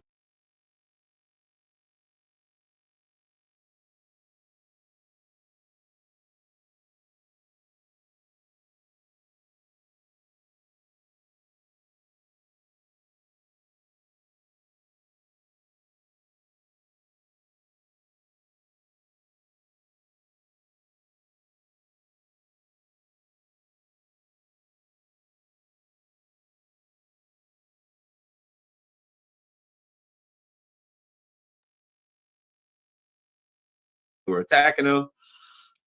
And we have now heard other things that a lot of that wasn't drones, that they had like the MEK, the Mujahideen al-Khalq, which is a cult. It's like a ISIS kind of cult that the US and the West supports. Funds, trains, arms, all that stuff. So they did a bunch of car bombs. That they did a bunch of stuff with car bombs. They had some handheld shoulder-fired rockets, stuff like that. Apparently, a lot of those bastards have been caught and met an untimely demise at the business end of a rope, as I understand it. A lot of them been caught. I would imagine, I'm not in favor of these kinds of things, but I would imagine they got tortured and hung. From what I hear, that was pretty much the succession of things. That's the direction things went when they were caught. Now, I will say this, I'm not in favor of torturing and hanging people, but here's what I understand. You betray a country, you do things inside of a country that is going to cause great damage to the sovereign government, and they catch you. Hello, I think we know how that works out. Anyway, so that's something of interest. The other thing that I heard was that really, I got this from one source, but a very strong source, and that was that when the Iranians went down, it was like a massive cyber attack got them. That was a big part of it, right? And that on the first day, their air defense went down, and that allowed Iran to come in and launch some strikes, some missile strikes or what have you, right? And that the Russians helped the Iranians, that the Russians worked with the Iranians, and they were instrumental in getting the Iranians' air defense system back up. Also, that a lot what we're hearing. So what the Israelis keep saying is, yes, we're operating with impunity in the we're flying wherever we want to. Well, apparently the number I'm getting is 4 F-35s at this point may have been shot down. That's what's being claimed. We're still trying to figure that out, but there's the maximum number, I think, is 4. Clearly some F-35s have been shot down. Clearly some of them have been shot down. At least one pilot nabbed. But as many as 4. I've also heard that Lockheed Martin, who make the F-35, they're seeing their stock take a little bit of a tumble. Yeah, it is what it is. That's irrelevant. Apparently, Iran made this big to-do, and they said, we're going to launch hundreds of million missiles. We're going to knock the crap out of we're going to knock the daylights out of the Israelis. Oh, they're going to get it. Well, apparently, so far, there's been launches, but not the numbers. Apparently they threatened a lot of missiles, but so far what I'm reading is, and apparently at one point, I know they said they launched one missile and it was undetectable by the Israelis, and that single missile came in and hit. That one of the things that I had heard that the Iranians were going to do was launch some weapons that they hadn't used before. And my perspective of that was this: it would make sense, knowing that Trump is apparently, it says a couple of things I'm hearing. There's things they're out everywhere saying that Trump is ready to go to war. That Trump has has called his National Security Council to the White House, and they're ready to attack. That Trump is saying Iran shouldn't have, they can't have a missile, saying things, saying, yes, Tehran better evacuate everybody, just making boisterous statements. Now with Trump, you never know what the heck that means. But they imply that the U.S. is going to get involved. The U.S. has sent a lot of weaponry and continues to send a lot of weaponry to the region. And my belief, at least over the last few days, was that the whole thing was a scam. That the whole thing from beginning to end, as far as negotiation, was all a lie. They were just killing some time until they got everything ready to attack. That it was all perfidy, as we say, of the violation of international law, wherein you pretend that you're going to negotiate, you put up a white flag. It's a perfidy would be like somebody puts up a white flag, I'm going to surrender, and when a guy comes to take you prisoner, you shoot him. That's illegal under international law. Or to say, I'm going to bring you in and I'm going to we're going to negotiate, and when the person comes in to negotiate, you use that to take advantage of them to gain a military advantage. That's called perfidy. That's a violation of international law, and Donald Trump and his people are clearly in violation of the rules against perfidy. But at any rate, so now the Trump has said, apparently he left the G7 and he said, I'm leaving this and going back to DC because of the things going on in the Middle East. Then there was a report that he said, oh, we want the National Security Council and he's going to meet with them. Some Israeli government, now see, here's the thing, there's a lot of BS going on. Israeli Channel 14 apparently was, it's at least it's a lot of places online. that they were saying Trump is going to sign an executive order declaring war on Iran. Well, first of all, Trump can't declare war, only Congress can declare war, but that's irrelevant now because Congress has thoroughly and completely abdicated all of their responsibilities regarding national security, national, war and peace and all that. The president can just attack anybody and everybody. In fact, it's rather than the Congress being the restrainer or being the oversight, what Congress says is, why haven't you attacked yet? That's what they do, right? So anyway, there's several things going on there. It's out everywhere. Okay, Trump's about to attack Iran. Now, here's what's interesting. Here's something, because as I got a couple of different things that I'm searching, and I'll update you. So here's what I think. See, a White House aide, it's not true that the United States is attacking Iran. Well, you know what? If I'm Iran, I'm like, yeah, that's what you said when you were negotiating with me. Well, I'll put it to you like this. Based on what I've seen the last few days, if the White House says we're not attacking Iran, I would interpret that to mean they're attacking Iran, right? CNN, citing an informed source and a U.S. official, Trump has directed his aides to try to arrange a meeting with Iranian officials as soon as possible, right? And here's the thing. Here's the reality. After the debacle, and I mean the debacle of what's the word I'm looking for? After the complete and total destruction of any semblance of trust, whether it's the United States being trusted by another country in negotiation, whether it's the American people trusting the media, trusting something that came out of the White House, trusting a leak, trusting any of that. That's all, anybody who sees the US or CNN or any of them say anything, you have to say, believe the opposite. At this point, you'd be a fool.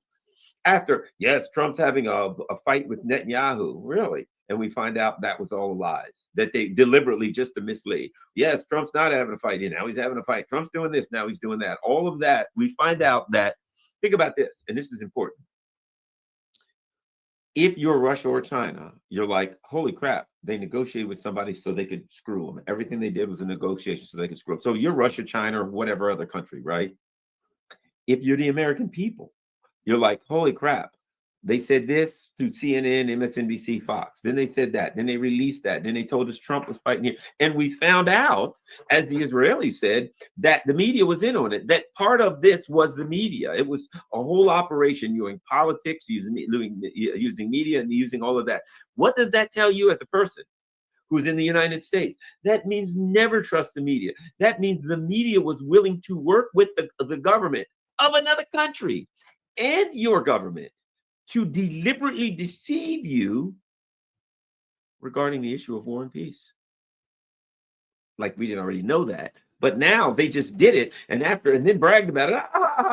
Oh, wasn't that great? We lied to everybody. We lied to the world. We lied to everybody. We lied to you and lied. Wasn't that great? We're good liars, aren't we? At that point, I got to give you this. You're a pretty good liar. You were a pretty good liar, but nobody will ever trust you again. So we got the latest. Let's see what the latest. Apparently, Kiev's getting beat up pretty good. Yikes. There's a lot of bombs blowing up in Kiev. And we're seeing this. The Iranians are the Revolutionary Guard, and I expected this. Okay. The Revolutionary Guard has targeted Israel fighter fuel production sites and energy supplies with missiles and drones. What I expect is this. Now here's something else that happened also today. The Israelis said you should evacuate this area of Tehran where like 1 million people live, right? And then afterwards, the Iranian Revolutionary Guard warns and orders the evacuation of cities. In the coming hours, the Air and Space Force of the Iranian Revolutionary Guard will carry out a precise tracking against the occupied territories. Any city, facility, or center within the occupied territories will be considered a legitimate military target. You must evacuate the cities immediately. So what Iran did was, when Israel said you must evacuate part of Iran, Iran said you got to evacuate your cities, as they say, even Steven, right? Or even swap ain't no swindle. So apparently they've just pretty much said the same thing to Israel. Look, you flatten our cities, we flatten yours. You come into our cities like you think you're going to flatten our cities, we'll come back and hit yours the same. So whatever however this game is played. And what interesting thing is this, a couple of things. Israel has nuclear capability, absolutely. But we do also know that, and let me remind you of this in case you didn't know, or tell you in case you didn't know. A while back, Alistair Crook said, I don't think Israel will use nuclear weapons against Iran because Iran has in the mountains thousands, not thousands, but they got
I seen Mahmoud, a couple of people talking about they having some streaming problems, talking about this shit. It's the third time they froze this. A couple of things. And kicked me out. Israel has nuclear capability, absolutely. But we do also know that, and let me remind you of this in case you didn't know, or tell you in case you didn't know. A while back, Alistair Crook said, I don't think Israel will use nuclear weapons against Iran because Iran has in the mountains thousands, not thousands, but they got at least dozens and dozens of bases that are dug deep into these mountains that you have nowhere. They're all over the place. And that if Israel was to launch a nuclear strike against Iran, these bases operate independently, and if they're told, if in fact something like that happens, you're to destroy Israel. You're to take out every single thing. You are to wipe Israel off the face of the map. Now, right off the bat, if you hit Israel's nuclear plant and you blow that up and cause it a meltdown, I mean, that's Chernobyl, basically. And Israel ain't that big. You turn the Chernobyl area into Israel, you don't have Israel anymore. Let's be honest about that, right? But the bottom line is, the Iranians are threatening, and the Iranians have the they have the conventional capability to end Israel. And they're saying now, we'll end Israel, we'll end Israel. I think one of the things that's going on is they're making maximum threats as Israel makes maximum threats, just to let Israel know, dudes, we can hit you really, really hard. So right now, just so you'll know, Trump is going, the usual Trump. Yeah. Trump is threatening. Trump is saying, Israel can't have. Here's the interesting thing. He apparently Tucker Carlson has, and Steve Bannon went on and did something, and they griped about this stuff. And Tucker Carlson said, basically, what are we doing this for Israel for? This ain't our fight. This is ridiculous. We shouldn't do this. This is a bad move. And apparently Trump tweeted something like, well, Tucker Carlson, let me see if I can find it. Let me see if I can. I actually have a Truth Social account. So let me see if I can find what you have. Okay. So here's the latest 2 hours ago. Trump. Iran should have signed the deal, and I told them to sign. What a shame and waste of human life. Simply stated, Iran cannot have a nuclear weapon. I said it over and over again. Everyone should immediately evacuate Tehran, right? That's Trump, right? The maximum. Oh, everybody, we're just going to bomb Tehran. Might not be a wise move for you to bomb Tehran. Okay, next. America first means many great things, including the fact that Iran cannot have a nuclear weapon. Make America great again. That's Trump. Somebody please explain to kooky Tucker Carlson that Iran cannot have a nuclear weapon. Well, first of all, we already know this is not about, the whole lie about a nuclear weapon is a pretense. Iran said, we're not trying to get a nuclear weapon. And we're willing to allow the IAEA to come in and, look all they want to, and we ain't trying to get one, so that ain't a problem. This is easy. And the U.S., well, you can't even remember what happened. The U.S. came in and said you can't even have nuclear research for 3.6% for what it would take for medical or what it would take for fuel for your own electricity plants. And Iran said you can't do that. You don't have a right to do that. That's legal under international law. The answer is no, you don't have a right to do that. Now, what Trump is doing now, he's now conflating this. What he's now saying is because Iran wants to be able to enrich uranium so that they can use it for medical purposes, for research, and for their own electrical plants, I'm going to pretend that they're saying we want a nuclear weapon, when in fact they don't. So he's going to pretend, it's conflating. I'm going to pretend that if they want, if they demand what they're entitled to do under international law and international treaties, if Iran says, I have a right to do this, and that's not a nuclear weapon, and I'm going to do what I have a right under that. And Trump says they can't have a nuclear weapon. That has nothing to do with it. It's a lie, right? So let me see. That's about it. I see right there. Anything else? Apparently, something else that's interesting. And I've read a number of things about this. Apparently, Iran has fully hacked the Israel missile launch notification system, which is now giving out false information. Yesterday, there were reports of launches today, but then there were no arrivals and no air defense work. The missile attack happened a few hours after the hack. Whether this pattern will continue today, we'll see soon enough. So apparently, and I've read this in enough places to say there must be something to it. So apparently there's a missile alert system that goes out over people's phones in Israel that says, okay, missiles, okay. So apparently Iran hacked it and they started sending people, missile alerts, incoming missiles. The people would all run into the bomb shelters and no missiles would come. And the Israeli government say, hey, we didn't do that. So apparently the Iranians have hacked them.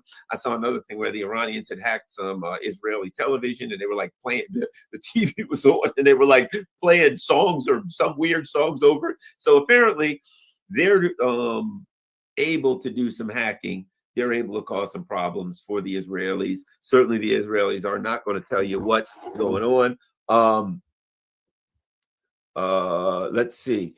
New, the Haifa refinery reports that following Iranian missile attacks, the power plant supplying steam and electricity has been significantly damaged, along with other facilities. All refinery operations and related companies have been shut down. So apparently, these refineries have been hit.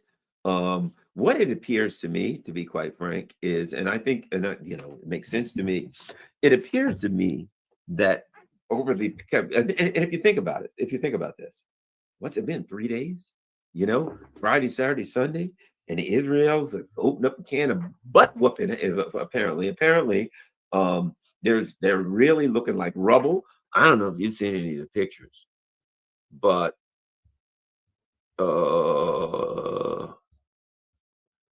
it looks to me like, if I get some of them,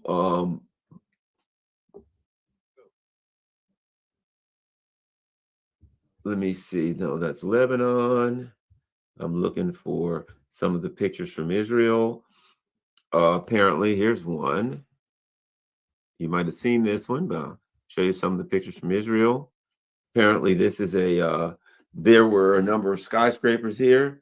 Apparently, a missile visited them, and you see that's just rubble. That's just absolute rubble. So the Israelis, apparently, things have not gone well for them.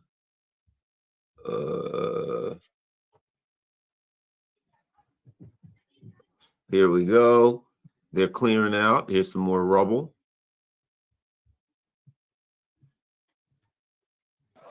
You can see the rubble here.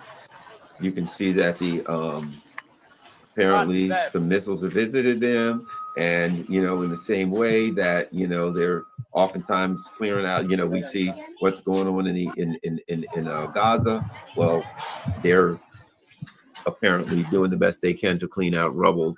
Also in Israel, apparently that's the situation ain't so good for them there.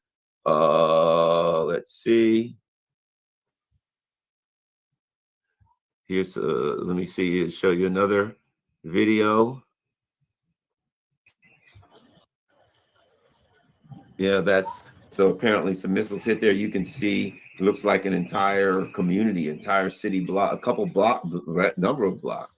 They've been blasted to hell. So all of those buildings are gone. That's nothing but rubble.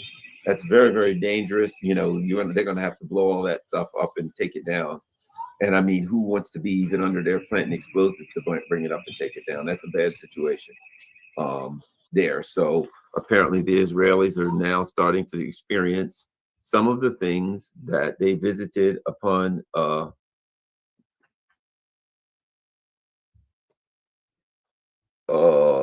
this apparently, I don't know if that's Tel Aviv or not. Somebody says that's Tel Aviv, but I don't know if it is or not. Here we go. Here's another one. We're looking at some pictures that we can find online. There's another picture in Tel Aviv. You can see a community there all blown to hell. And it looks like some a bad situation for a Hyundai. And of course, you can see trees mangled, buildings mushed, mangled, and bashed, and people with orange hats on for whatever reason. I don't know, but they got orange hats on. That's all I'm saying. We may be able to see. Let's look for Haifa. One of the things that we also, let's see.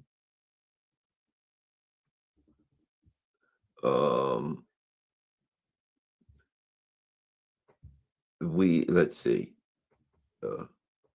This. Here we go. Let's look for. This is what's been going down in Haifa. You can see missiles dropping out of the air. That street there, that was apparently a hypersonic missile.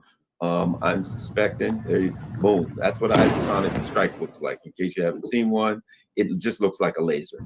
I mean, when those things hit in at 12,000 miles an hour, whatever the case may be, the kinetic energy alone is going to, just do unthinkable damage. Let's see what else we got. Let's see what else we can find. This apparently Haifa, I believe. All right, let's look at another. Let's take a look at that. You can see that's a hell of a blast. Whoa, two of them. Those are some. That's a whole. And look at you can see the fires afterwards. So whoa, big fires. That may be that refinery they hit, because that is a gigantic fire burning up. Holy crap! Yeah, that's considerable fire afterwards. So that could be I know they hit a refinery in Haifa. So that says B'nai Brak all hit, including Haifa's oil refinery. Yeah, they're hitting military bases and stuff like that. So you can see, I mean, I would imagine. Let's take a look here. Let's look at some more stuff here.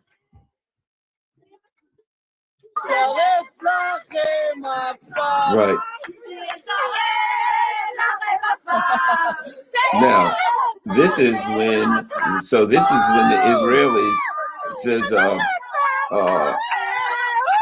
video shows Israelis carrying the missiles that landed on the Arab neighborhood in the city of Hama, north of Haifa. So there's all kind of stuff going on. Let's see what we got here. Oh no, we already watched that one. apparently. Now the other thing is this is of consequence because this is something else we've seen.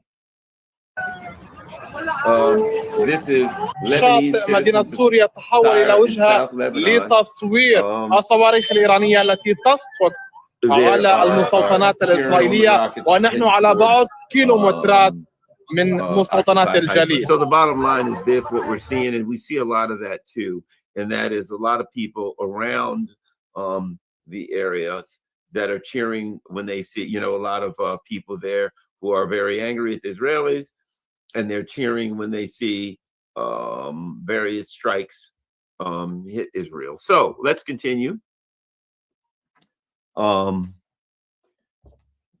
It appears to me that, I don't know just yet, but it appears to me that the Iranians, to be quite frank, can kind of hit Israel at will. It seems to me that they can hit any site in Israel they want to. It also seems to me that, you know, while the Israelis are going to hit TV stations and stuff like that, right? And they're going to say, because apparently they hit an Iranian TV station today. So they're going to hit TV stations and stuff like that. But here's the reality of that, right? And because I've heard, like a friend of mine was saying, well, why don't the Israelis hit an Iranian TV station? Why don't the Iranians hit back? Why don't they hit a TV station? And my position was this. I said, number one, it's against international law, and it's a military conflict, and you need to stay within the confines of international law. I said, but let's also add this. Every missile that you shoot at a TV station is a missile that you didn't shoot at a base. And I would argue the British World War II plan, one of the things that was happening early during World War II is that the Germans were bombing the crap out of the RAF, and they were tearing up everything. They're hitting their bases, they were hitting their factories and everything. And the Brits were like, what the heck are we going to do? It'll all be gone. And they came up with a devious plot that actually worked. That's when they first started bombing German cities, civilians. And it was bait. It was, we'll bomb German cities, and then hopefully they'll come back and bomb our cities. As sad as it is, they said, if they bomb our cities, we're going to lose civilians. But if we lose the RAF, we have no way to defend ourselves. At least that's the way the story goes, as I understand it.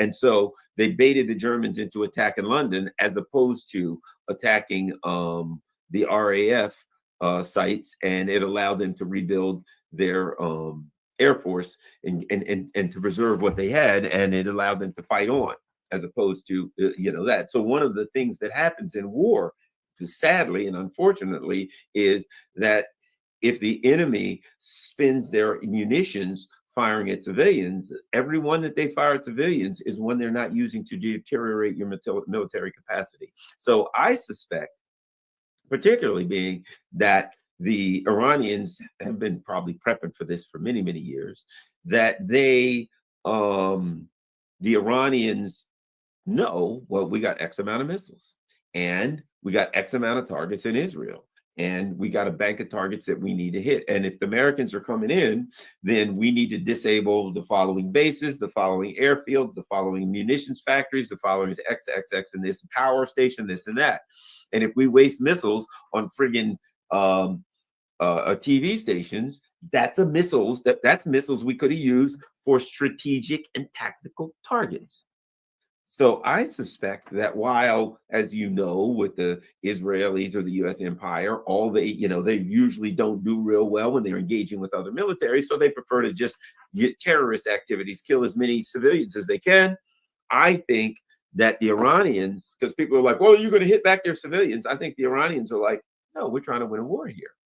We're trying to engage in military in a conflict, and it is more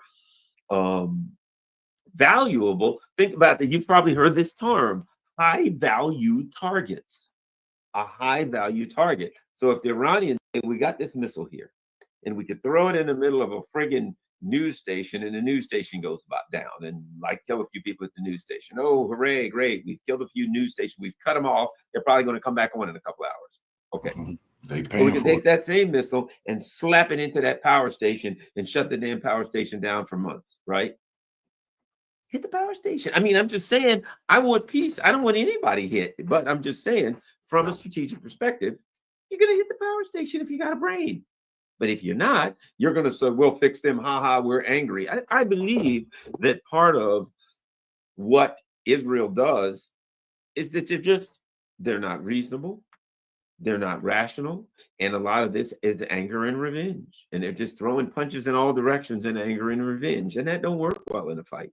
In a fight, you don't want to be angry. And you don't want revenge. You want to be cold and calculated. You want to be thinking clearly and assertively, and you want to be aggressive, but you want to be able to know what the hell's going on if you're in a fight. You don't just want you're going to get yourself killed, beat to death, and you're not going to win the fight. Bottom line, the odds of you winning the fight, the more emotional you get, the greater the odds of you losing or getting the hell beat out of you goes up. Okay, so I think what Iran's doing is they're not going to buy into it, and they're going to, in the same way when the Israeli said, "Hey, you better, you better evacuate part of Tehran." The Iranians just said, "Well, then you better evacuate your cities." So I mean, it's like tit for tat. You said that, we're going to say this. What are you going to do? We can't control if you're going to do something crazy and try to kill a bunch of people. But understand something: there's going to be hella pay if you do that, and the Iranians have the capacity.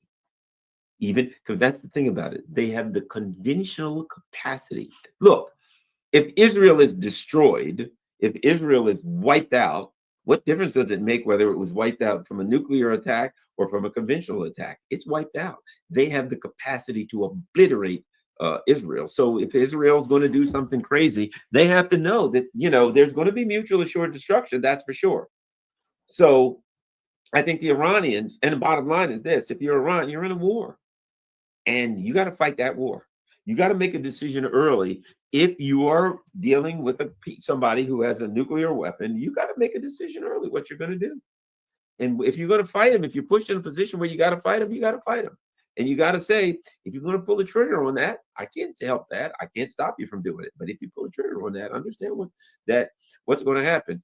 And of course, what's a couple of things that are interesting, and I'm not sure how much I know about this, and you probably heard about that too. Pakistan seems to be very angry. Pakistan seems to be saying to the U.S. and Israel, don't do it. Don't, go too far. We stand with Iran. Well, they got a border with Iran, number one. Certainly any problems in Iran, refugees, anything like that would certainly flood into Pakistan and disrupt Pakistan. Pakistan doesn't need headaches like that. If there were a nuclear weapon, the fallout would fall over 300 million Pakistanis or 200 million, and that'd be it for them. They'd be effectively nuked too. So they're like, no, you're putting us in danger. So the Pakistanis, Pakistanians, I don't know what the hell, but the people in Pakistan, their government, which is not interesting. It's just, it's a military dictatorship for that matter. But they're pushing back hard, saying this is not a good move. I have heard rumors. Don't know it for sure yet, but there are rumors that the Taliban in Afghanistan is saying, be careful, because if the U.S. gets involved, we'll declare war on Israel and the U.S. See, Trump is talking a good game, but there's a bad potential here. There's a bad potential here for the U.S. to, bite off something. But, Israel's already bitten off something they can't chew. But as I said, to me, my belief is now, based on the treachery that I'm seeing, I believe that this was always the game. That the game was Israel will hit first, and that will give the U.S. the pretext to come in. That the U.S. can't just get away with saying to our citizens, hey guys, we decided to attack Iran, and there's going to be hell to pay. Your economy's screwed. Gas is going to be through the roof. Everything's going to be through the roof. They'll be massively off. You're screwed. But we're attacking Iran. Leave me alone. That they couldn't do that. That the plan was, we'll get Israel to do it, and then we'll say we got no choice. We've got to protect Israel. But here's the thing: if they go into the war, there's already a war inside of MAGA. There's already a lot of people in MAGA saying, I didn't vote for this. I didn't want this. So if they do this, you know, in a way, let's see. I mean, you know, Trump will have numbers below anything you've ever seen before. You know, Trump will be in deep and serious political trouble if he does this. And it certainly at this point appears that he's going to.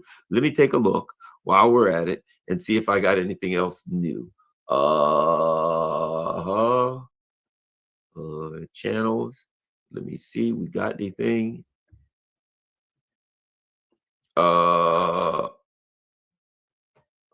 Kiev's been hitting pretty hard.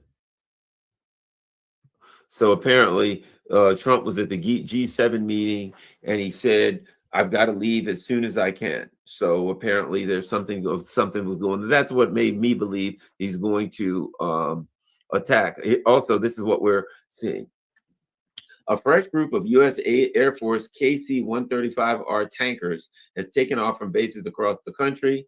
Flight paths show at least 6 tankers in this group alone converging near the Atlantic. These refueling aircraft don't deploy like this unless they're prepping for sustained overseas operations, fighter escorts, bombers, surveillance flights, or long-haul airlift missions.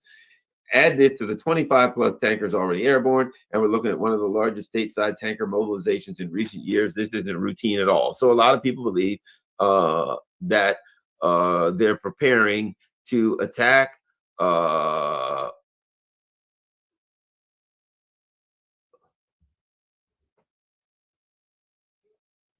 let's see what else we got.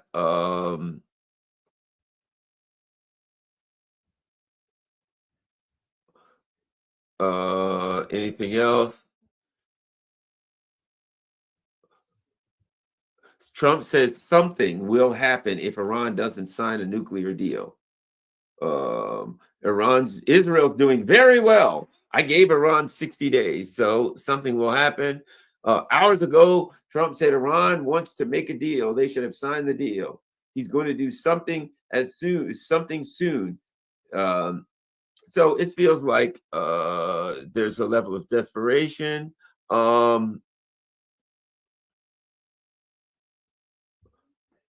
So do you see? Let's see. And so Trump here's the stupid thing about it. So Trump keeps talking about Iran should have signed a deal. They should have signed a deal. Here's the bottom line. They never offered a deal. They never got to a deal. Iran said, we want to negotiate. And the U.S. said, okay. And the U.S. said, okay, you got to give up everything. And Iran said, nah, we're not going to do that, but we're willing to do this. And the U.S. said, no, you should have signed the deal. In other words, you have to take what we offer you or we'll attack you. It's gangster. That's, you know, the thing about it is Trump uses the word deal, which is, you know, in an imbecilic way. Deal, everything's a deal. You know what that's like saying? If you walk out, you know, you walk into your car and some guy runs up behind you and sticks a gun in your back. And you say, oh my gosh, and he takes your wallet and he walks away.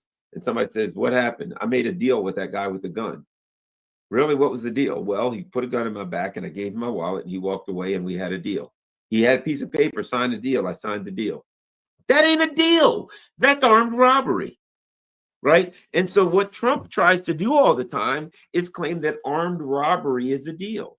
And might I add, they never intended on a deal.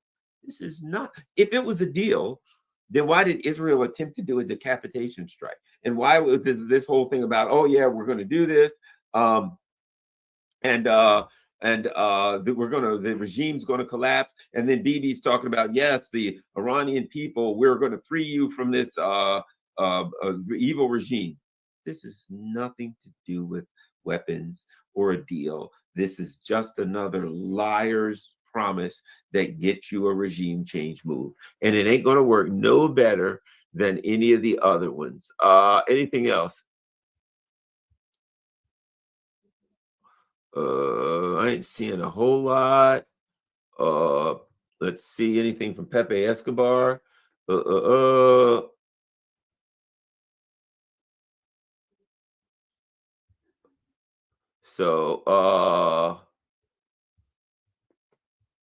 Yeah.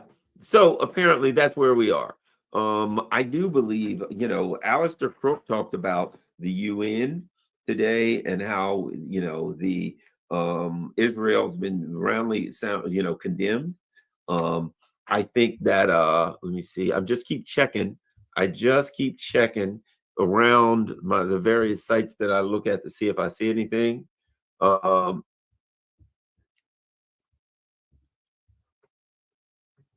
We've got U.S. President Donald Trump issued a cryptic warning on Truth Social, urging everyone to leave the Iranian capital as soon as possible.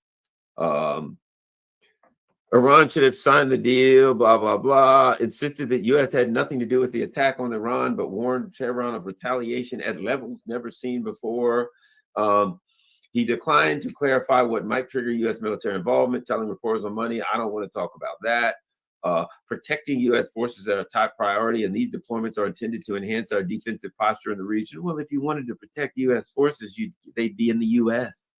You're going to protect. So I think what we're looking at here is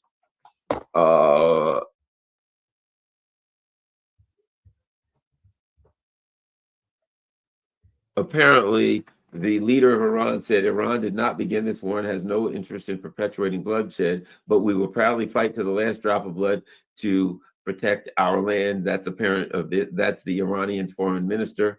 He warned that getting the U.S. mired in the mother of forever wars would destroy any chance of a diplomatic situation. So here's the deal, too. Iran went in there, and this is the problem they also have with faking this business about nuclear weapons, and that is this. And this is the real jam that they've put themselves in. They've kind of guaranteed themselves a loss, because if you say, look, you've got to sign this deal about nuclear weapons, which means no enrichment. Okay. And Iran says, we're not going to do it. So then you attack them. You attack Iran and say, okay, we've attacked you. Now, and then you say the whole time that we were negotiating with you was all a lie. We were negotiating with you so that we could kill you, so that we could attack you, so that we could beat you up. So when we said we were negotiating about nuclear weapons, we weren't really negotiating about nuclear weapons. We were just setting you up so we could take you out, right? Now you say, now let's go back and negotiate. What's Iran going to say? Yeah, right. I don't think I'm going to go through that again.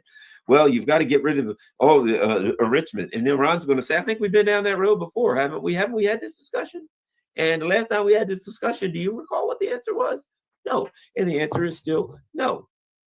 So we might as well just keep fighting until you get tired of fighting, because we ain't going to get tired of fighting. And what is the U.S. going to do?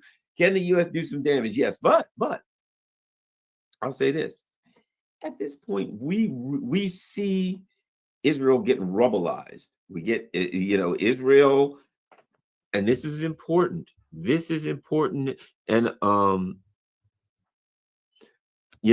maybe I've said it too many times today. Maybe I have, but I got to say it again, and it's critical. I've said it in every show, and I've covered it in every single stinking show. And this is critical. Well, I guess it ain't that critical. Well, there we go. Israel tells airlines not to let Israeli citizens leave even once repatriation starts. The Israeli government has instructed the domestic airlines not to allow Israeli citizens to leave the country on planes designated for the repatriation of Israelis stranded abroad. Right? So they said it's about overcrowding. It's about overcrowding. Sure. I want to leave. Nah, the planes are too crowded. Nah, you can't leave on those planes. In other words, it's a concentration camp for Jews. It's in a concentration. You got, in order to be Israeli, you have to be Jewish, right? So it's the concentration camp. They're getting blown up. I want to leave. Sorry, you can't leave. Hang around here, but I think I'll get blown up. Yeah, you probably will. But look at the bright side. You're in the promised land. At least you'll go out in the promised land. Hey, think about it. You made it to the promised land, and then you got blown to smithereens. But I want to leave. I'm from Brooklyn. No, you ain't going back to Brooklyn. So if you're an Israeli elsewhere, and you called your brother, hey, Dave, when you coming home? I'm not. Why? They told me I can't leave. But I left last week, and you told me you're going to leave this week. Yeah, good. You lucky bastard. You got out last week. This week ain't nobody getting out. Now, but there's bombs landing everywhere, correct? And you'll probably get blown up. Yeah, that's also correct. And you can't leave. No. But I thought that's what we were doing to the people in Gaza. Yeah, we were. It's karma's a you know what. You know what I mean? Turnabout is fair play. So now, unfortunately for the Israelis, their government has said the same thing to them that their government has said to the people of Gaza. You can't leave. Just hold your hand out and catch yourself a bomb because it's coming down and dropping on you. That's where Israel is. And I think, I'll say this, I think we're looking at the end of Israel. I really believe one way or the other, we're looking at the end of Israel. How does Israel, a country who says we're the Jewish homeland and you're Jewish and it's not safe around the world, you got to come here where it's safe. There's anti-Semitism and all that stuff there. You don't want to be there. You want to be here where it's safe, where we have our homeland. God gave us this, blah, blah, blah, blah, blah. Unless they start bombing the hell out of us, then you can't leave. Come on in. Okay, I want to leave now. Yeah. That's not how this game works. You can come here where you'll be safe. It ain't safe. Oh, my phone, whatchamacallit, let me plug in there we go. My computer's plugged in. I thought it was going to crap out on me. For God's sake, that wouldn't have worked out well. At any rate, yeah, so you get the point. I don't know. They're saying they're worried about overcrowding and the risk of mass casualties amongst passengers waiting to depart. So the passengers won't be allowed to depart. It's kind of convenient, that what people, I've always felt like this with Israel too. Why in the hell do they put, if you think about this, they put all of these major defense and intelligence headquarters in the middle of the city? Because, and I'll say this, whatever they say, whatever the neocons say that you're doing, they're doing. What do they say? Well, Hamas, they hide stuff right in front of the people. They use the people for human shields. All right, well, where's the headquarters of the IDF? Nah, in the middle of the city. Where's the headquarters for the your intelligence? Right in the middle of the city. So you put all of your headquarters and all of that stuff in the middle of the city so that it's going to get attacked, and then you're going to say they attack neighborhoods. And what do you say about Hamas? Oh, they put all of their stuff in the neighborhoods. So that I'll put it to you like this.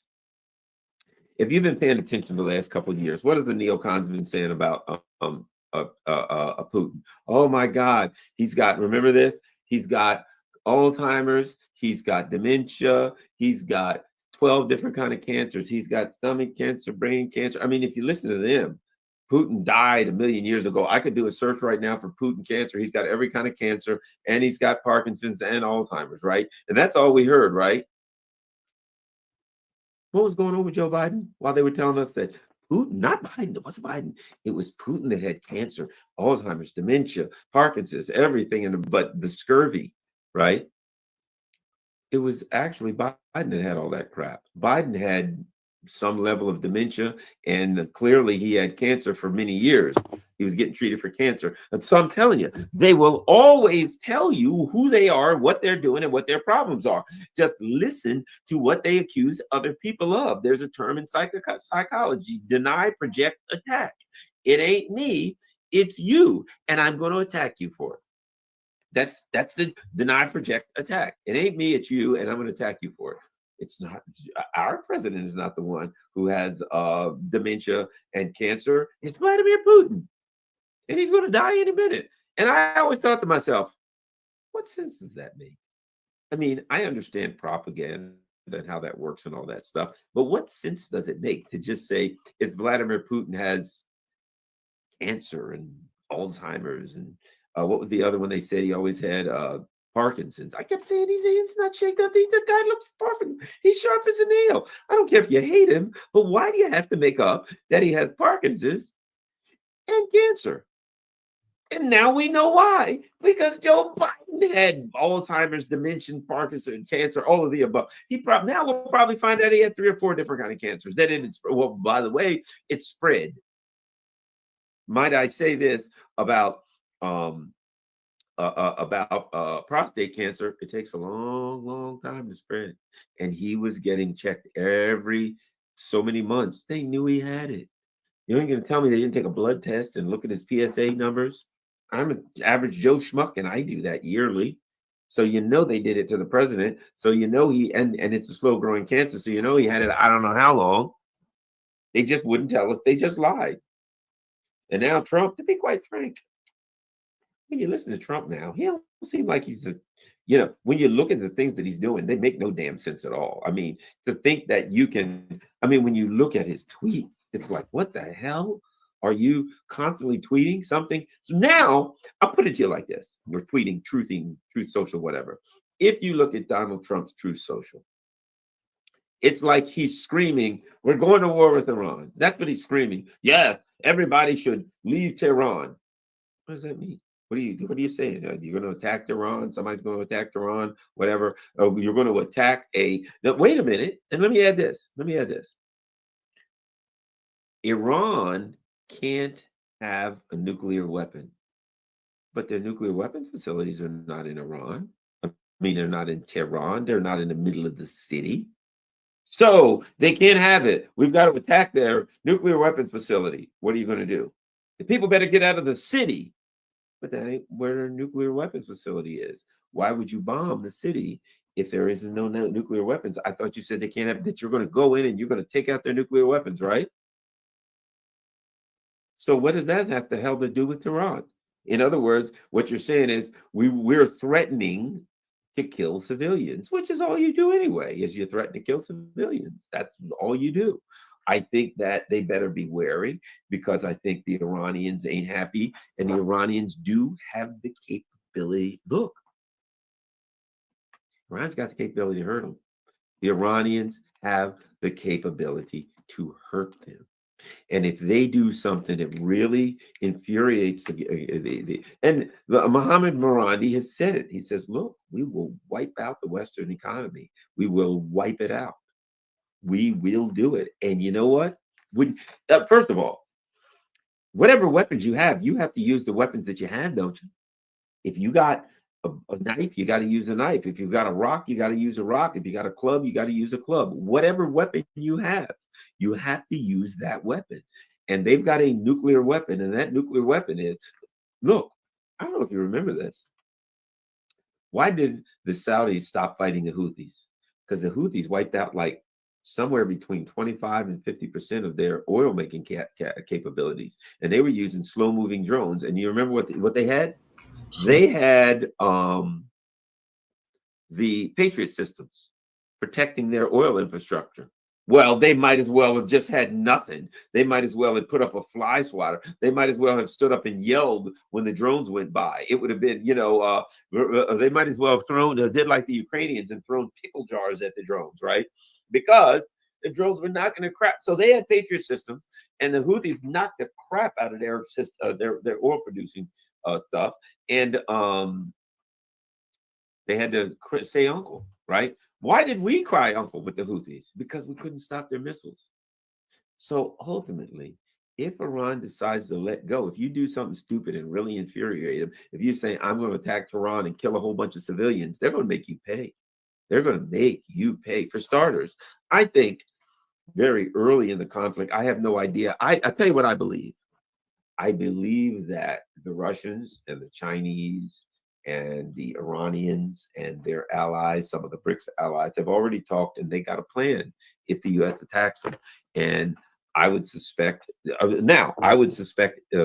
some point within a week, if the U.S. attacks them, which seems to be imminent, you're going to see another oil embargo like you did in the 1970s. You'll see some kind of an oil embargo. And that oil embargo will just drive the price to hell. And if the latest oil embargo in the 70s, there was so little oil, what they did then was they said, if you have if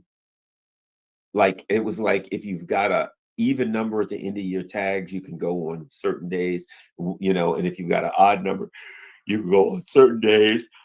Can you imagine what happens to our country now if it's even and odd days for gas and the price is really, really high? And then, because we got enough problems. See, back then, when that happened, we had a very significant, what do you call it? We had a very significant industrial base. So you still have a lot of people working in industry.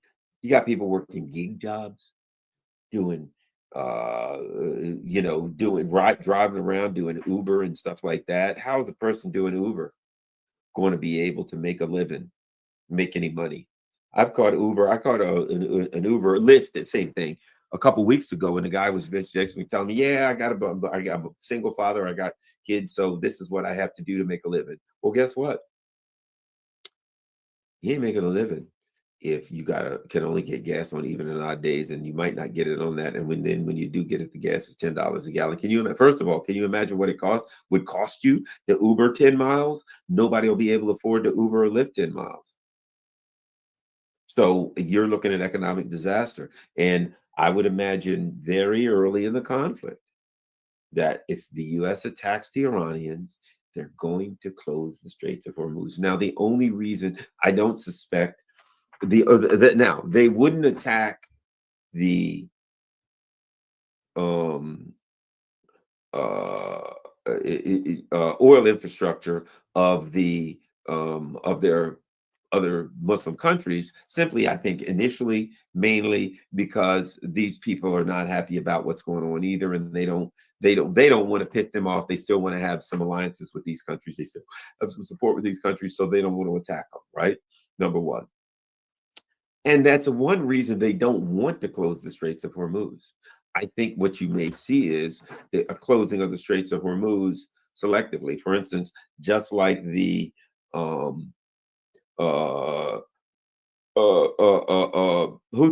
did, and say, you know what, the ones that are going to Russia and China or something like that, the ones that are going to friendly countries, that's a precedent that Russia set, that they will deal differently with friendly countries than non-friendly countries. So in that the same way that they're doing, that the Houthis did, Iran could say friendly countries can go through, unfriendly countries can't. Also, there has definitely been a word that if the Iranians close the Straits of Hormuz, that the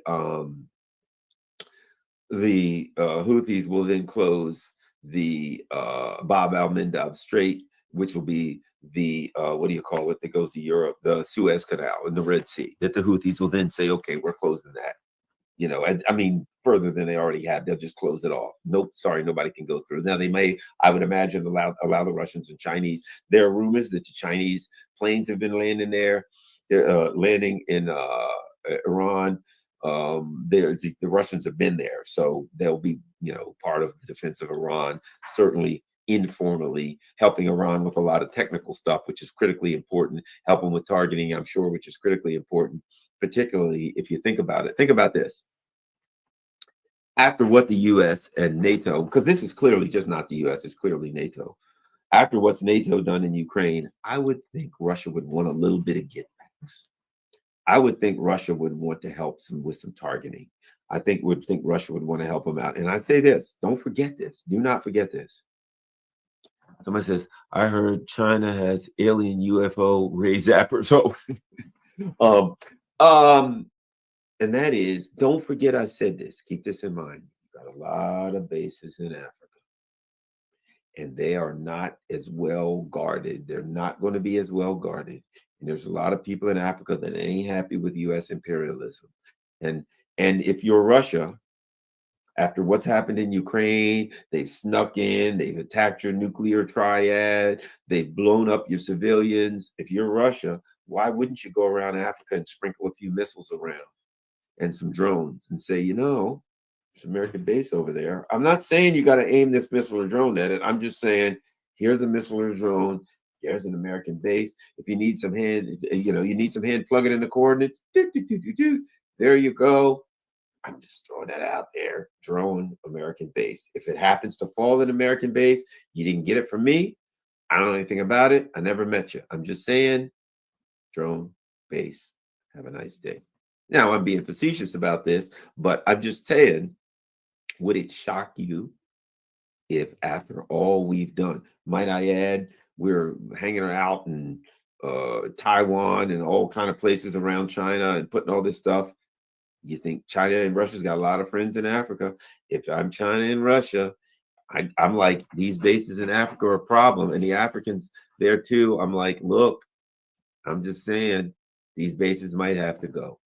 If I'm China, the other thing is this, like the last aircraft carrier or something that was in the South China Sea, if I'm China and something kicks off, there's two things I'm going to consider. Number one, if I'm not happy and really not happy, I say to the U.S., you know that deal we made the other day where I was supposed to be still shipping stuff to you and you were going to drop your whatevers, you're going to drop your tariff, yeah, forget it.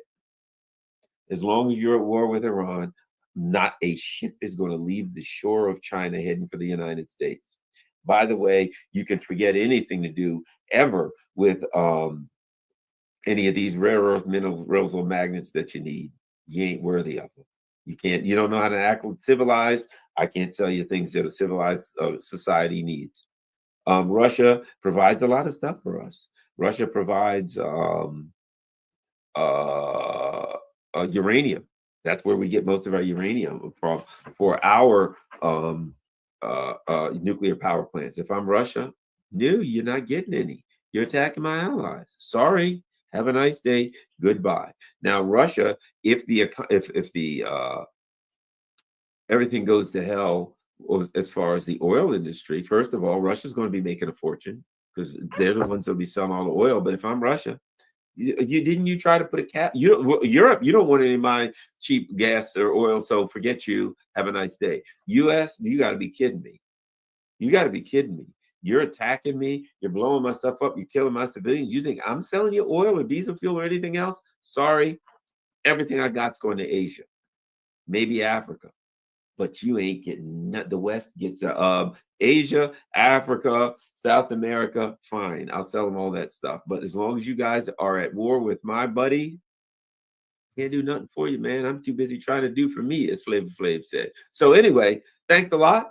I just thought I'd talk a little bit. It certainly appears.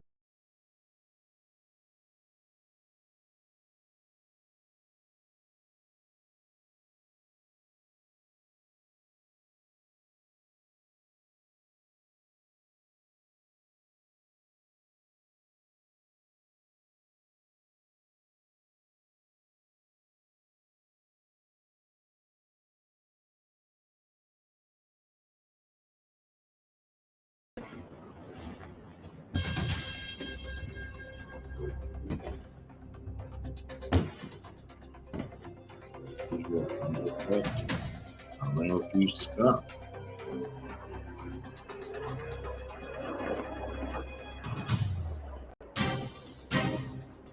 Now Israel demanded that the Western not show live footage of them getting crushed. Trying to hide this.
Okay.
Right, so as atrocities between Israel and Iran have moved into a third day, Israel's excuses and justifications over their ongoing attacks whilst wailing victim at Iranian return fire is winning them no fans at all, despite the mass media attempts to paint Iran as the ones at fault here. People are not buying it. And you merely need to point out the Israeli actions versus Iranian strikes to by and large demonstrate this, where Iran have targeted major infrastructure and military targets with precision strikes, needing to be precision to keep casualties to a minimum, given Israel placed such targets as a rule in residential areas, whereas Israel have now targeted apartment buildings, residential areas where there are no such Iranian assets, and even a student dormitory over the last 24 hours.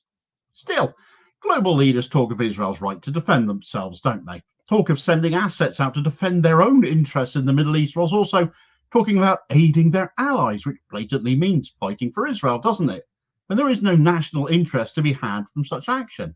That they are so in hoc to the Israel lobby that, never mind public opinion shifting ever further against Israel and in defense of Iran's sovereign right to defend itself, as talk now turns increasingly to Iranian regime change, what we are looking at is Western leaders hurtling towards global war for no other reason than to defend an apartheid state, engaged in war all for one man trying to keep his own genocidal backside in power. Are we really going to see escalating wider warfare to defend Benjamin Netanyahu ultimately?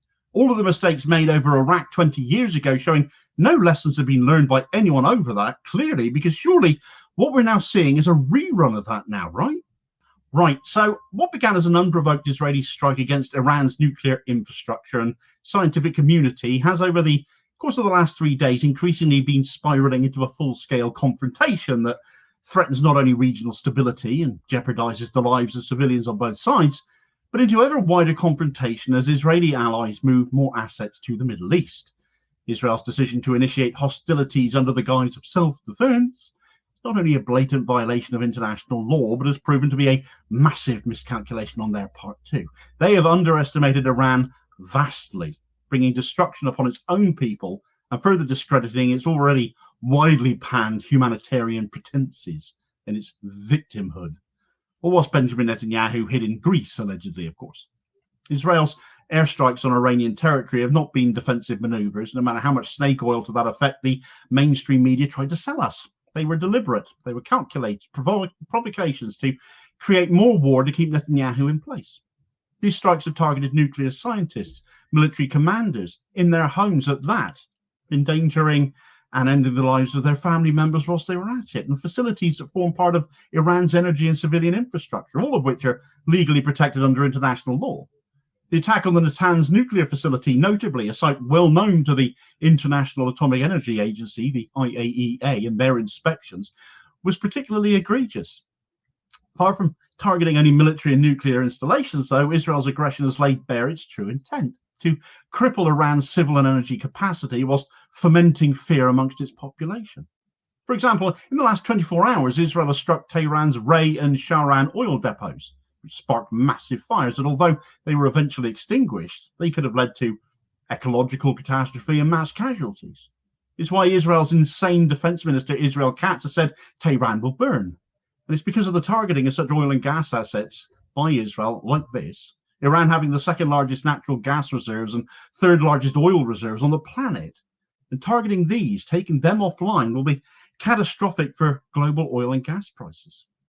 The potential disruption of global energy markets as a result of Israeli strikes is huge. Iran's a key player in OPEC, and damage to its energy infrastructure could cause a sharp spike in fuel prices worldwide, all of us taking a hit in our pockets in that respect. Several major facilities have been hit, and although damage has been relatively speaking minimal, even temporary interruptions in production or transit could impact economies far beyond that region. And yet these weren't the only targets, because when it comes to Israel, nobody they attack is ever innocent, are they? They are go-to justification to target the innocent, to target women and children. Reports confirm that hundreds of civilians, many of them women and children, have been killed in Israeli strikes on non-military sites. The current death toll in Iran being 224, with nearly 1,500 wounded.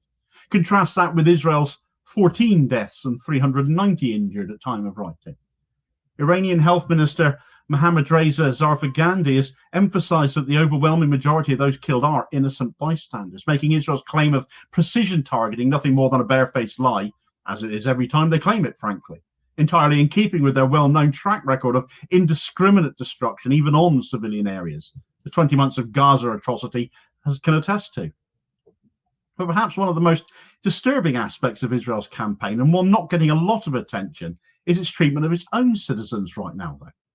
While governments normally make evacuation plans to protect civilians during wartime, Iran, for example, are opening up their subway tunnels as bomb shelters right now. Israel has instead blocked rescue flights from allowing citizens to flee the country. Anyone who wants to leave Israel right now can't. The so-called rescue operations Israel have put into practice are instead bringing Israeli nationals currently abroad back into the country, back into a war zone. They're allowed to come back in, they're not allowed to go out. It's the very opposite of protection.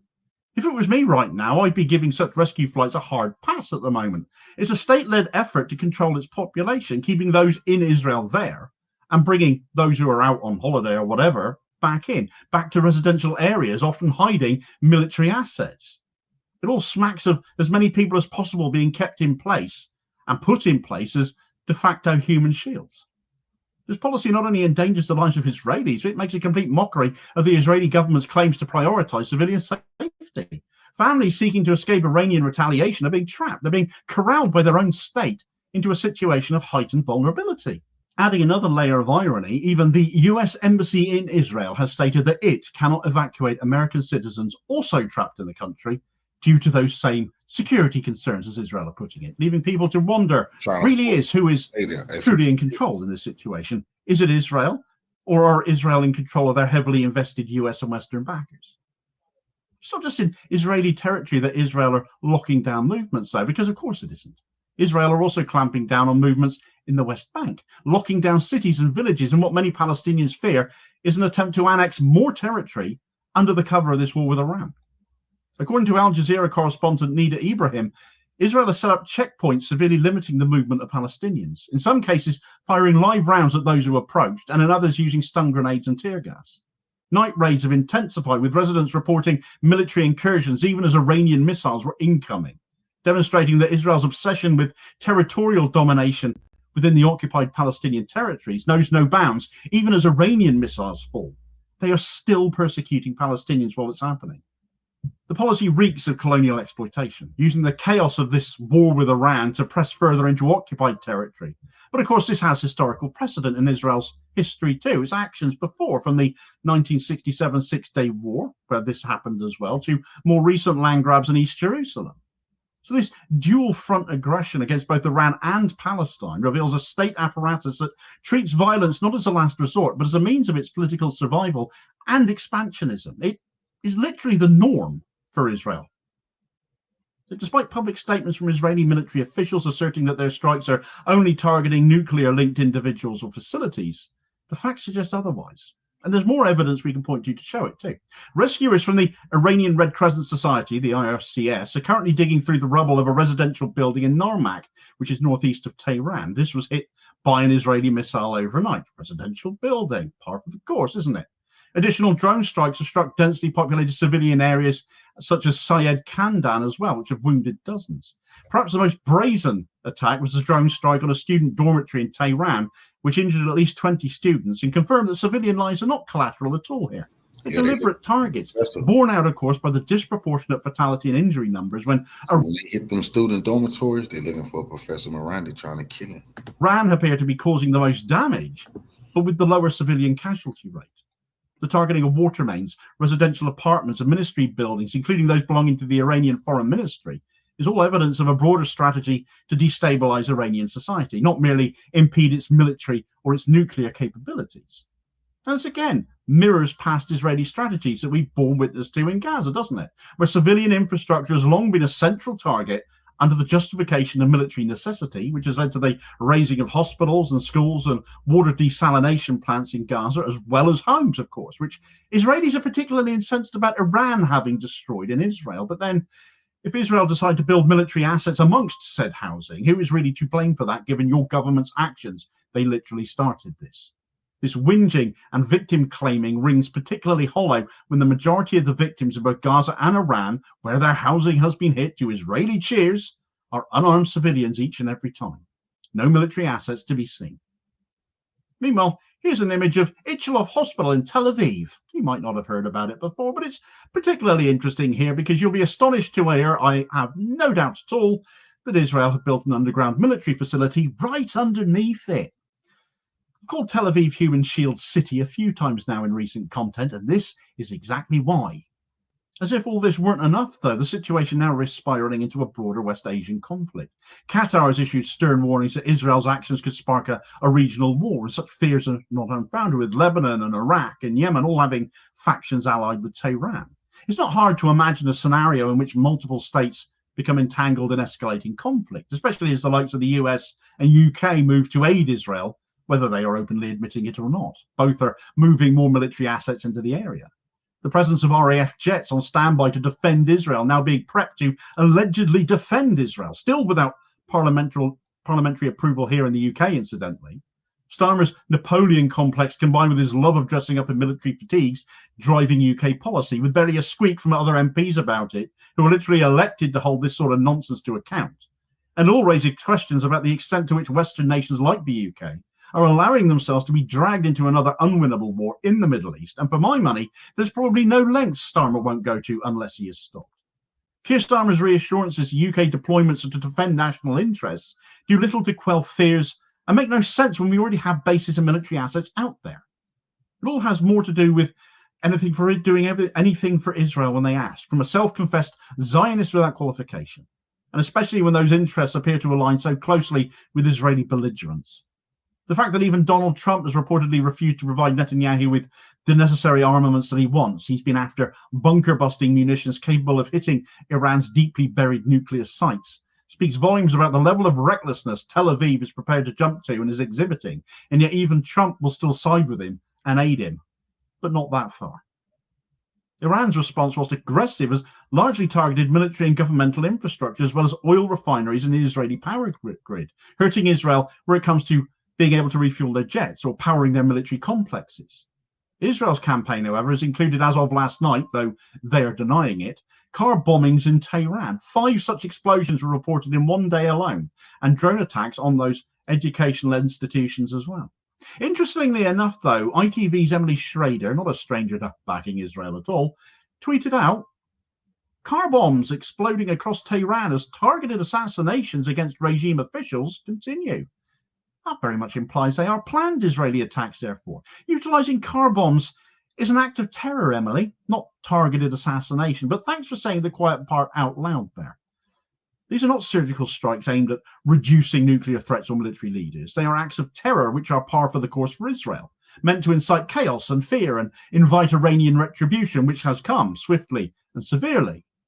All of the indiscriminate violence and the rhetoric from Israeli and Western leaders against Iran in Israel's interests, despite Israel blatantly and obviously having been the aggressor, draws clear-cut parallels to the run-up to the Iraq War, when false claims of weapons of mass destruction were used to justify invasion, and Israel are basically rerunning that same script 23 years later. Israel and those backing them appear to have learned nothing from the catastrophe that destabilized the region and led to the birth of ISIS. Instead, it repeats the same pattern: launch a preemptive strike on a sovereign nation based on flimsy premises, provoke a war, and then feign innocence when civilians bear the brunt. The leaders who instigated that, your George Bushes, your Tony Blairs, got away with that. Their cells at The Hague remain empty to this day. Today's leaders evidently fancy they could get away with it too, therefore, and it's not an option they should be able to entertain.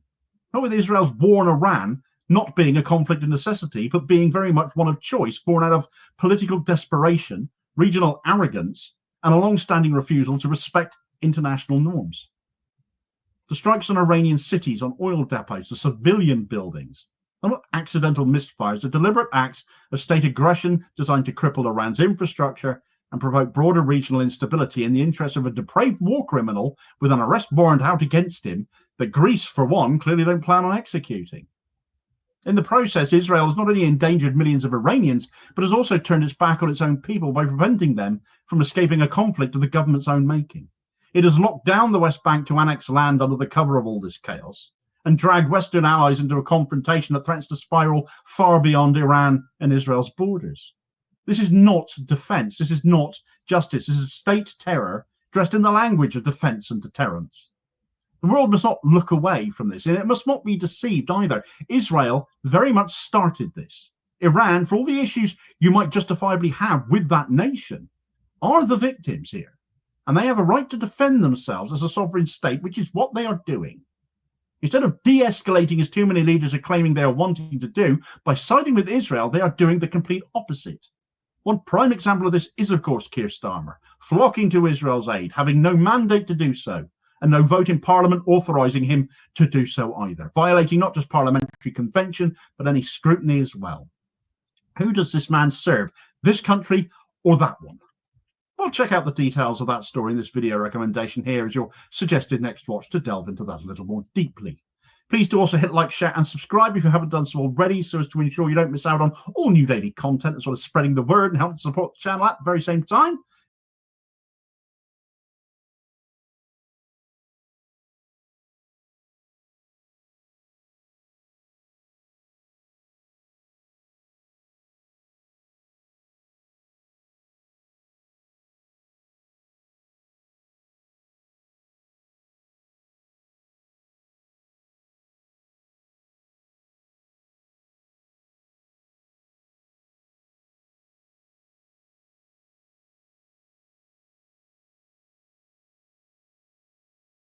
Still Jacob Rees-Mogg. Well, as the Iran-Israel war begins, the question for friends of Israel is whether it is a just war. According to the great theologian and doctor of the church, St. Thomas Aquinas, in order for a war to be just, three things are necessary. First, the authority of the sovereign by whose command the war is to be waged. Second, a just cause is required, namely that those who are attacked should be attacked because they deserve it on account of some fault. And thirdly, it is necessary that the belligerents should have a rightful intention, so that they intend the advancement of good and the avoidance of evil.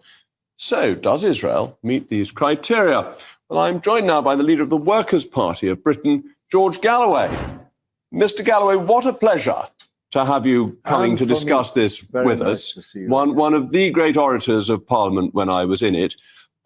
Do you think, and I know you're a fellow Catholic, that the issue of a just war applies to what Israel is doing today?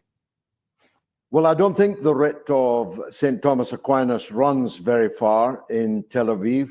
I've felt the spittle of the Zionist spits on priests and pilgrims in Holy Jerusalem itself outside the Church of the Holy Sepulchre. So they'll not be consulting the text of St. Thomas Aquinas. No, but as British politicians, we need to worry because Israel is an ally of ours. Is this justified in terms of the norms as we accept them in this country about when it's proper, when it's reasonable to go to war? Well, Israel may be your ally. It certainly isn't mine, and I have 50 years of scars to prove it, including literally under this hat, which is why I'm wearing it. But that's another matter. You're right to say that we, and indeed the Americans, who are deep in a heart-wrung debate about it right now. I've just been watching Tucker Carlson and others in the base of MAGA, the supporters of President Trump. I'm watching closely the position of Tulsi Gabbard, the director of national intelligence. They're asking themselves the same question. The answer was given earlier today by the mayor of Tel Aviv, a former head of intelligence in the Israeli armed forces, who said that we cannot win this war and must get out of it as quickly as possible. He said that Tel Aviv cannot take the punishment that it is receiving now every single night, and this is going to be the worst night of the war to have been in the shelters in Tel Aviv. So whether or not Netanyahu had any reason other than saving his own political skin to launch this sneak attack, this Pearl Harbor sneak attack on Tehran, and international law says that he had no right to do so, but whether he thought he had a good case or not, it's indisputably true that Israel has bitten off more than it can chew. And I think by the time the overnight pictures start coming in, although it's now been criminalized to take pictures of the damage, and only foreigners are being allowed to leave Tel Aviv airport, the truth will out, of course, and it's quite likely that a terrible vengeance will have been wrought. Just to interrupt momentarily, because you say the truth will out, but we're not getting any truth out of Iran, are we? There are no independent journalists in Iran. Iran controls its media completely. So at least from Israel, we know what is happening, that information is flowing out. But from Iran, we don't really know how successful these attacks have been. Well, we don't know in both cases, because you say independent journalists are there, but their work, as they tell us, is heavily censored. And pictures and footage is placed under military censorship. That's the reality in both countries. But I don't know if you're aware, but the television station, I mean, it's not a good night to be in a television station in this war. Television station in Tehran was bombed late this afternoon. There are tea ladies and journalists and technicians and broadcasters lying dead on the floor in the television station, reminiscent of what was done by NATO to the Belgrade television station during Tony Blair's ill-judged war against Yugoslavia. So, look, we have to judge this not just on whether it meets the criterion laid down by St. Thomas Aquinas, but on whether it's wise. And it's manifestly not wise if it leads to an all-out regional war, which we are very, very close to now. Okay, it's not wise if it leads to a regional all-out war. Is it wise if it destroys Iran's capability to develop nuclear bombs? But Israel has hundreds of nuclear bombs. Yes. All of them illegally held. But that's a separate question. Well, it's not that's really separate question. Is it? Is the world a safer place? So, Jacob, it's not really separate because Iran fears, with good reason, it would seem, attack from Israel, which is nuclear armed and illegally nuclear armed, subject to no NPT, no inspection, no agency has ever been allowed to set foot in Israel's nuclear armory. So how can Israel have hundreds of nuclear weapons, but Iran should be pulverized for fear that it will have one? because I don't know if you read the wonderful article in Sunday Times yesterday by Matthew Syed, that Israel is bound by mutually assured destruction. And actually, there is a belief among some of the leaders in Iran that a martyr's death is a good death, and therefore there is no loss if you have a suicidal attack with nuclear weapons that leads to you being destroyed. And therefore the risk of Iran having nuclear weapons is much, much greater than Israel, India, Pakistan, the UK, or France having them. That's a real stretch, you know. I'd fear the India-Pakistan mutual holding of nuclear weapons rather more somberly, if I were you. They very recently were at blows, and both of them had nuclear weapons. My view is that I'm against all nuclear weapons. For religious, moral reasons, I was arrested outside the Faslane base of Britain's nuclear weapons. I'm against them, but you can't really plausibly argue that some people can have those nuclear weapons, but others cannot, especially when the ones who do are the ones constantly for 40 years threatening regime change against the one that doesn't. I'm a great admirer of Tulsi Gabbard. I don't know if you are. She's President Trump's Director of National Intelligence. She said in her latest finding that there is no evidence that Iran is seeking to build a nuclear bomb, and they are in fact precluded religiously from doing so. All right, thank you, George. George, I hope we can continue this discussion further. Only on GB News do you get discussion. Good for you. Follow me.